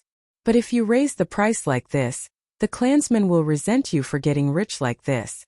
Fang Yuan raised his head and laughed. "The wolf tide is approaching. A small character like me might die any day. Why would I care about these minor details? You are no longer a small character. Interpersonal relationships are not minor details." Qingshu looked deeply at Fang Yuan, and then lightly shook his head. "But everyone has their own thoughts and choices. I will not force them. But you need to be careful. Lord Yaoji will not let this go so easily. Goodbye." Qingshu did not mention the matter of buying the vitality leaf again. Fang Yuan's price had scared him. He was a smart person, and smart people do not buy things on impulse but reason. Smart people would have a price in their heart, and if it exceeded this price, they would calmly stop. Fang Yuan seemed to have only raised the price by 5 yuan stone, but Qingshu definitely wanted to buy more than one vitality leaf. The wolf tide would last for at least a whole year, and the amount of vitality leaf consumed would be very large. Accumulating like this would be a lot. "Thank you for your reminder. Take care, I won't send you off." Fang Yuan watched Qingshu leave. His heart was clear, knowing that Qingshu would definitely come back. It was because he had greatly underestimated the severity of this wolf tide. In such a wolf tide, death could come to everyone at any time, and there was no worry about selling the vitality leaf. In Fang Yuan's memory, it had even been raised to a high price of 100 yuan. Of course, this price was also when the wolf tide was at its fiercest. What Fang Yuan needed to do now was to adapt to the situation, slowly raising the price. As time passed, the winter wind became colder. This year's winter was colder than in previous years for the 3 mountain strongholds of Qingmao Mountain. Take Guyue's mountain stronghold for example. More and more crippled wolves appeared around the mountain stronghold. The clan issued a large number of missions, and almost all of them were related to exterminating the crippled wolves. In December, the number of crippled wolves reached its peak, and the situation took a turn for the worse. It reached a terrible level. There was even a village at the foot of the mountain. It was a situation where it was slaughtered by a large wolf pack. Fortunately, there were more than 10 Gu masters stationed in the village. They retreated in time. This made the clan higher-ups heave a sigh of relief. The death of a Gu master made them feel heartache for a long time. As for the mortals, they were all servants, so if they died, so be it. In this world, there was no such thing as human rights. A Gu master's life was more precious than 100 mortals' lives. This was the common view of everyone. But casualties were unavoidable. Thus, at night in the mountain stronghold, there were often faint cries of sorrow and sorrow. The crippled wolves were just the prelude. The true wolf tide was even more terrifying. The crippled wolves were just the prelude. The real wolf tide would be even more terrifying. This year's wolf tide might not be the same as the past. Under such pressure, the deadlocked negotiations made rapid progress, and the alliance of the 3 strongholds was formed. Under this kind of pressure, the deadlocked negotiations progressed quickly, and the alliance between the 3 brigades was formed. Alliance Slope 3 Strongholds Meeting. Alliance Slope 3 Village Alliance Meeting. The snowflakes were like white fluff, slowly drifting down. Hundreds and thousands of Gu masters gathered here, forming a huge scale. The Alliance Slope was an ordinary slope. However, in history, the second-generation leader of the Guyue clan had facilitated the first alliance between the 3 clans here. From then on, all future alliances would be held here. After many years of remodeling, the current alliance slope was dozens of times larger than its original appearance. It was practically a huge plaza. On the other side of the square against the mountain wall, there was a tall boulder erected. On the huge stone platform there was a pavilion carved out of stone. There were stone tables and chairs in the pavilion, and the higher-ups of the three families were sitting inside, discussing closely. Under the huge stone platform, the Gu masters of the three villages stood in distinct groups, forming three enormous groups. The Gu masters were all wearing similar battle attire and belts. Their cultivation level could be seen at a glance. Feng Yuan was among them. He secretly sized up and observed. The Gu masters below the stage were all rank 2 Gu masters. Rank 1 Gu masters were mostly in charge of logistics, while rank 2 Gu masters were the true main force. As for rank 3 Gu masters, they were all clan elders. For a mid-sized clan like the Guyue clan, every generation of painstakingly accumulating, they would only have over 20 clan elders. Feng Yuan was observing, and so were the other Gu masters. Countless gazes intertwined, some with hatred, some with curiosity, and some with vigilance. The Gu masters of the Guyue clan were generally skinny. The Gu masters of the Xiong clan were all sturdy, and from their appearance, one could tell that they had great strength. The Bai clan's people, probably because they lived under the waterfall at the back of the mountain, had pale skin and carried a yin aura. That long hair is Guyue Qingshu, rank 2 peak stage, the number 1 rank 2 in the Guyue clan. Someone pointed. Emoyen. It's you bitch who cut off one of my arms. After the wolf tide, I will get my revenge. Someone snorted in his heart. Wow, that girl riding on the huge bear. She should be the Xiong clan's Xiong Jiao man. Don't be fooled by her cute appearance. She is very crazy when she fights. Do you see that white fat woman? That is Bai clan's Bai Zhong Shui, a rank 2 upper stage expert who possesses the water dolphin Gu. She is very unrestrained and lustful. You newbies have to be careful, don't get pushed down by her. The grudges between the three clans were already very deep. The discussions on the alliance slope became louder and louder, becoming a noisy scene. Many Gu Master seniors were pointing and introducing the experts of the other two clans to the newbies, reminding them to be careful in the future.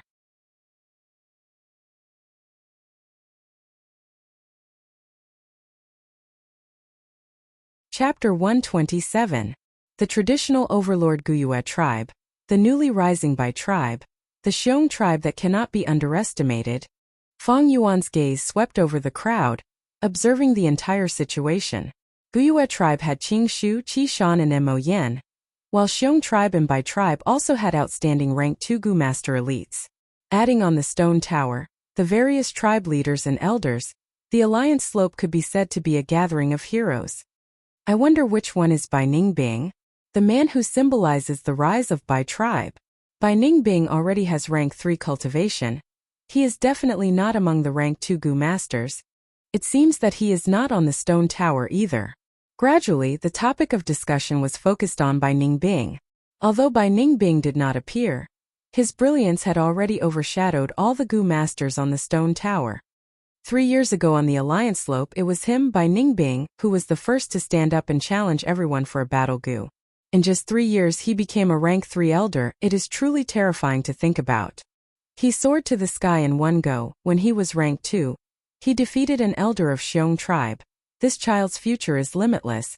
Most importantly, he has already grown up. At this rate he can become a rank 4 expert or even rank 5. As for rank 6, rank 5 to mortal, rank 6 to immortal, rank 5 is already very impressive. Rank 6? Don't overestimate him. That is not certain. Who can say for sure what will happen in the future? Amidst such discussions, the 3 tribe leaders on the stone tower stood up, looking down at the 1,000 Gu masters below.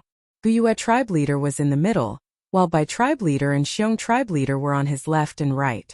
The alliance slope gradually quietened down.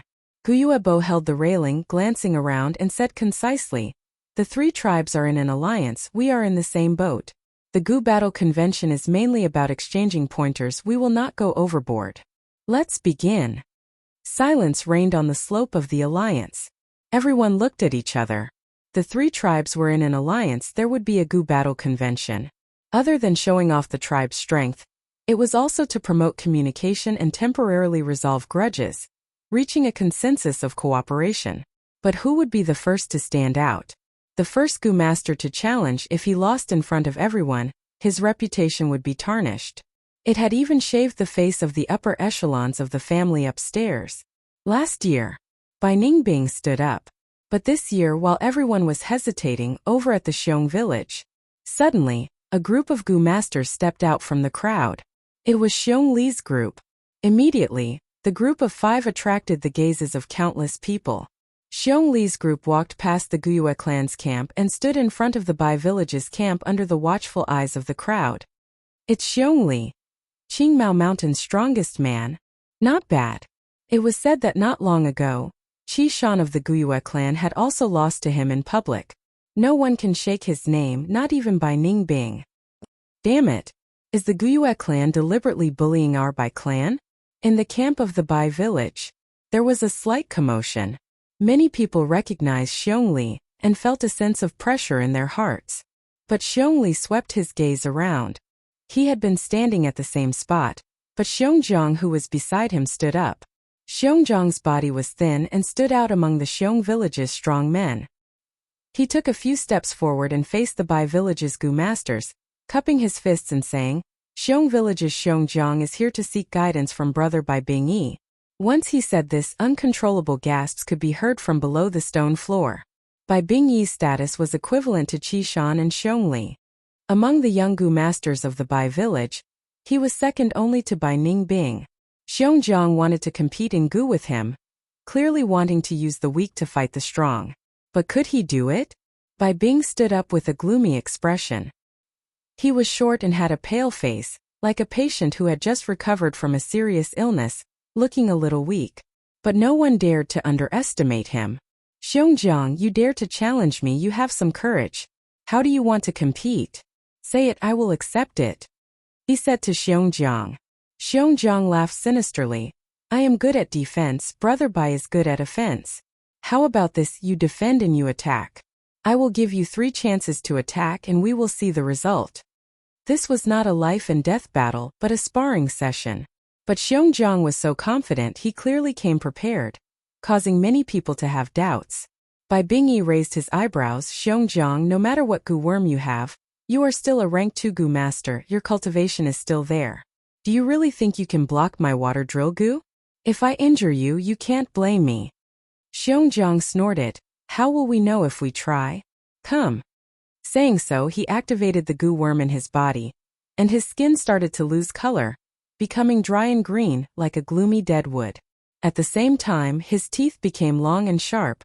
His 4 canines protruded out of his lips. Furthermore, the pupils of his eyes had also turned into a lustrous green. This was a rank 2 roaming zombie Gu. As long as it was activated, it could turn a person into a zombie. Compared to a living person, zombies were more resistant to physical attacks and had stronger recovery ability. But they were afraid of fire and lightning and had higher defense against water and wind poison. At the same time, zombies were not as strong under the sun as in the dark, affected by the weather. Even so, I am not afraid. Bai Bingyi sneered, raising his right hand. Under everyone's gazes, he put his 5 fingers together and retracted his fist. First, a drop of water condensed in the air above his 5 fingers.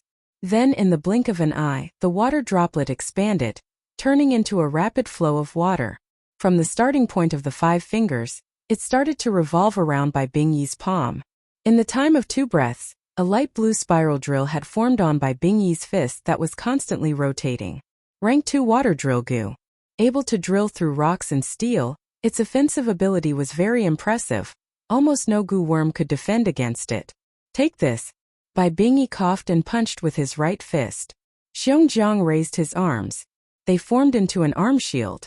The water drill hit his arm, and large amounts of water splattered out. Both sides were in a deadlock for a few breaths of time. Suddenly, the water drill spun rapidly, sending Xiongjiang flying by 5 to 6 steps. Xiongjiang fell on the ground, but soon stood up again with a carp flip. However, the muscles on his arms were almost completely crushed by the water current, revealing the pale bones of his arms. Bai Clan's Gu masters saw this. They could not help but cheer. Only a few people frowned deeply. Xiongjiang laughed sinisterly, not caring about his injuries. He had turned into a zombie. His sense of pain had already fallen to zero. Bai Bingyi stood on the spot, but his pale face suddenly changed, and he spat out a mouthful of blood. Bai Clan's Gu Master's cheers stopped abruptly. How can this be? Someone shouted. It is the Shadow Death Gu. Bai Bingyi stared at his feet. Xiongjiang's shadow was strangely distorted, spreading out on the snowy ground. Xiongjiang and Bai Bingyi were connected together. Seems I have one brother Bai. With this Shadow Death Gu, I will receive many injuries. You will have to bear a tenth of it. I specialize in defense while you are an offensive type Gu Master. Your body is not healthy. Even if it is a tenth of the damage, you will not be able to bear it. Xiongjiang said plainly.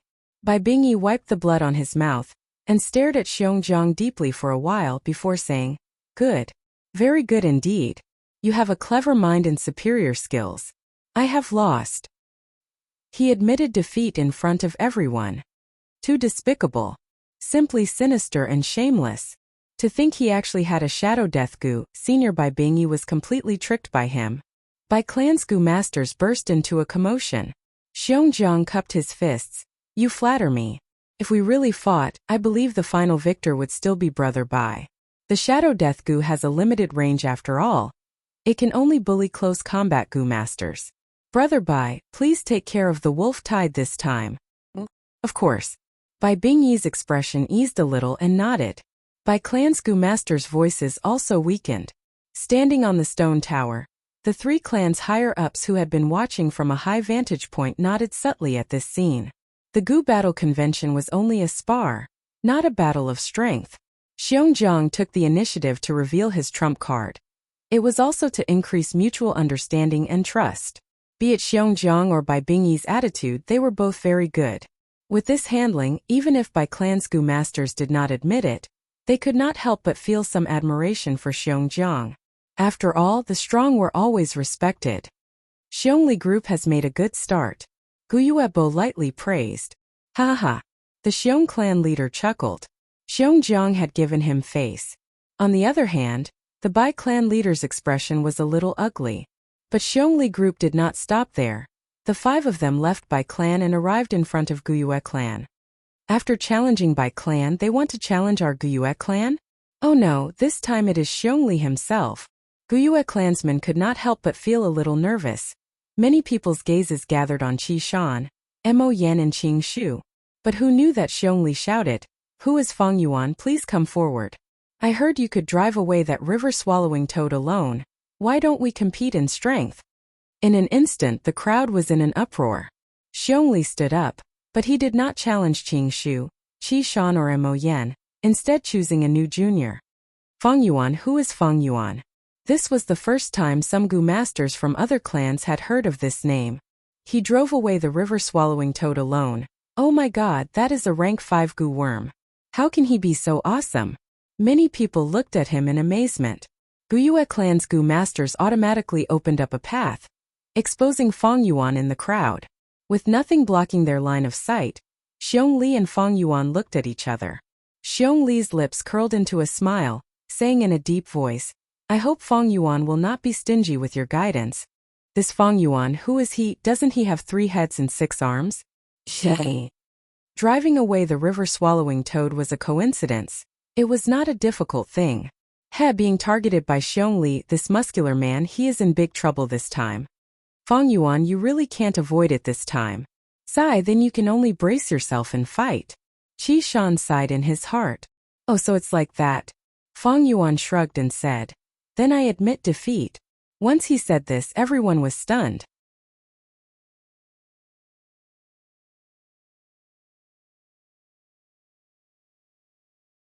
Chapter 128.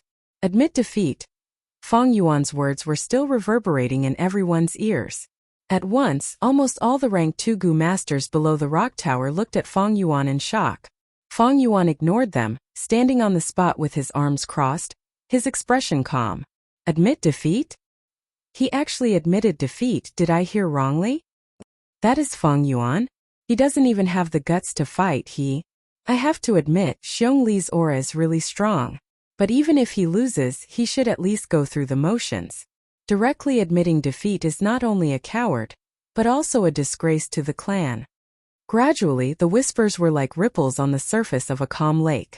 After the initial shock, many Gu masters' gazes turned to disdain, contempt and gloating. Many Guyue clan Gu masters stood up uneasily. The gazes from Xiong clan and Bai clan Gu masters were like invisible needles, stabbing at their self-esteem. Fang Yuan was a Guyue clan member. He directly admitted defeat, causing them to lose face as well. How can he admit defeat? Fang Yuan, you are a Guyue clan man, step out and fight Xiongli. But, even if he loses, it is not a big deal. If he doesn't even have the courage to fight, that is the true disgrace. Some of the Guyu clan's Gu masters shouted, urging Fang Yuan to go out and fight. Fang Yuan's expression did not change. Listening to these words was like listening to a group of dogs barking. The so-called reputation face Gloria was just a painting, a shackle placed on the members' necks by those in power. These Gu masters were just dogs with a rope tied around their necks. Xiongli stared at Fang Yuan, suddenly laughing. What a disappointment. To think that Guyue clan's bravery is like this? These words made the Guyue clan Gu masters' expressions turn ugly. Bursts of laughter came from the Xiong clan village. Even the Bai clan's Gu masters looked at Guyue's tribe with mocking gazes. The people around Fang Yuan also moved. They all distanced themselves from him, looking ashamed to be associated with him. Soon there was no one within 5 steps of Fang Yuan. Fang Yuan stood there alone. He did things his own way out of place, but his expression was calm. Others valued the reputation of bravery, but Fang Yuan scoffed at it. This involuntarily caused everyone to hate Fang Yuan. Because Fang Yuan's contempt for reputation was a denial of the public's values. Denying these values was equivalent to denying the masses who had been living according to these values. Others were naturally unwilling to deny their own value and feel that their lives were wrong. Therefore, naturally he began to resist and reject Fang Yuan, subconsciously rejecting Fang Yuan. Those with a weak spirit would be defeated by this rejection, and thus change themselves to become more popular. But Fang Yuan needed this rejection. There were more and more secrets on him, and he needed to be alone.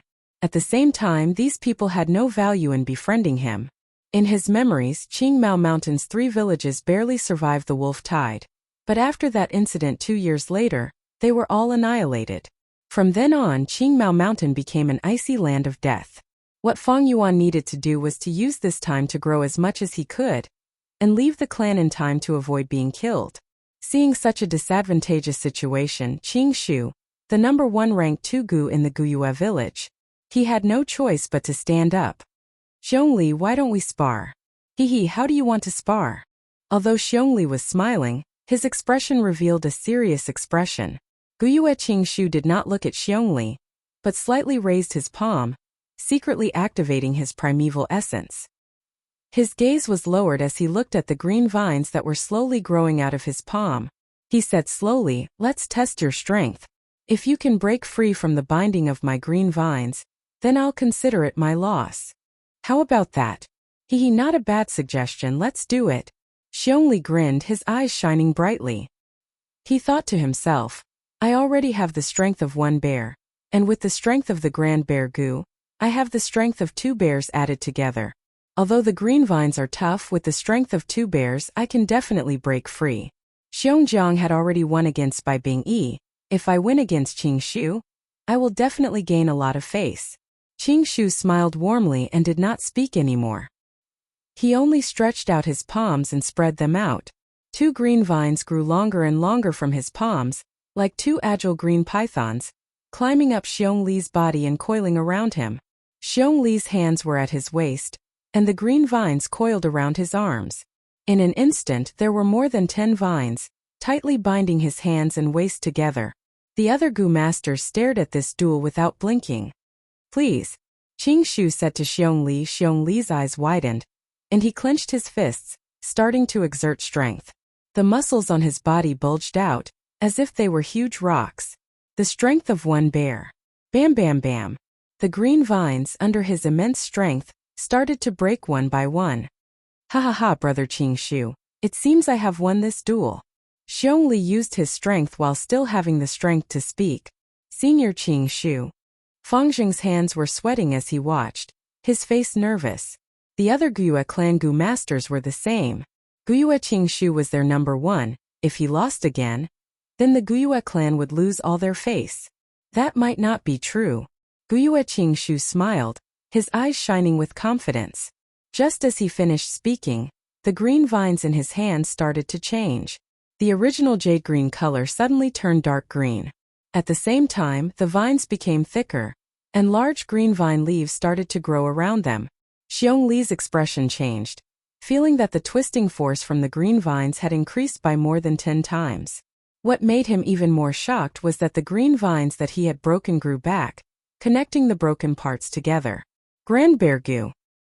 He knew the situation was bad, and quickly activated the Grand Bear Gu in his aperture. Immediately, his hair stood up like steel needles. The muscles on his body expanded, and his whole body seemed to have swelled up a lot. The strength of 2 bears. The green vines creaked, but under such terrifying strength, they were still tenacious and unwavering, firmly restraining Xiong Li. Xiong Li's face was flushed red, and he used his greatest strength trying to break the green vines. But in the end, he had only broken one of them, and it was difficult for him to continue any further. I lost. He took the initiative to remove the strength of the Grand Bear Gu, and said while gasping for breath, "Thank you for letting me win." Qingshu cupped his fists. He kept the green vines. "Lord Qingshu, you are really good." The Guyue clan Gu masters cheered. As expected of senior Qingshu, big brother can't be compared to him at all. They can't be compared at all. Fangjing stood beside Qingshu and looked at him. His eyes shimmered with a hint of reverence. Xiong Li looked at Guyue Qingshu with a complicated gaze. He was improving and obtained the brown bear innate strength Gu, but Qingshu was also improving. Although he did not know what method he used, but this was his opponent. As for that Feng Yuan, he was just a newbie and was nothing to worry about. It really is the wood charm Gu. Feng Yuan looked at Qingshu from afar, and thought to himself. Xiong Li, who was facing Guyue Qingshu, did not notice. On Guyue Qingshu's hair, there were already 2 fresh green leaves. This was a sign of using the wood charm Gu. The so-called wood charm Gu was a tree spirit. Using the wood charm Gu, one could turn into a tree spirit and fight. Tree spirits were very special creatures. They could directly absorb the primeval energy of heaven and earth, and use it for themselves. But Gu masters could not do so, and could only use the primeval essence in their aperture. Once they used the wood charm Gu and turned into a wood charm tree spirit, the Gu master could directly absorb the primeval energy of heaven and earth from the air to replenish their primeval essence. It was like absorbing the natural primeval essence in Yuan stone. When ordinary Gu masters fought, they could not divide their attention to absorb the natural primeval essence in Yuan stone while fighting. But after turning into a tree spirit, absorbing the primeval essence in heaven and earth was an instinct, and did not need to be distracted. This meant that Gu masters who used the wood charm Gu were most proficient in prolonged battles. Although their primeval essence was not inexhaustible, because of the continuous replenishment, they could fight for 3 times longer. At the same time, once they turned into a tree spirit, they could amplify Gu worms like green vine Gu and pine needle Gu. Feng Yuan immediately thought of many things. The fusion of the wood charm Gu can be said to be one of the most extravagant advancement routes in the world. It is a rank 3 Gu, and needs to be fused with the 100-year lifespan Gu to advance to rank 400-year wood charm. Then fuse with the 1000-year lifespan Gu to become a rank 5000-year wood charm.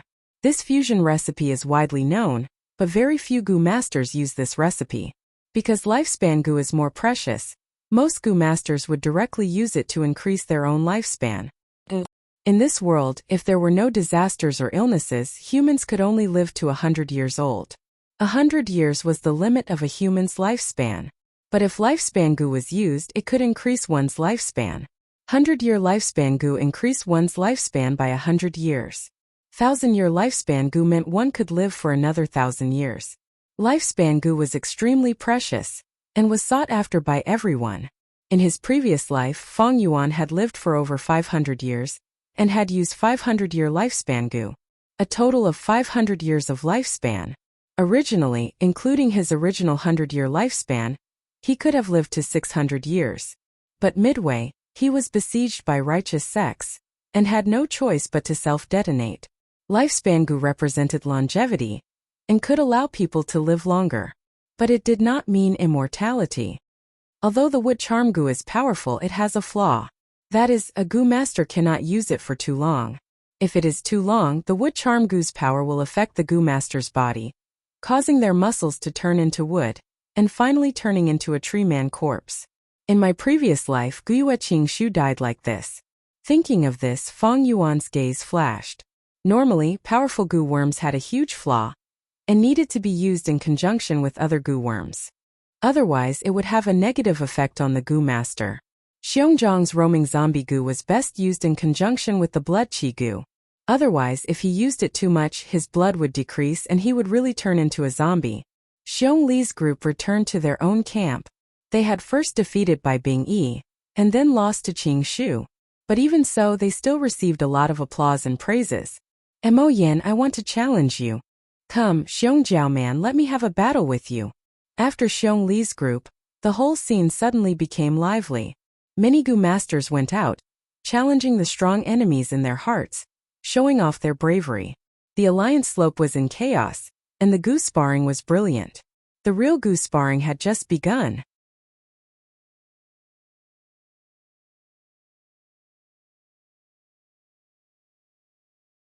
Chapter 129. All the way until the evening, the Gu competition finally ended. On the alliance slope, the Gu masters from the three clans were no longer as divided as before. Gu masters filled the entire hillside, and only 3 groups of people could be vaguely seen. Gu competition was a form of venting, and also a form of compromise. In this world where strength was the #1 value, having strength would gain respect, and there would be a basis for cooperation. Ever since Xiongli challenged Fang Yuan, no other Gu masters came to find him. Fang Yuan was only a newbie, and had not interacted much with the Gu masters of the other 2 clans, and had no grudges or feelings. As for the Gu masters in the village, they would never challenge their own clansmen in such a situation. Especially when Fang Yuan admitted defeat, it made the other Gu masters lose interest in him. Such a lazy, cowardly opponent, even if they won, what was there to brag about? There were 2 ways to not be stepped on. One was to become an expert so strong that no one dared to step on you. The second was to become dog shit, and no one would bother to step on you. Fang Yuan did not care about dog shit or the reputation of an expert. He always did things by fair means or foul, and only cared about the results. No one challenged him, and this made him feel relaxed. The disdainful and contemptuous gazes of the surrounding people, he turned a blind eye. If he could not even endure these gazes, how could he talk about pursuing the demonic path? The alliance meeting ended successfully. Guyue clan, Bai clan and Xiong clan had temporarily reached an agreement. First, issue a decree. The 3 clans temporarily threw away their past grudges and fought against the wolf tide together. In times of danger, they had to help each other.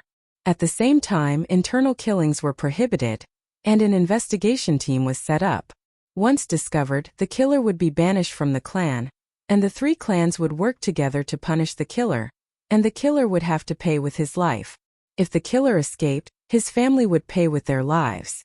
Even if the Gu master died, the Gu worms retrieved from the corpses had to be handed over, and those who used them privately would be charged with murder. After the Gu worms were handed over, they could be exchanged for merit points. Second, set up a battle merit board. With each group as a unit, it would display the battle merits of the 3 clans. 1 lightning wolf eyeball could be exchanged for 10 merit points. Merit points could be exchanged for Gu worms, Yuan stone and other resources. The appearance of the battle merit board naturally aroused the Gu master's unparalleled passion. The result of a Gu battle spar could not represent the result of a real battle. Take Xiongjiang and Bai Bingyi for example. Other than the water drill Gu, Bai Bingyi naturally had other offensive methods. But Xiongjiang's Shadow Bond Gu's effective range was only 10 meters. Moreover, there were many factors that could affect the outcome of any battle. Gu battle sparring lacked a certain degree of persuasiveness, but the merit board provided a fairer stage for competition. The Gu masters of the 3 clans did their best to hunt lightning wolves, striving for a better ranking on the battle merit board. This wasn't just about his own glory. More importantly, it concerned the reputation of the clan. This was especially true for the top 3 of the war merit list, where the competition was unprecedentedly intense. Almost every other day, there would be some changes in the rankings of the top 3. Soon more than a month had passed. Winter passed and spring came. All living things sprouted. After a battle, Feng Yuan stepped on the snow on the ground. Panting slightly, he surveyed the battlefield around him. On the battlefield, there were more than 10 lightning wolves lying on the ground, all dead. Wolf blood and dismembered corpses could be seen everywhere, and the air was filled with a thick stench of blood. At this time wolf howls could be heard from not far away.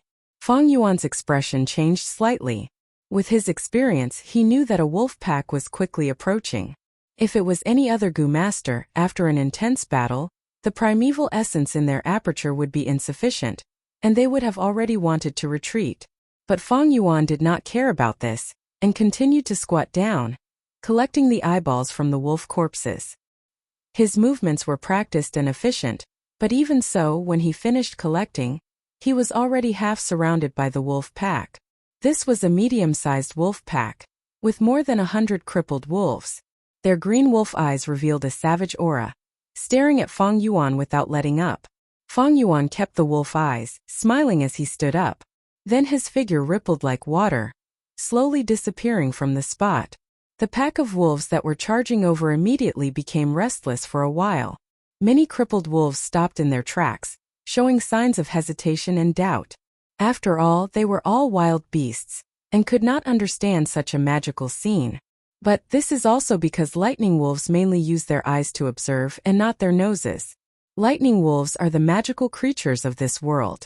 Their vision is as sharp as a goshawk's, but their sense of smell is no better than a human's.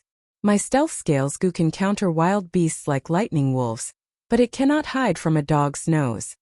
Feng Yuan was very clear. He had already successfully refined the stealth scales Gu before the Gu battle gathering. It was like a carp fossil, gray and gray, lying in Feng Yuan's primeval sea, letting the primeval water flow over its lifelike scales. And the fish scales Gu that Feng Yuan lacked was naturally exchanged with the black boar Gu and Qing Shu. With this stealth scales Gu, Feng Yuan safely escaped under the wolf pack's eyes. This kind of situation had happened many times in the past few days. Normally, wolves or dogs would have a keen sense of smell, but lightning wolves were different. They were very fast, and without sharp vision, they would crash into trees and rocks. But nature was fair. While giving them sharp eyes, it deprived them of their keen sense of smell. But the Thunder Crown Wolf was different. With the stealth scales Gu, Feng Yuan could easily move through a normal wolf tide. But in front of a myriad beast king like the Thunder Crown Wolf, he had nowhere to hide. This was because the Thunder Crown Wolf's eyes often had the electric eye Gu, and this Gu could see through invisibility. Other than the electric eye Gu, there were many other Gu worms that could detect Feng Yuan's invisibility. For example, the snake communication Gu, which could sense heat. The beast language Gu, which could allow a Gu master to obtain information from a conversation with a wild beast. The clairvoyance Gu, which could make a Gu master's hearing extremely sensitive. So, with the stealth scales Gu, it did not mean that Feng Yuan would be safe and sound. At most, he had a small method to protect his life. When he returned to the village, it was still noon. The spring sun shone brightly, and people came and went in front of the village. Different from previous years, most of the people on the road were Gu masters, and only a few were mortals. Under the influence of the wolf tide, the wilderness was not safe. The hunters did not dare to hunt in the mountains, and the farmlands were abandoned. On the streets, the morale of the Gu masters was high. One by one, they returned from the outside with bloodstains, or set off in high spirits. They were either discussing their ranking on the battle merit board, or discussing their experiences in killing lightning wolves, or discussing the outstanding Gu masters of other villages. Feng Yuan mixed into the crowd and entered the village, arriving at the square in front of the clan head pavilion. There was a platform set up in the square, and it was the place to exchange battle merits. Large numbers of Gu masters gathered here, and the rank 1 Gu masters recorded. A portion of the rank 2 Gu masters squeezed together, exchanging their blood-stained wolf eyes for battle merits. There was also a portion of the rank 2 Gu masters who used their blood-stained wolf eyes to exchange for battle merits. In the middle of the square, a huge banner was erected, and the words of this world were written on it. It was constantly changing. This was the battle merit board, and on it were more than 10 swim word gu. The rank 1 swim word gu was controlled by the rank 1 logistics gu masters, and could be changed into words on the banner at will. Why is the first place still by clans by Bing E group? Someone looked at the battle merit board and frowned. Let me see, by Bing E is first, my clan's Qingshu group is second, Xiongli group is third, my group 137th. Some gu masters were silently counting. At this time someone suddenly shouted, it changed, it changed. Qingshu group got first place. They pushed the Bai clan's sickly group down. On the battle merit board, the words that marked the second place Qingshu group suddenly moved, climbing up. Pulling the first place by Bing E group down with one hand, then ascended to first place himself, and at the same time used his foot to step on it. Such a human-like action on the words was naturally done by the gu master controlling the swim word gu. Seeing this interesting change, the gu masters in the square burst into laughter, and gave the Qingshu group a thumbs up, praising them endlessly. The rank 1 gu master controlling the swim word gu was even more excited, his face glowing with excitement. Lord Qingshu, you are indeed the number 1 gu master among us rank 2 gu masters. Lord Qingshu, you are really good. Guyue Qingshu walked in the crowd waiting with a smile. Behind him, Guyue Fangxing clenched his fists and followed suit, his expression showing excitement. The surrounding praises assaulted him, filling the young man's burning heart that thirsted for glory. This made Fangxing feel that he was walking on a bright path, and unknowingly, his recognition towards the clan deepened. Big brother. He was surprised to see Fang Yuan standing silently in the crowd, watching with his arms crossed.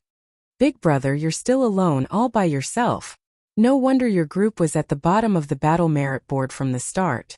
Only by opening your heart and joining the group can you feel the warmth and happiness of the clan. Fangxing sighed in his heart, suddenly feeling that Fang Yuan was somewhat pitiful and sad. Like Fang Yuan, fighting alone without any companions, he could not feel the kinship of the clan, nor the friendship in the battlefield. Facing everything alone, not only was it dangerous, it was also boring. Living alone, if there was no friendship, love, kinship, what was the point of living?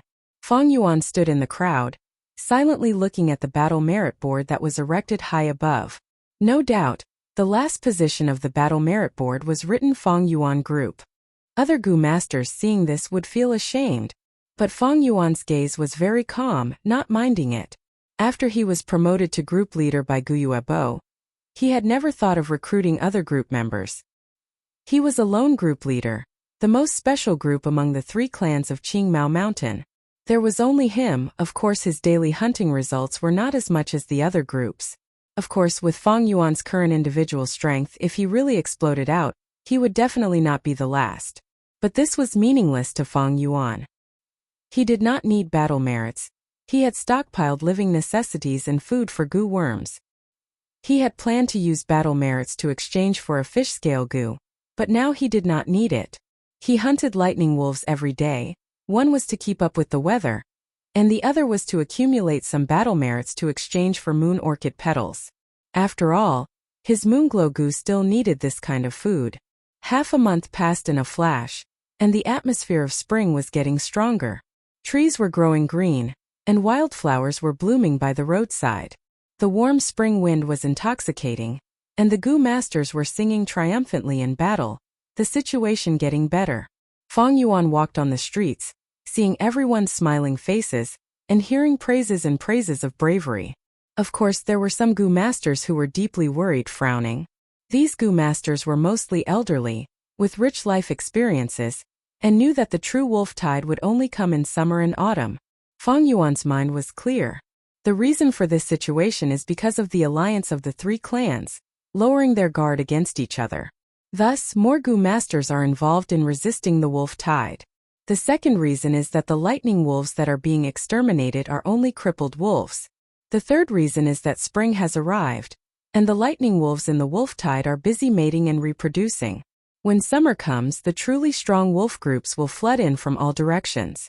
This will cause huge casualties to the 3 clans. Thinking of this, Fang Yuan's eyes flashed coldly. This year's wolf tide would surpass history, reaching an unprecedented level.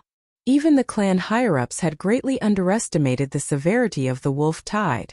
In his memories, most of the Gu masters would die. The accumulated resources of the 3 clans would be used up. Feng Yuan had never thought of reminding the clan higher-ups. Firstly, even if he did, the clan might not take his suggestion seriously. Taking it seriously would be more troublesome, and he would not be able to explain the source of this information. Secondly, there was no point in reminding them. This was the difference in strength. Thirdly, and most importantly, reminding the clan was not in his best interest. I would rather betray the world than let the world betray me. What kinship, friendship, love, they were just embellishments in life. How could they compare to a man's ambitions? On Earth, Xiang Yu wanted to cook Lu Bang's father. Han Taizu. Lu Bang laughed and said, "Cook it, don't forget to give me a piece of meat." Tang Tai's Li Shimin killed his brother at Xuanwu sect, and Cao Cao's army ran out of rations, so he killed and cooked human jerky as rations. Liu Bei borrowed Jingzhou but never returned it. The values and morals that the higher-ups promoted were just tools to maintain their rule. If they were really bound by these, how could they achieve anything great? For those who stepped into a truly high position, whose hands were not stained with blood stepping on corpses, the primitive accumulation of capital by capitalists was always bloody. Any politician was dirty. The so-called philanthropists used money to exchange for social fame. But the successful ones mostly covered up their unbearable past. Those who were deceived by the autobiographies of the successful ones were fools. These fools are everywhere. They are bound by their emotions and morals. They deserve to be ruled, fooled, and manipulated. What's even more tragic is that when they see others not bound, they would jump out and criticize them, trying to instill such values into the free people, not wanting to see others having more freedom than them. And in the process, I even enjoyed an inexplicable sense of moral superiority and happiness. Feng Yuan thought of this as he looked at the Gu masters walking beside him.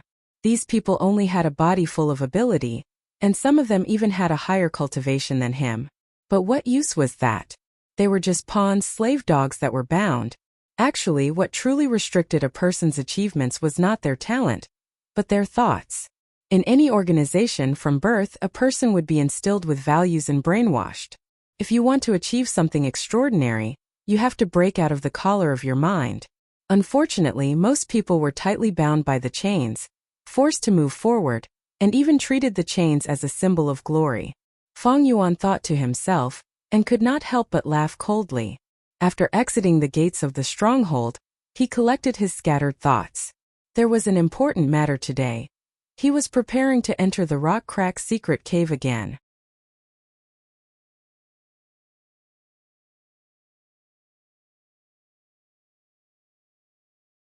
Chapter 130. The stone forest was still filled with a dark red light. Stone pillars hung down from the top of the cave, like giant trees that reached the sky. It was a magnificent sight.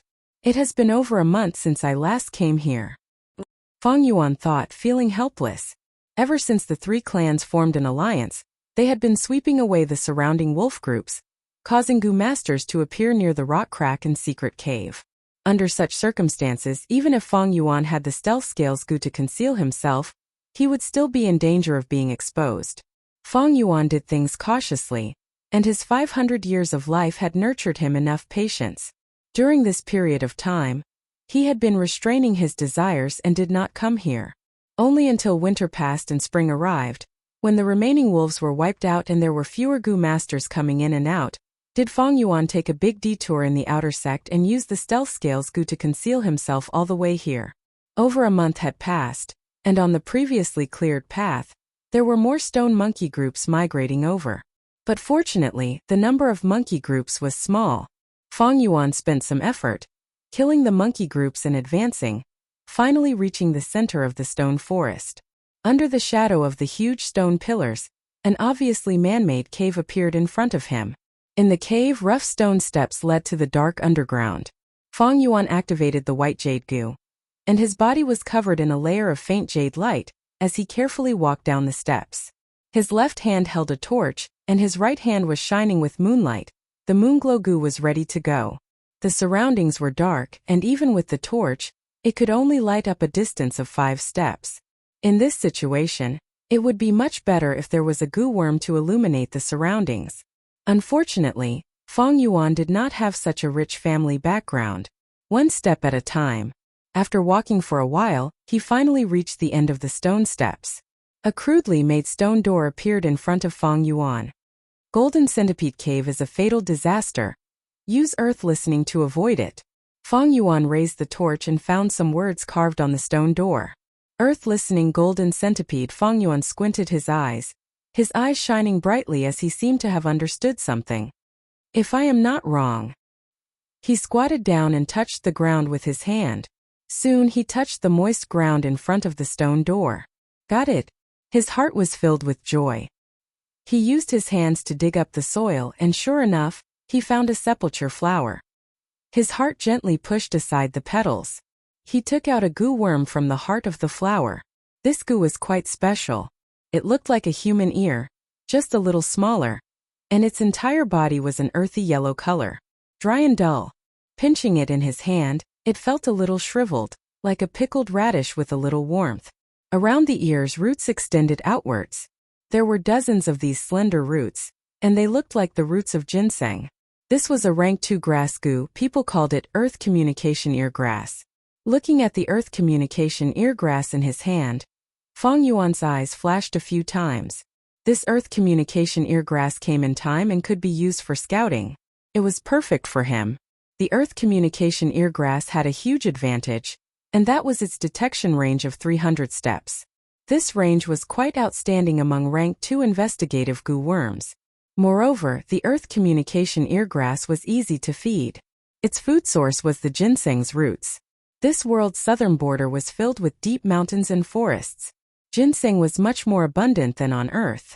Hunters would go hunting in the mountains and pick some from time to time. Especially ginseng, it was easy to store. As long as it was dry and sealed, it could be stored for a long time at room temperature. Moon orchid's petals would wither in a few days, but ginseng roots could be stored for a long time. Goo worms are raised, used, and refined. These 3 aspects are broad and profound, with extraordinary profundities. Although the earth communication eargrass is easy to raise, it is quite troublesome to use.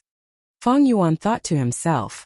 He pinched the earth communication eargrass in his hand and secretly activated his true essence. In an instant he had refined it. The earth communication eargrass was very outstanding, and its detection range was comparable to many rank 3 goo worms. But the heavens were fair. To use the earth communication eargrass, refining it was not enough. There was a price to be paid. Like the zombie goo and wood charm goo, they had to be used together with other goo worms. Otherwise, if they were used for a long time, the goo master's body would be corroded and turn into a real zombie or tree man. Many goo worms cannot be used just by refining them, as they require some special conditions. This earth communication eargrass is one of them. If I had this goo, I would be able to scout out the situation and be able to move freely in the wolf tide. I could even make use of this wolf tide to achieve some goals.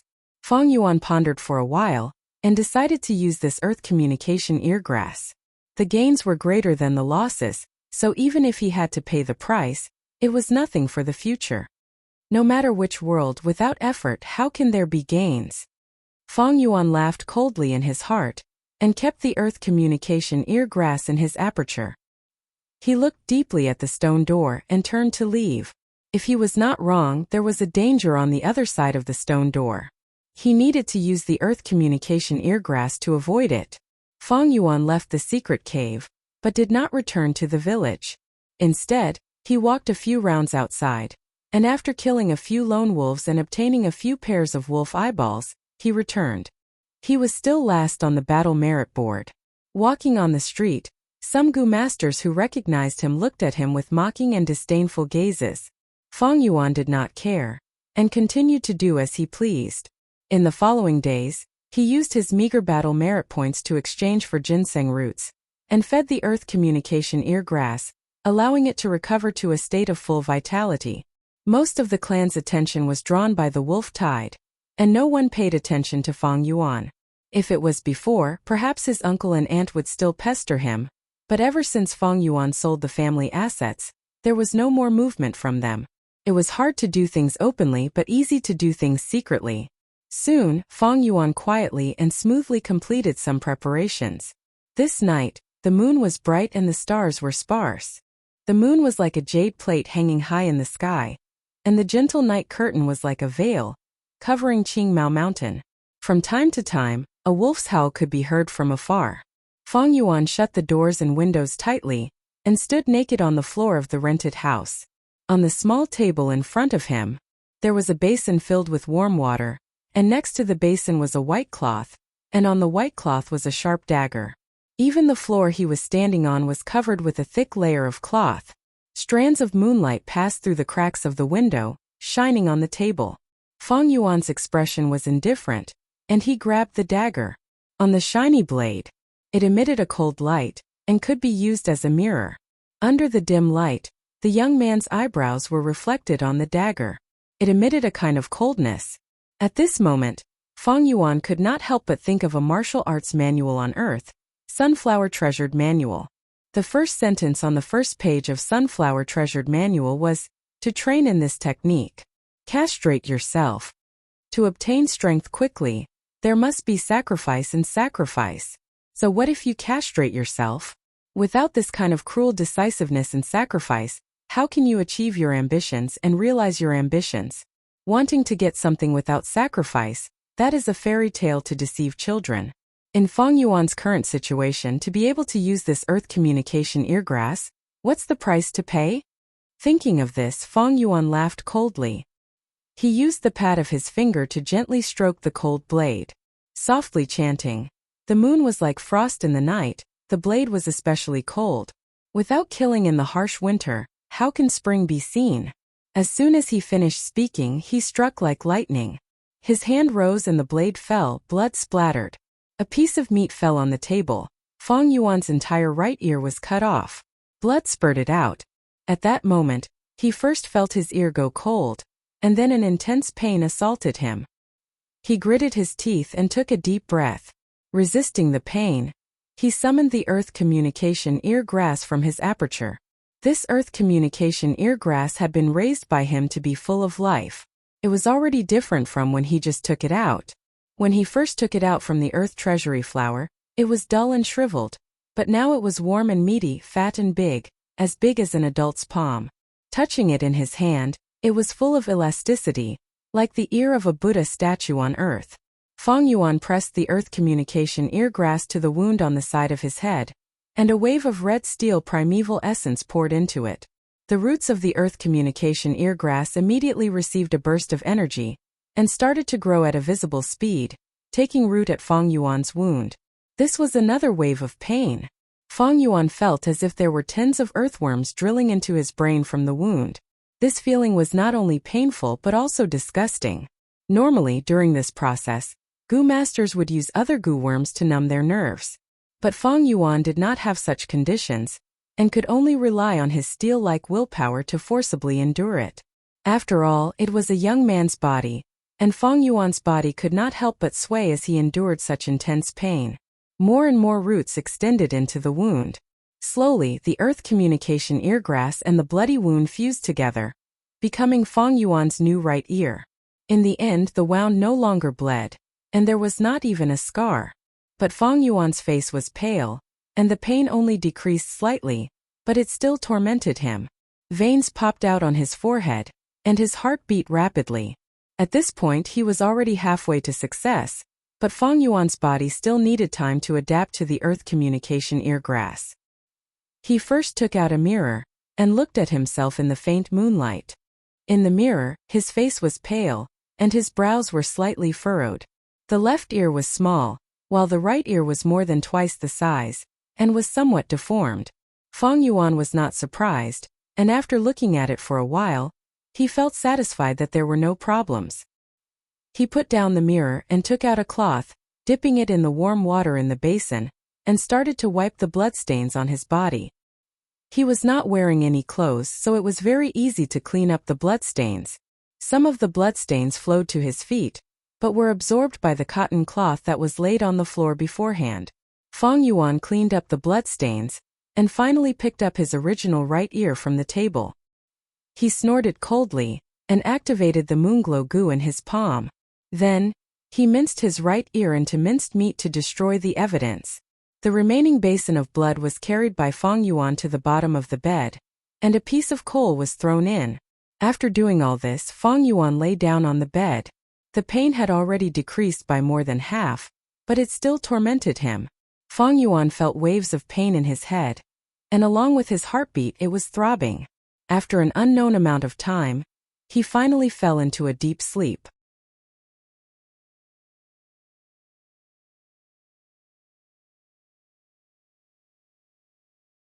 Chapter 131. By the time Fang Yuan woke up, it was already noon of the next day. His head no longer hurt, the pain had disappeared. He subconsciously touched his ear, and the feeling was the same as before. It was as if the ear-cutting incident last night had never happened. He got up from the bed. The first thing he did was to find a mirror and look at himself. In the mirror, a young man's face was revealed. He wasn't handsome, but his pair of pitch-black and deep eyes made him seem extraordinary, revealing a trace of an unusual cold charm. The young man's ears were the same size, no difference. When he planted the earth communication eargrass last night, Fang Yuan's right ear was fat and big, the earlobe almost reaching his chin. But now it had become normal, and from the outside there was no difference at all. This was because his body and the earth communication eargrass had gotten used to each other. Fang Yuan's heart moved, and from his aperture, he transferred a small amount of red steel primeval essence. The primeval essence flowed along his body, all the way up to his right ear. Immediately, his hearing increased by several times, and the footsteps of countless people entered his ears. Although he was on the second floor, he had the illusion that he was stepping on the ground. Fang Yuan listened attentively. His primeval essence continued to move, and his hearing also increased. In the mirror, roots were slowly growing out of his right ear. These roots were like the roots of a 1,000-year-old ginseng, spreading out from the ear, sparse and growing, drooping towards the ground. At the same time, his right ear also showed signs of growing bigger and fatter. Fang Yuan tried to stop activating the earth communication eargrass, and after a second, the roots that grew out from the ear all retracted back, and his right ear also returned to its normal shape. Of course, his hearing also returned to its original state. This way I have an investigative goo. Fang Yuan put on his clothes, and took out a water basin from under the bed. The dark red blood water from last night, because of the coal that was thrown in, had already turned into a pool of black dirty water. The blood towel that was soaked in it was the same. The original blood red and white color had been covered by the black-gray color. It was easy for people to associate it with the greasy rag in the kitchen. This basin of water was carried out. Even if he poured it out in front of other people, he wouldn't give himself away. Summer was coming, and many of the clansmen had to clean the furnaces that had been used for the entire winter. It would often produce such a basin of dirty water. Striking while the iron was hot, Fang Yuan entered the secret cave again. This time, he did not come empty-handed. Instead, he caught a young deer in the wild, tied its 4 hooves with hemp rope, covered its mouth with a metal cover, and used the stealth scales goo to conceal his body, bringing it to the stone door. He was not in a hurry to push the door open. Instead, he activated the earth communication eargrass. The ginseng roots extended from the sides of his ears, and his hearing was instantly amplified several times. Dong dong dong. First he heard a faint sound, a slow heartbeat. As the roots grew longer and longer, the heartbeat grew louder and louder. At the same time, the source of the heartbeat also increased. Fang Yuan didn't need to think to know that these heartbeats were coming from the jade-eyed stone monkeys in the stone forest behind him. He closed his eyes and could imagine it in his mind. These strange sounds were like snails living in their own caves, curling up their bodies and sleeping. But these weren't what he wanted to sense. He continued to listen. His right ear had become a little fat, and the roots on his ears were 1/2 meter long.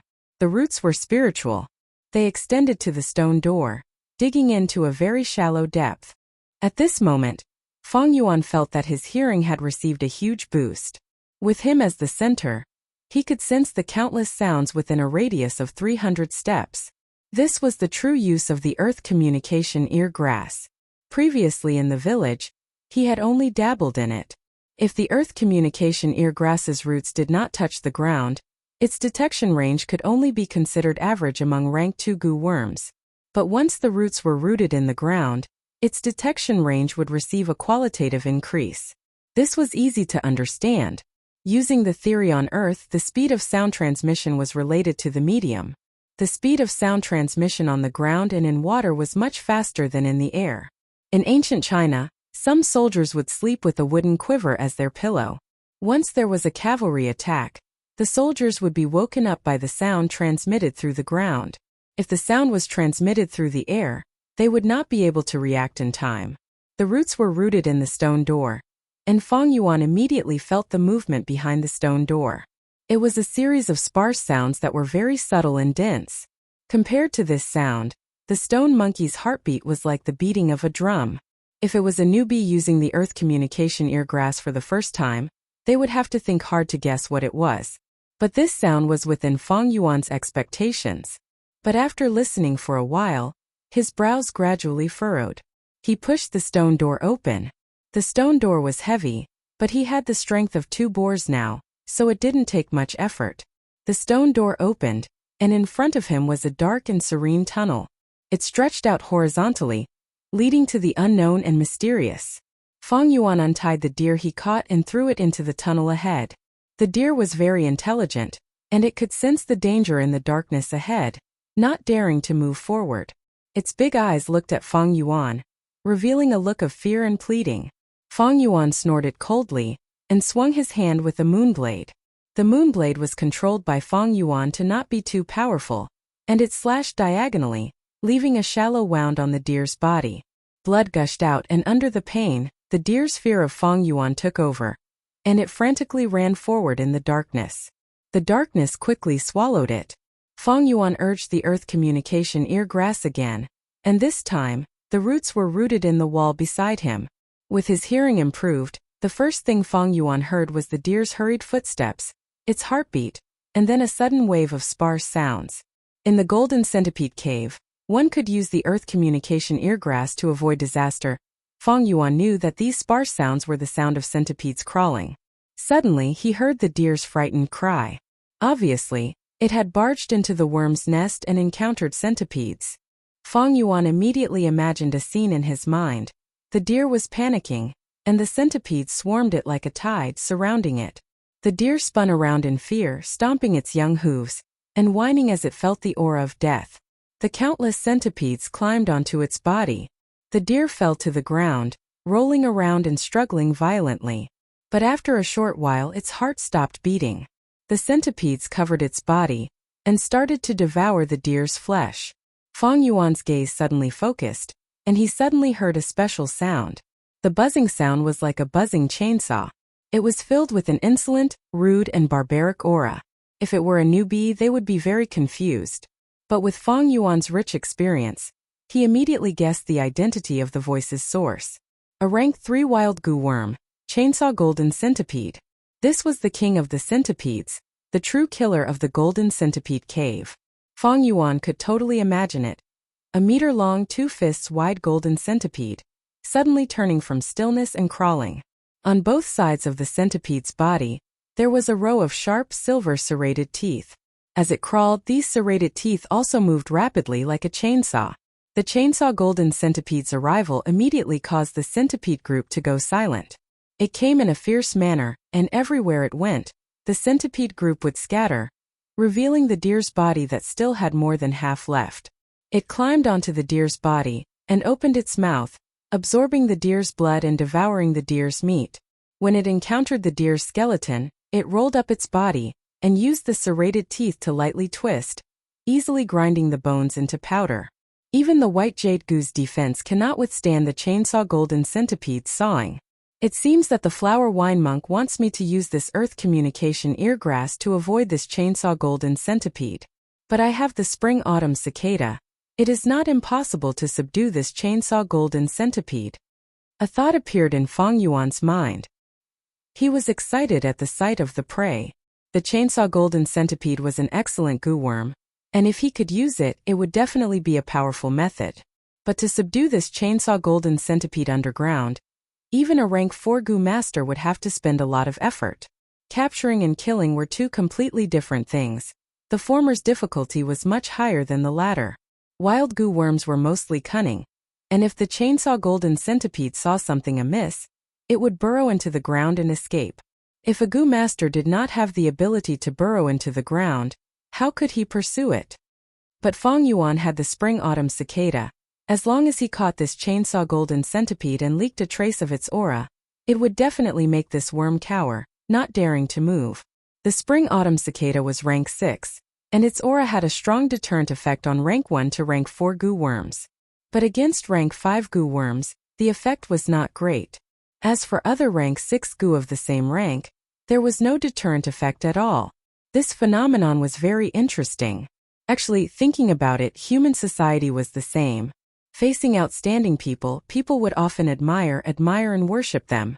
But towards people who were only slightly better than themselves, they would dare to offend them, thus it was usually competition and jealousy. But I am only at rank 2 middle stage. It is not impossible to subdue a rank 3 chainsaw golden centipede now, but the timing is a bit too early. Feng Yuan muttered. A rank 2 goo master was of course most suitable and handy to use rank 2 goo worms. Of course, rank 2 goo masters could also have rank 3 or even rank 4 goo worms. But this was not a common phenomenon. Firstly, the higher the rank of the goo worm, the higher the cost of feeding it. Secondly, the higher the rank, the more inconvenient it was to use the goo worm, and a certain price had to be paid. It was like a baby waving a large hammer. If it tried to forcefully swing it, it was very likely that the weight of the hammer would pull its muscles and smash its own feet. The fawn has already alarmed the entire worm swarm. I'm afraid it will take at least 10 days to half a month for this swarm to truly calm down. Now that I have probed it, I have already verified my guess, but it is not a good time to continue exploring. Why don't I put it aside for now, and take it easy? This matter cannot be rushed. Thinking of this, Feng Yuan closed the stone door again, and used the stealth scales goo to retreat.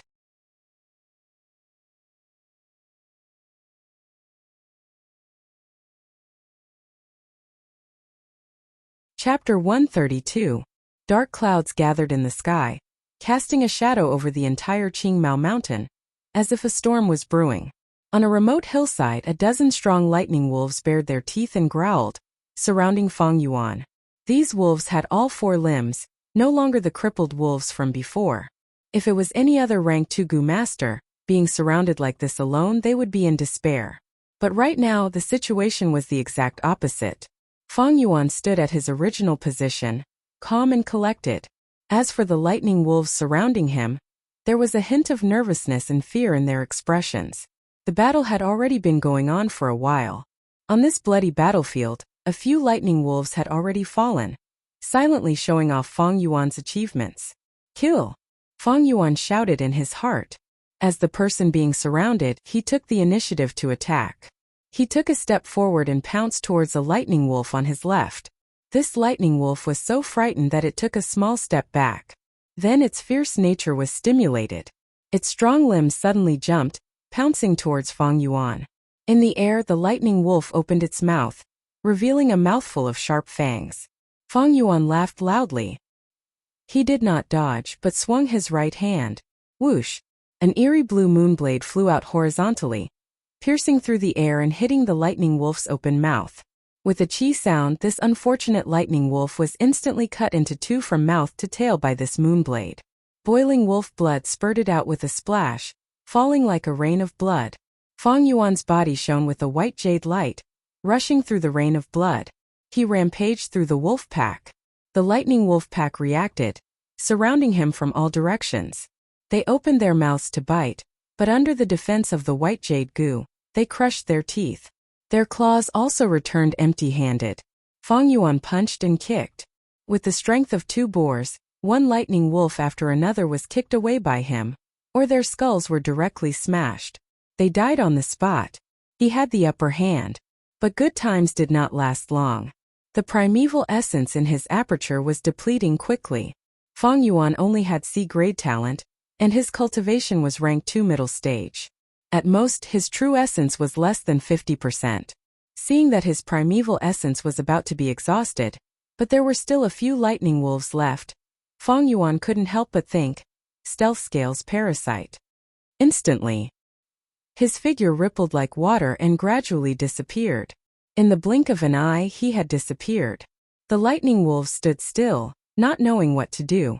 They let out angry howls and began to patrol the hillside again, but to no avail.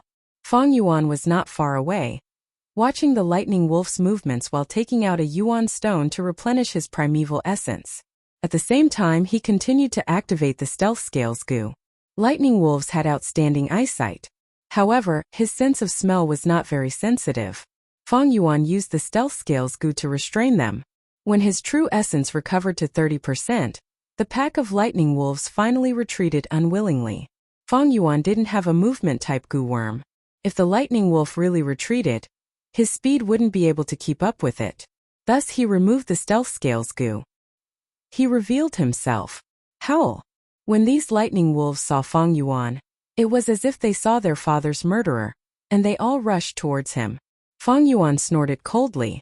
When the lightning wolves were in front of him, he fiercely punched with his right fist.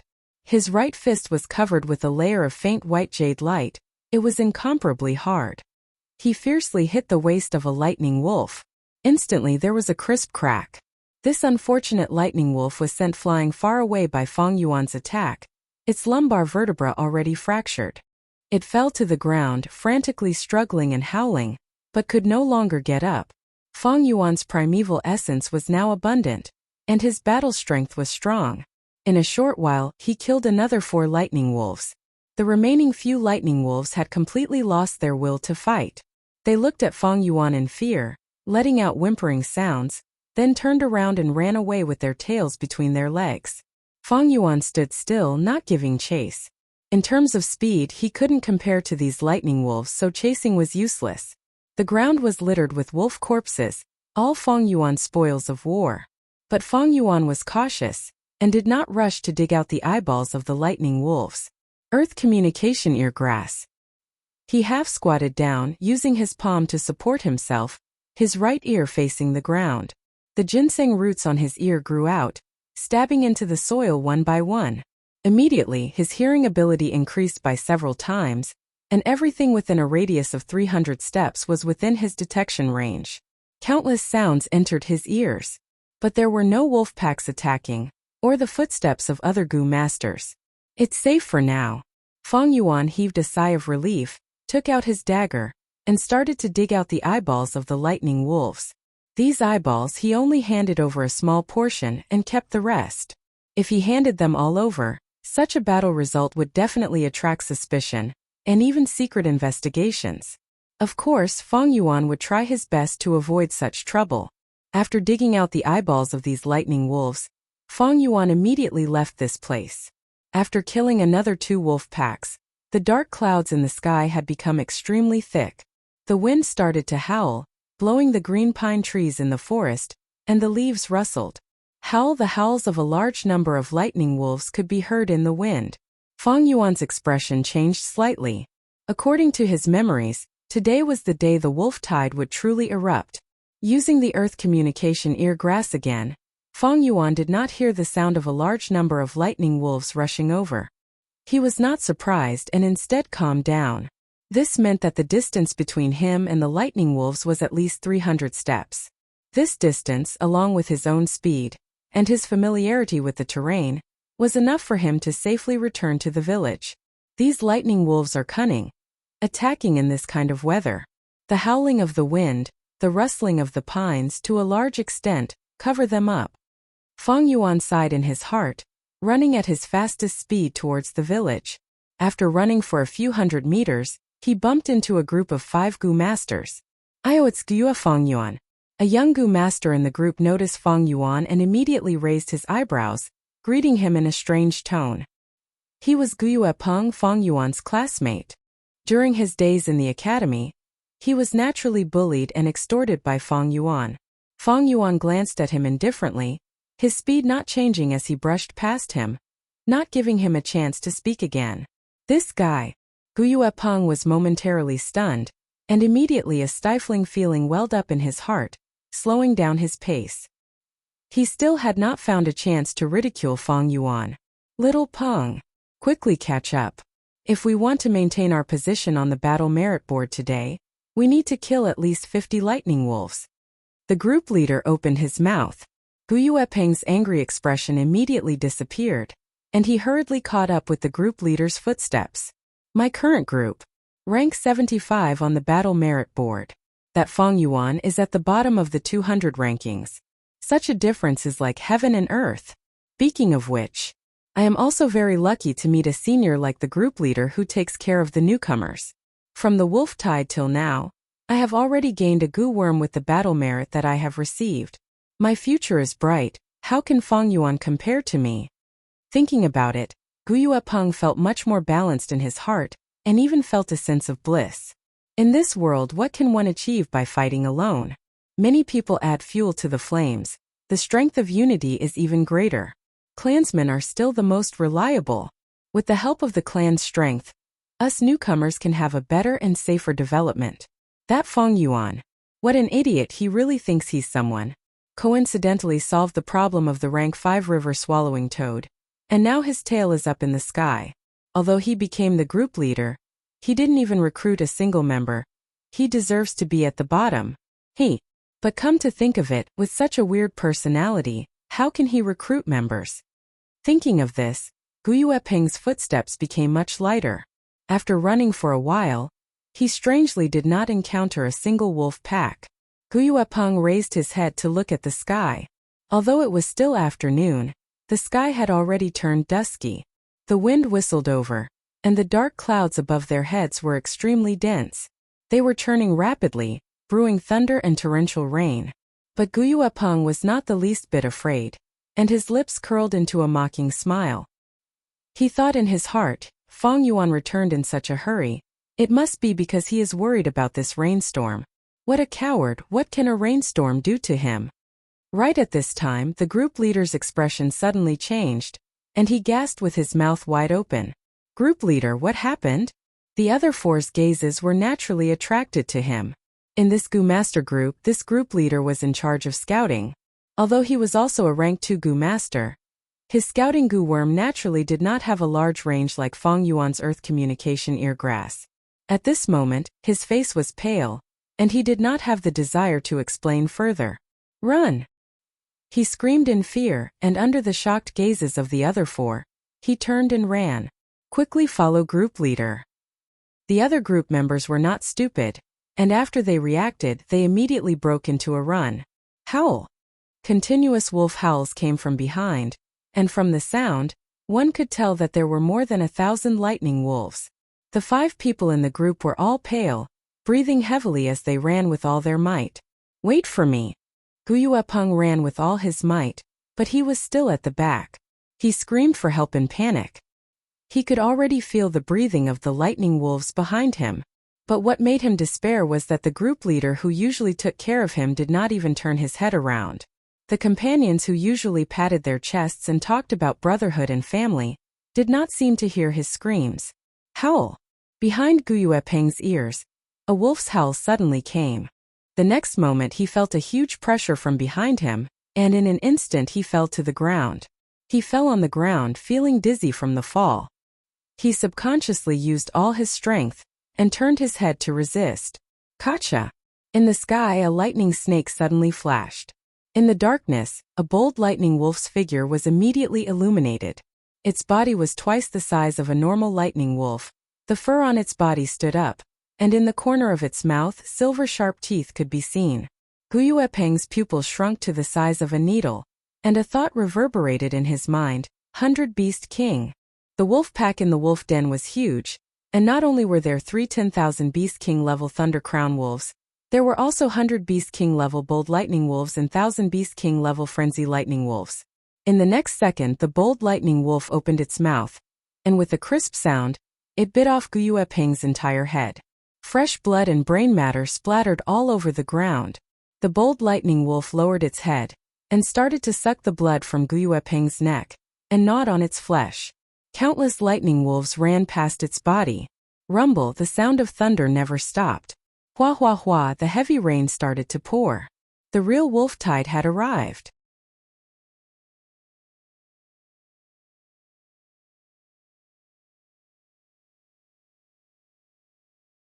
Chapter 133.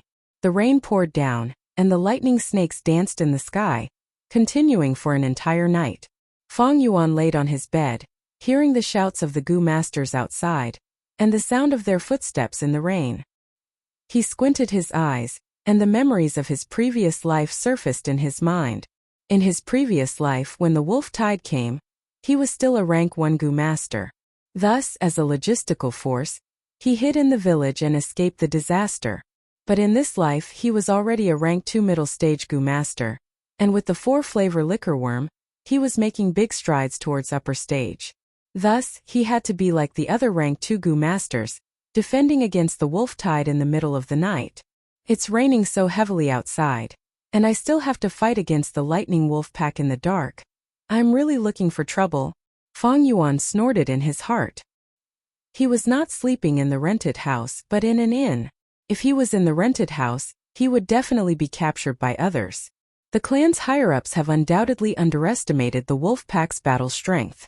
The most correct method is to hole up in the village and defend. Unfortunately, they were blinded by their past experiences, Fang Yuan thought as he turned around on his bed. Outside the window the rain poured down, covering the sky and earth. The rumbling of thunder could be heard continuously. On the streets, the sounds of Gu Master's urgent movements, footsteps, and angry shouts never stopped. At this moment the wolf howls were extremely close to the village. Tonight was destined to be a sleepless night.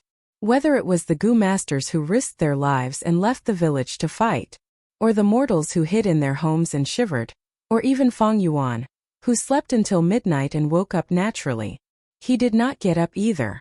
In the darkness, he laid on his bed with his eyes open. The sounds outside the window entered his ears. Others were fighting for their lives, and one could imagine the thunderstorm outside the village. The Gu Masters and the wolf pack formed a lively and bustling stage. No matter which character it was, they were showing their true colors. Entering the role of a character, this was a good show.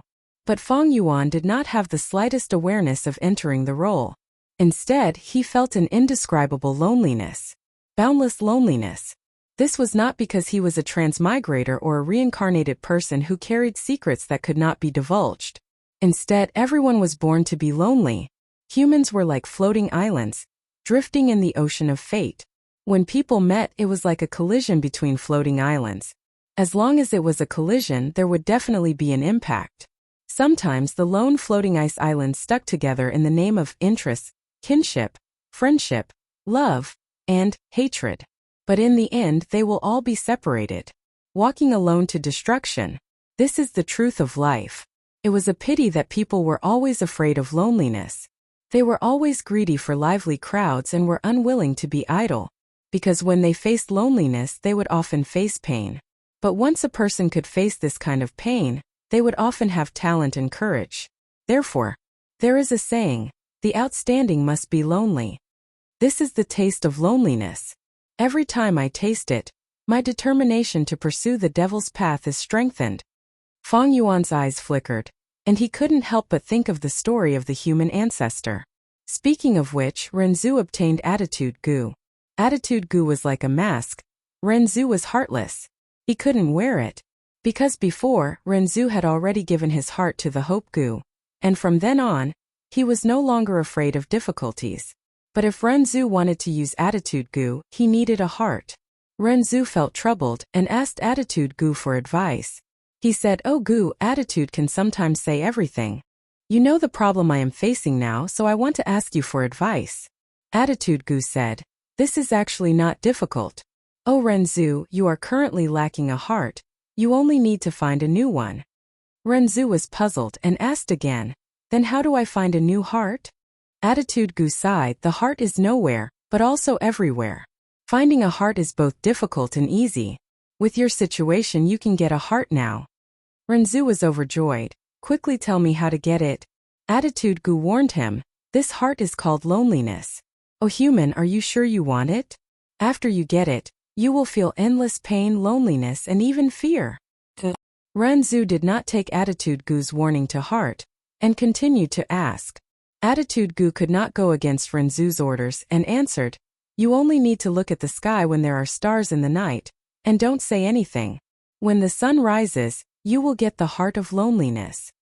That night it was a good night with stars in the sky. Renzu followed Attitude Gu's words and sat alone on a mountain, looking at the night sky. Before this, his life was difficult, and he had to constantly struggle for survival. He had no time to look at this beautiful and mysterious starry sky. Now, as he looked at the starry sky, his thoughts drifted. He could not help but think of himself, thinking of how petty and weak he was, living a precarious and muddle-headed life. Although I have the Hope Gu, Strength Gu, Rules and Regulations Gu, and Attitude Gu, it is still extremely difficult to survive in this world. Even if I die tomorrow, it would not be surprising. If I die, will this world remember me? Will there be people who are happy for my existence? And will there be people who are sad for my departure? Thinking of this, Renzu shook his head. In this world, he was the only human. How could there be anyone else? Even with the Gu accompanying him, he still felt an unforgettable feeling, loneliness. The heart of loneliness. At this moment, when the human ancestor felt lonely, a brand new human heart suddenly appeared in his body. The sun rose from the horizon and shone on Renzu's face. But Renzu did not feel happy. Instead, he felt endless pain, despair, bewilderment, and fear. He could not endure this loneliness and fear. He felt darkness and the end of the world had arrived. Thus he howled in pain and stretched out his finger, gouging out his eyes. His left eye landed on the ground and turned into a young man. He had a head of golden hair and a robust body. Once he appeared, he knelt at Renzu's feet, shouting, "O Renzu, my father, I am your eldest son, verdant great Sunday." At the same time, Renzu's right eye also turned into a young girl. She held on to Renzu's arm. She said, "O Renzu, my father, I am your second daughter, Desolate Guyua." Renzu laughed loudly. Tears flowed down from his empty eye sockets. He said, "Good 3 times, I have children. I can finally bear the pain of my lonely heart. From now on, there will be people who will be happy for my existence, and people who will be sad for my departure. Even if I die, you will all remember me." But, finally, he heaved a long sigh. "I have lost my eyes. I can no longer see the light. From now on, the 2 of you will watch this world for me." The heavy rain continued for the entire night until dawn. Only then did the rain stop. Fang Yuan left the inn. The pedestrians on the street all had heavy or sorrowful expressions. This night, the clan's losses were not light. In fact, none of the 3 great clans of Qingmao Mountain escaped. They all suffered heavy losses. This was clear to Fang Yuan as soon as he saw the battle merit board. After a night, the battle merit board had lost 25 teams, all of them sacrificed in the wolf tide. Even if there were 1 or 2 survivors, they were either injured or crippled. Guyue Peng's team was also among them. For the next 10 days, the situation became even worse. From bad to worse.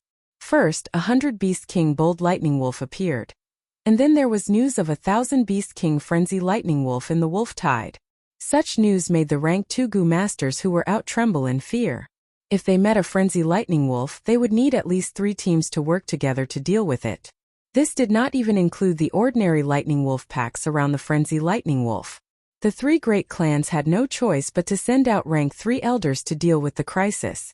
Under such circumstances, the Gu masters' daily lives were filled with danger and were long and arduous. Even if Fang Yuan had the stealth scales Gu, he had to be careful. After all, he might meet a Beast King level Lightning Wolf with the Lightning Eye Gu. Fortunately, he had paid a price earlier and could use the Earth Communication Eargrass. This Gu's detection range was very large, allowing him to avoid large wolf packs every time. As such, the weather became hotter and hotter until the end of July. Although the situation was not optimistic, under the cooperation of the 3 great clans, the situation was already under control. Halfway up the mountain, the 3 Gu masters who had already gone through an intense battle faced a bold lightning wolf that had just arrived. The smell of death was already assaulting them. "Damn it, I don't have enough primeval essence.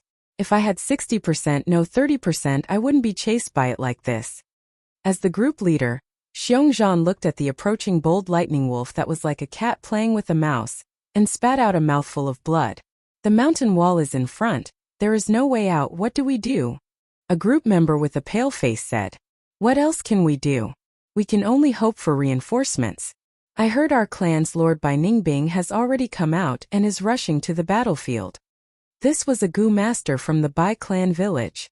There were originally two groups, one from the Xiong clan and the other from the Bai clan. They had worked together to face the wolf tide, but now there were only 3 people left. Rather than relying on Bai Ningbing, who we don't even know where he is, we might as well fight to the death. Xiongzhan gritted his teeth. Beast kings are scary because of the Gu in their bodies. I have a plunder Gu that can forcefully plunder the enemy's Gu worms. I just need to keep using it and not move. During this time you guys have to protect me. Okay. The other 2 looked at each other and stood in front of Xiongzhan, temporarily blocking this bold lightning wolf for him. Even though they knew the chances were pitifully small, no one would be willing to die. If I can plunder it, I have a chance to live. Heaven protect me. Xiongzhan's eyes were fierce as he slowly raised his right hand. Whether they lived or died depended on this. The 3 men and 1 wolf did not know that high up on the cliff, a white-haired, white-clothed young man was calmly watching this scene. Life is so boring. He sat on the ground, one hand on the ground, the other holding a wine flask and pouring it into his mouth.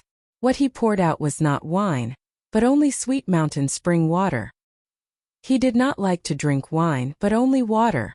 This white-clothed young man drank water as he watched the show below him. Fight, die. It's too boring for you to live such an ordinary life. Only this kind of life and death battle can add a trace of excitement to your lives. This way your lives will have value. He smiled lightly in his heart, not having the slightest desire to help. Even if he had this ability, even if his Bai clan members were at the foot of the mountain. But so what?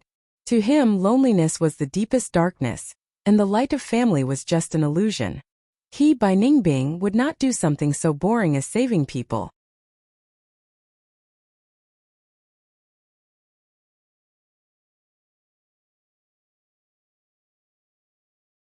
Chapter 134. Guzhenren 132 Guzhenren's full text free reading section 132. 3 steps of fragrant grass on the cliff. Bai Ningbing watched with interest. Under the cliff he was sitting on, an intense battle of life and death was unfolding. The bold lightning wolf walked slowly getting closer. 2 Gu masters blocked in front of it with a serious expression. Behind them, Xiongzhan was half squatting on the ground, his left hand grabbing his right wrist, his right hand in a claw shape, aiming at the bold lightning wolf. Plunder Gu. Suddenly he shouted, the primeval essence in his body surging towards the plunder Gu. A formless suction force burst out. Xiongzhan's right hand grabbed at empty air. He had the illusion that he was grabbing a Gu worm. But this Gu worm continued to struggle and wrestle with him. This force was huge, his center of gravity was already very low, but it still made him feel like he was being dragged forward. The success rate of the plunder Gu is very low, but I have to succeed this time, otherwise it bodes ill. He gritted his teeth so hard that they emitted cracking sounds. The veins on his forehead bulged, and his face was filled with malevolence as he fought with all his might. Xiongzhan had no way out. If he did not succeed, he would die. Under the stimulation of death, he desperately poured primeval essence into the plunder Gu. With the injection of primeval essence, the plunder Gu residing in his right palm burst out with an even stronger suction force. The bold lightning wolf felt something was wrong and howled, suddenly launching a frenzied attack. The 2 Gu masters resisted with difficulty. Just as Xiongzhan was about to succeed, his expression suddenly changed. Damn it! I don't have enough primeval essence. He suddenly spat out a mouthful of blood, his expression extremely withered. Once the plunder failed, there would be a backlash. This was a flaw of the plunder Gu. Howl. Without the plunder Gu's restraint, the bold lightning wolf opened its mouth, howling loudly. The symbiotic Gu worm released its strength, causing lightning to flash between its teeth. Blue electric currents gathered together and shot out fiercely. The lightning passed between the 2 Gu masters, directly hitting the half-squatting Xiongzhan. Xiongzhan did not even have time to howl. He was turned into a piece of charred meat by the lightning, dying instantly. Run! The remaining 2 Gu masters no longer had any will to fight, fleeing in 2 different directions. The bold lightning wolf caught up to a person and pounced on him, crushing his throat. Finally, only the Bai clan Gu master was left. He was blocked by the bold lightning wolf and could only retreat step by step to the edge of the cliff. Ah! I'm going to die. With his back against the cliff, he raised his head and howled in despair. He vented the fear in his heart. But his voice suddenly stopped. He saw Bai Ningbing on the mountain wall above his head. Lord Bai Ningbing. Lord Bai Ningbing. Is it really you? After being stunned for a moment, he suddenly shouted and cried tears of joy. Oh, I've been discovered. Bai Ningbing chuckled and slowly raised her right hand. He pointed his right index finger downwards, and an icicle appeared and shot downwards. The icicle shot towards the Gu master who was crying for help. Through his skull from the top of his head to his jaw. Oh! His face was still filled with the ecstasy of surviving a disaster. Then he fell to the ground with a plop. This gave the bold lightning wolf a fright. It looked at Bai Ningbing above, the corner of its mouth splitting open, revealing its teeth that were covered in lightning. Ignorant beast. Bai Ningbing looked at it indifferently. With a light leap he jumped down from the 5-meter-tall mountain wall. In the air, he clasped his palms together, and frost energy spread in all directions. Then his palms separated to the left and right, and an ice blade formed. This ice blade was 7 meters long like a Japanese katana from Earth, its whole body covered in transparent ice. The hilt was held by Ningbing's pale hand. The bold lightning wolf's lightning shot up from below. Bai Ningbing sneered, and 2 puffs of pure white water vapor came out of his nose. With a whoosh, the water vapor circled around his body and formed a water ball shield. The water ball continued to revolve on its own, and the bold lightning wolf's lightning struck this water ball barrier, causing it to dissipate. The water ball broke, revealing the white-clothed young man. Die! The young man's black eyes suddenly turned pure blue, like 2 blue crystals, showing ruthlessness and indifference. Blade light flashed. Bai Ningbing lightly landed on the ground, a drop of blood dripping from the translucent white ice blade in his hand. The bold lightning wolf was like a statue standing still. After a breath's time, blood spurted out of its neck, and its huge wolf head fell to the ground, rolling a few times. As for its body, it fell down. The electric current goo that was residing in its body shot out like lightning, towards Bai Ningbing. Bai Ningbing lightly flicked his wrist, and a blade light flashed in the air. Under his blade, the lightning current goo exploded into a field of eerie blue electric currents, and perished. Bai Ningbing slowly walked towards Xiongzhan's corpse. The other goo worms are all ordinary goods. But this plunder goo is interesting. He found the plunder goo from Xiongzhan's corpse, and kept it in his pocket.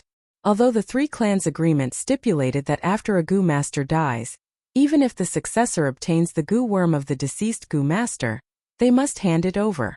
But Bai Ningbing did not care about this rule. Even if it was exposed, so what?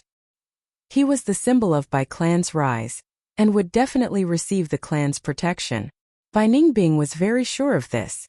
It's just that this wolf tide is really boring.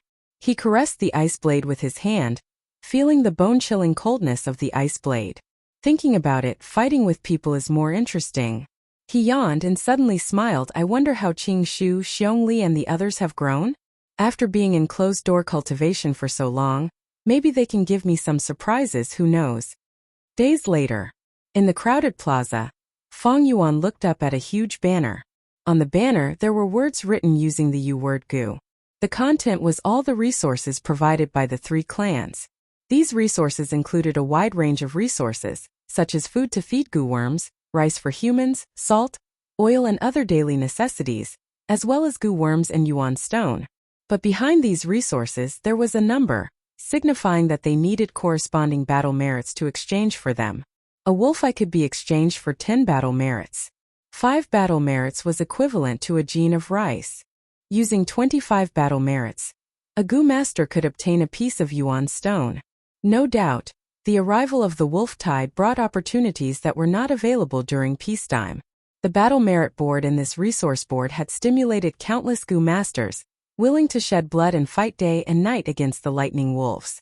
Especially recently, with the outbreak of the wolf tide, the 3 clans took out their assets, stimulating the Gu masters' enthusiasm and raising their battle strength, helping the village tide over this crisis.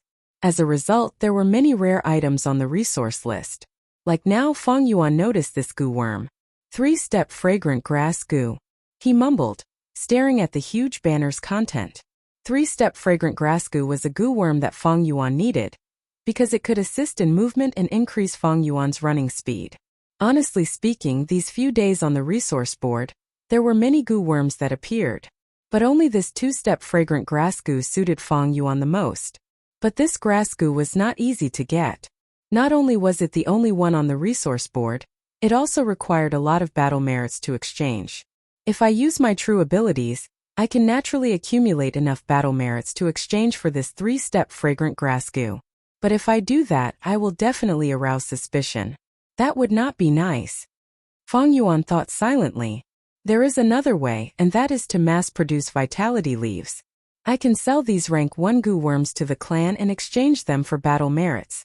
But this method is slow, and after accumulating enough battle merits, the three-step fragrant grass goo might be exchanged for by someone else. Fang Yuan shook his head inwardly. This method had its drawbacks, and naturally could not be used. Then what should he do? He looked at the resource board and the battle merit board, falling into deep thought. Towards things like battle merits, he had a clearer and deeper understanding than anyone else. Battle merits were a type of emergency currency. During peacetime, the market used yuan stone. Yuan stone was a hard currency, and because it had a high commodity value, it would never depreciate. But during the wolf tide, the demand for yuan stone would explode, and it could no longer be used as a currency. Thus, an emergency currency was needed to temporarily replace it. Thus, battle merits were born. With this auxiliary currency like battle merits, we can temporarily stop the economy from collapsing. Just like on Earth, when there is a war, the government will issue large amounts of paper money. Of course, if there is too much paper money, it will cause inflation. Battle merits are the same. The longer it goes, the more it depreciates. But during the village's life and death situation, without battle merits, just using yuan stone is even more unreliable. I can only choose the lesser of two evils. Thus, after the wolf tide, there will always be signs of economic depression.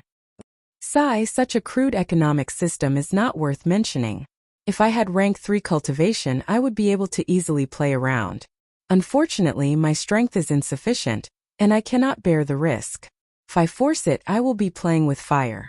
Fang Yuan sighed in his heart. The crucial point was that his cultivation was not high, and his strength was not strong. Without strength, just having intelligence was useless. Thus, in Renzu's story, Renzu chose to trade with strength goo, and in exchange for strength he gave up on intelligence. That is because strength is the foundation.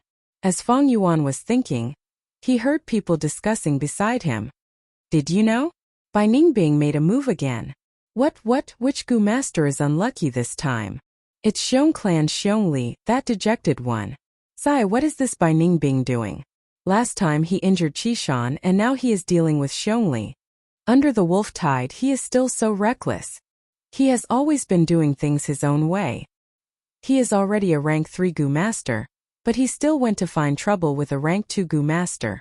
To show fairness, he even used a goo worm to suppress his strength to rank 2 realm. So boring it is hard to understand. Bai Ningbing he is just a dead man. But this reminds me. Fang Yuan heard this and his heart moved. He thought of a way to quickly obtain large amounts of battle merits. Goo Venerable 132_Goo Venerable's full text free reading _section 132. 3 steps of fragrant grass updated.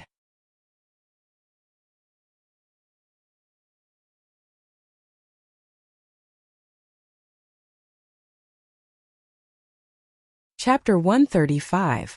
Quickly running. The trees in front of him seemed to be crashing towards Fang Yuan. Fang Yuan dodged agilely, running as fast as he could. His right ear whiskers fluttered in the wind. Behind him was a bold lightning wolf that he had purposely provoked, as well as a few hundred strong normal lightning wolves. The lightning wolves were much faster than him, especially the bold lightning wolf. Its strong body moved like lightning in the complicated terrain, its speed extremely fast. Seeing that it was about to catch up to Fang Yuan, suddenly Fang Yuan's body shimmered, and he disappeared. The bold lightning wolf could only slow down, looking around suspiciously. Fang Yuan ran far away again, revealing himself again. The bold lightning wolf's sharp gaze immediately found him. It growled angrily, pouncing towards Fang Yuan again. As for the normal lightning wolves, they followed closely behind.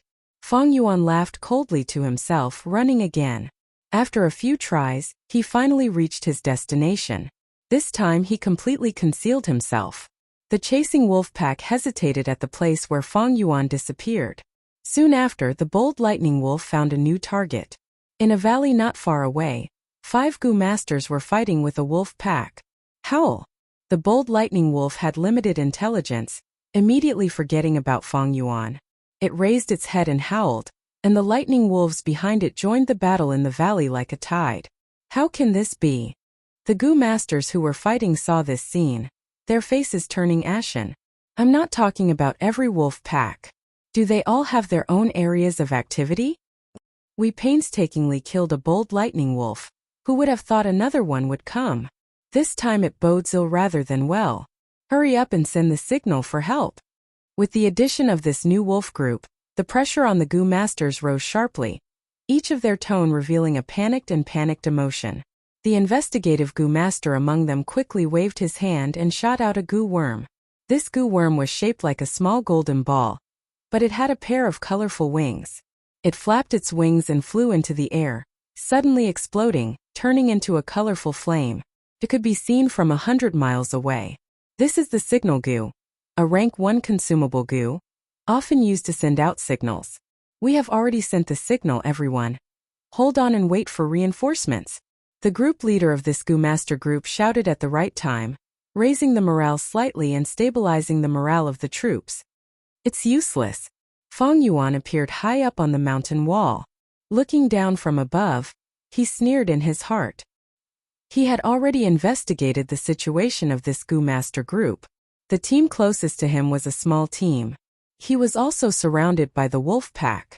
That wolf pack was naturally led there by Fang Yuan on purpose.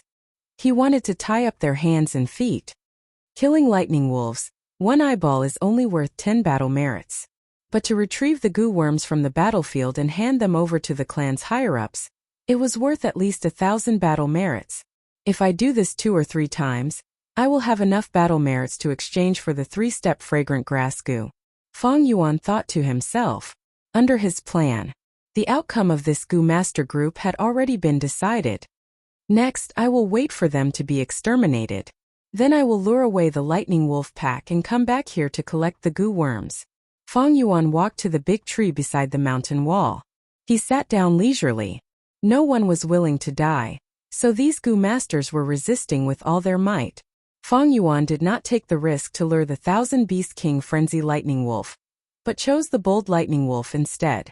This gave them time to struggle to their heart's content. Especially when among these Gu masters, there was one who had been defeated by Fang Yuan. It was Guyuemansher. He had the monolith Gu and had a strong defense, blocking the attacks of many lightning wolves by himself. However, this was also the reason why Fang Yuan chose this group. The more precious the Gu worm, the more battle merits one could obtain after collecting it. After collecting the monolith Gu, Fang Yuan could obtain 3,900 battle merits, raising his position on the battle merit board by over 20 places. Of course, the Gu worms of Qishan, Moyen and Qingshu were more precious than the monolith Gu. But the Qishan group had Guyuetung, who had the snake communication Gu and could use heat to scout. Fang Yuan's invisibility was useless against the snake communication Gu. As for Moyen, she was a stronger investigative Gu master than Qishi, with more varied methods. She had completed the clan's mission to observe the wolf's nest many times. The Qingshu group did not have a strong investigative Gu master. But because of Guyue Fangxing's existence, the clan would definitely have an elder secretly following and protecting them. If Fang Yuan wanted to lure them there, he would be seeking his own death. As for the other 2 village Gu masters, Fang Yuan was not too familiar with them. Framing someone was not an easy job. After choosing left and right, he finally chose a few groups. After following them for a long time, he finally found this suitable opportunity. Bai Ningbing was sleeping when the sounds of battle entered his ears. He opened his eyes slightly, and a cold light shone from his eyes. It's this boring scene again. He was sleeping at the edge of the cliff, and slightly turned his body to look at the scene in the valley. Just as he was about to close his eyes and sleep again, he suddenly saw a figure. His eyes flashed with a surprised light. He saw Feng Yuan. Feng Yuan was leaning against a tree, eating a wild fruit that he had picked. He was coldly looking at the battle below, indifferent.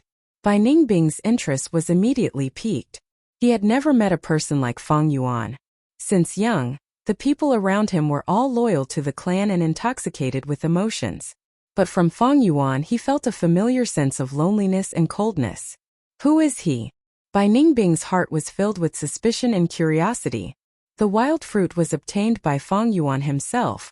With his experience he could naturally tell if it was poisonous or not. The wild fruit was juicy, sour and sweet. Feng Yuan was eating when his right ear twitched. He heard movement and it was right beside him. Bai Ningbing was sleeping on a higher level of the cliff, and there was no movement because the flesh-hearing ear grass could not sense him. Now he moved his feet. He was immediately discovered by Feng Yuan. Feng Yuan's eyes flashed with electricity, and he turned his body to look.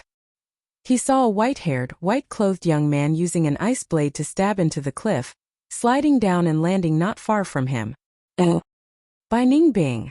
Feng Yuan's eyelids drooped, and he immediately recognized this person. Qingmao Mountain's #1 genius, the symbol of Bai Village's rise. During rank 2 he killed a rank 3 clan elder, and now he has rank 3 cultivation at such a young age. He is the key person who changed Qingmao Mountain's situation by himself. If it was any other Gu master facing Bai Ningbing alone, their expression would definitely change, either nervous or fearful. But Feng Yuan's gaze only glanced at him for a moment before looking back at the valley. His expression was still calm, as if he was indifferent. It was all because Feng Yuan knew Bai Ningbing's background and secrets. He knew it clearly. Oh, Bai Ningbing walked over. He stared at Feng Yuan in a daze, his mouth slightly opened and his voice dragged. He stared at Feng Yuan curiously, as if he was looking at something he had never seen before. He walked closer, and the more he looked at Feng Yuan, the brighter his eyes became, and the more interested he felt. This person's body. Why is there a familiar smell? Feels like I've seen him before. Feels like a long time ago. This is the feeling of a friend. Bai Ningbing's heart was stirred. Friend. He had always disdained and despised this word. Even despised it. He had never thought he would have friends. Those mortals around him could only look up to him. How could they have the qualifications to be his friend? Bai Ningbing had always thought he would never have a friend in his life. But now he suddenly had this feeling. This feeling was extremely mysterious, but he was sure it was this feeling. Because when he looked at Feng Yuan, it felt like he was looking at himself. Bai Ningbing's distance was a little too close. Feng Yuan turned his eerie black eyes and stared at him indifferently. Out of nowhere, Bai Ningbing understood the meaning of Feng Yuan's gaze. This was a gaze that warned him. He quickly stopped his footsteps and stared blankly at Feng Yuan rudely, saying at the same time, "Hey, you really are an interesting person." If a Bai clan Gu master who was familiar with him was here, they would definitely go crazy after hearing this. Since young, Bai Ningbing had never said such words of praise to someone. Feng Yuan ignored him, munching on a wild fruit as he watched the intense battle in the valley. Bai Ningbing walked around Feng Yuan, carefully observing him. It was like he was looking at the world's most novel food. He looked at Feng Yuan from all angles, and suddenly squatted down looking at Feng Yuan from below. He was untainted by even a speck of dust, his crystal-like white hair hanging on the ground. He did not care. His white robe dragged on the ground, but he did not care either. At this moment he was like an innocent child looking at his playmate, curiously looking at Feng Yuan's expression. He wanted to speak a few times but could not. Bai Ningbing felt that he had many things to say to Feng Yuan, but when the words came to his mouth, he felt that there was no need to say them, because he felt that Feng Yuan would understand. After a moment of silence, he opened his mouth doubtfully. The battle in the valley is not interesting at all. What is there to see? But halfway through his words, his eyebrows rose up, showing an expression of understanding. I understand. You were the one who lured these wolves here, and you want to kill these Gu masters. But why didn't you do it yourself? Oh, you are afraid of leaving behind evidence. You are too cautious. From your aura I can tell that you are already a rank 2. If I were you, I would kill them if I wanted to, and would have done it long ago. Suddenly he laughed like a child who had found the most fun toy in the world. His eyebrows danced in joy. You are really an interesting person, and the things you do are also interesting. I am starting to like you. Fang Yuan retracted his gaze, turning his gaze towards Bai Ningbing again. He understood this person. Because this person was also a natural-born demon. What is a demon? Abandoning the secular world, ignoring all living beings, surrounded by loneliness, disdaining emotions. This person was like a reflection of Fang Yuan, but Fang Yuan was more profound while he, Bai Ningbing, was purer. Simply put, they were the same kind of person. In his previous life's memories, after the 3 clans survived the wolf tide, it was this man who exterminated the 3 clans, causing the lively Qingmao mountain to turn into an icy hell. Bai Ningbing. Fang Yuan sighed in his heart, slowly saying, you must be very lonely. Bai Ningbing's eye sockets bulged, squatting on the ground, nodding his head and sighing in agreement. Yes, these days are super boring. Some time ago I killed a Xiong clan goo master. It was quite interesting, so I took this goo worm. Take a look. He was like a cute child taking out the plunder goo, as if showing his new toy to his companion. Fang Yuan glanced at the plunder goo in his hand, laughing. So you want to kill me? Bai Ningbing's eyes turned from black pupils to blue crystals. He jumped up and stood up straight. Ha ha ha. He raised his head and laughed, then said to Fang Yuan with an excited expression, you know? That's right, I want to kill you. Come and kill me. A battle of life and death is the most interesting thing. And to meet such an interesting person like you, I swear I have never done such an interesting thing. The more he spoke, the more excited he became, suddenly opening his arms and sighing, I feel that my life has never been so exciting. Thank you, although I don't know your name. Thank you for letting me kill you.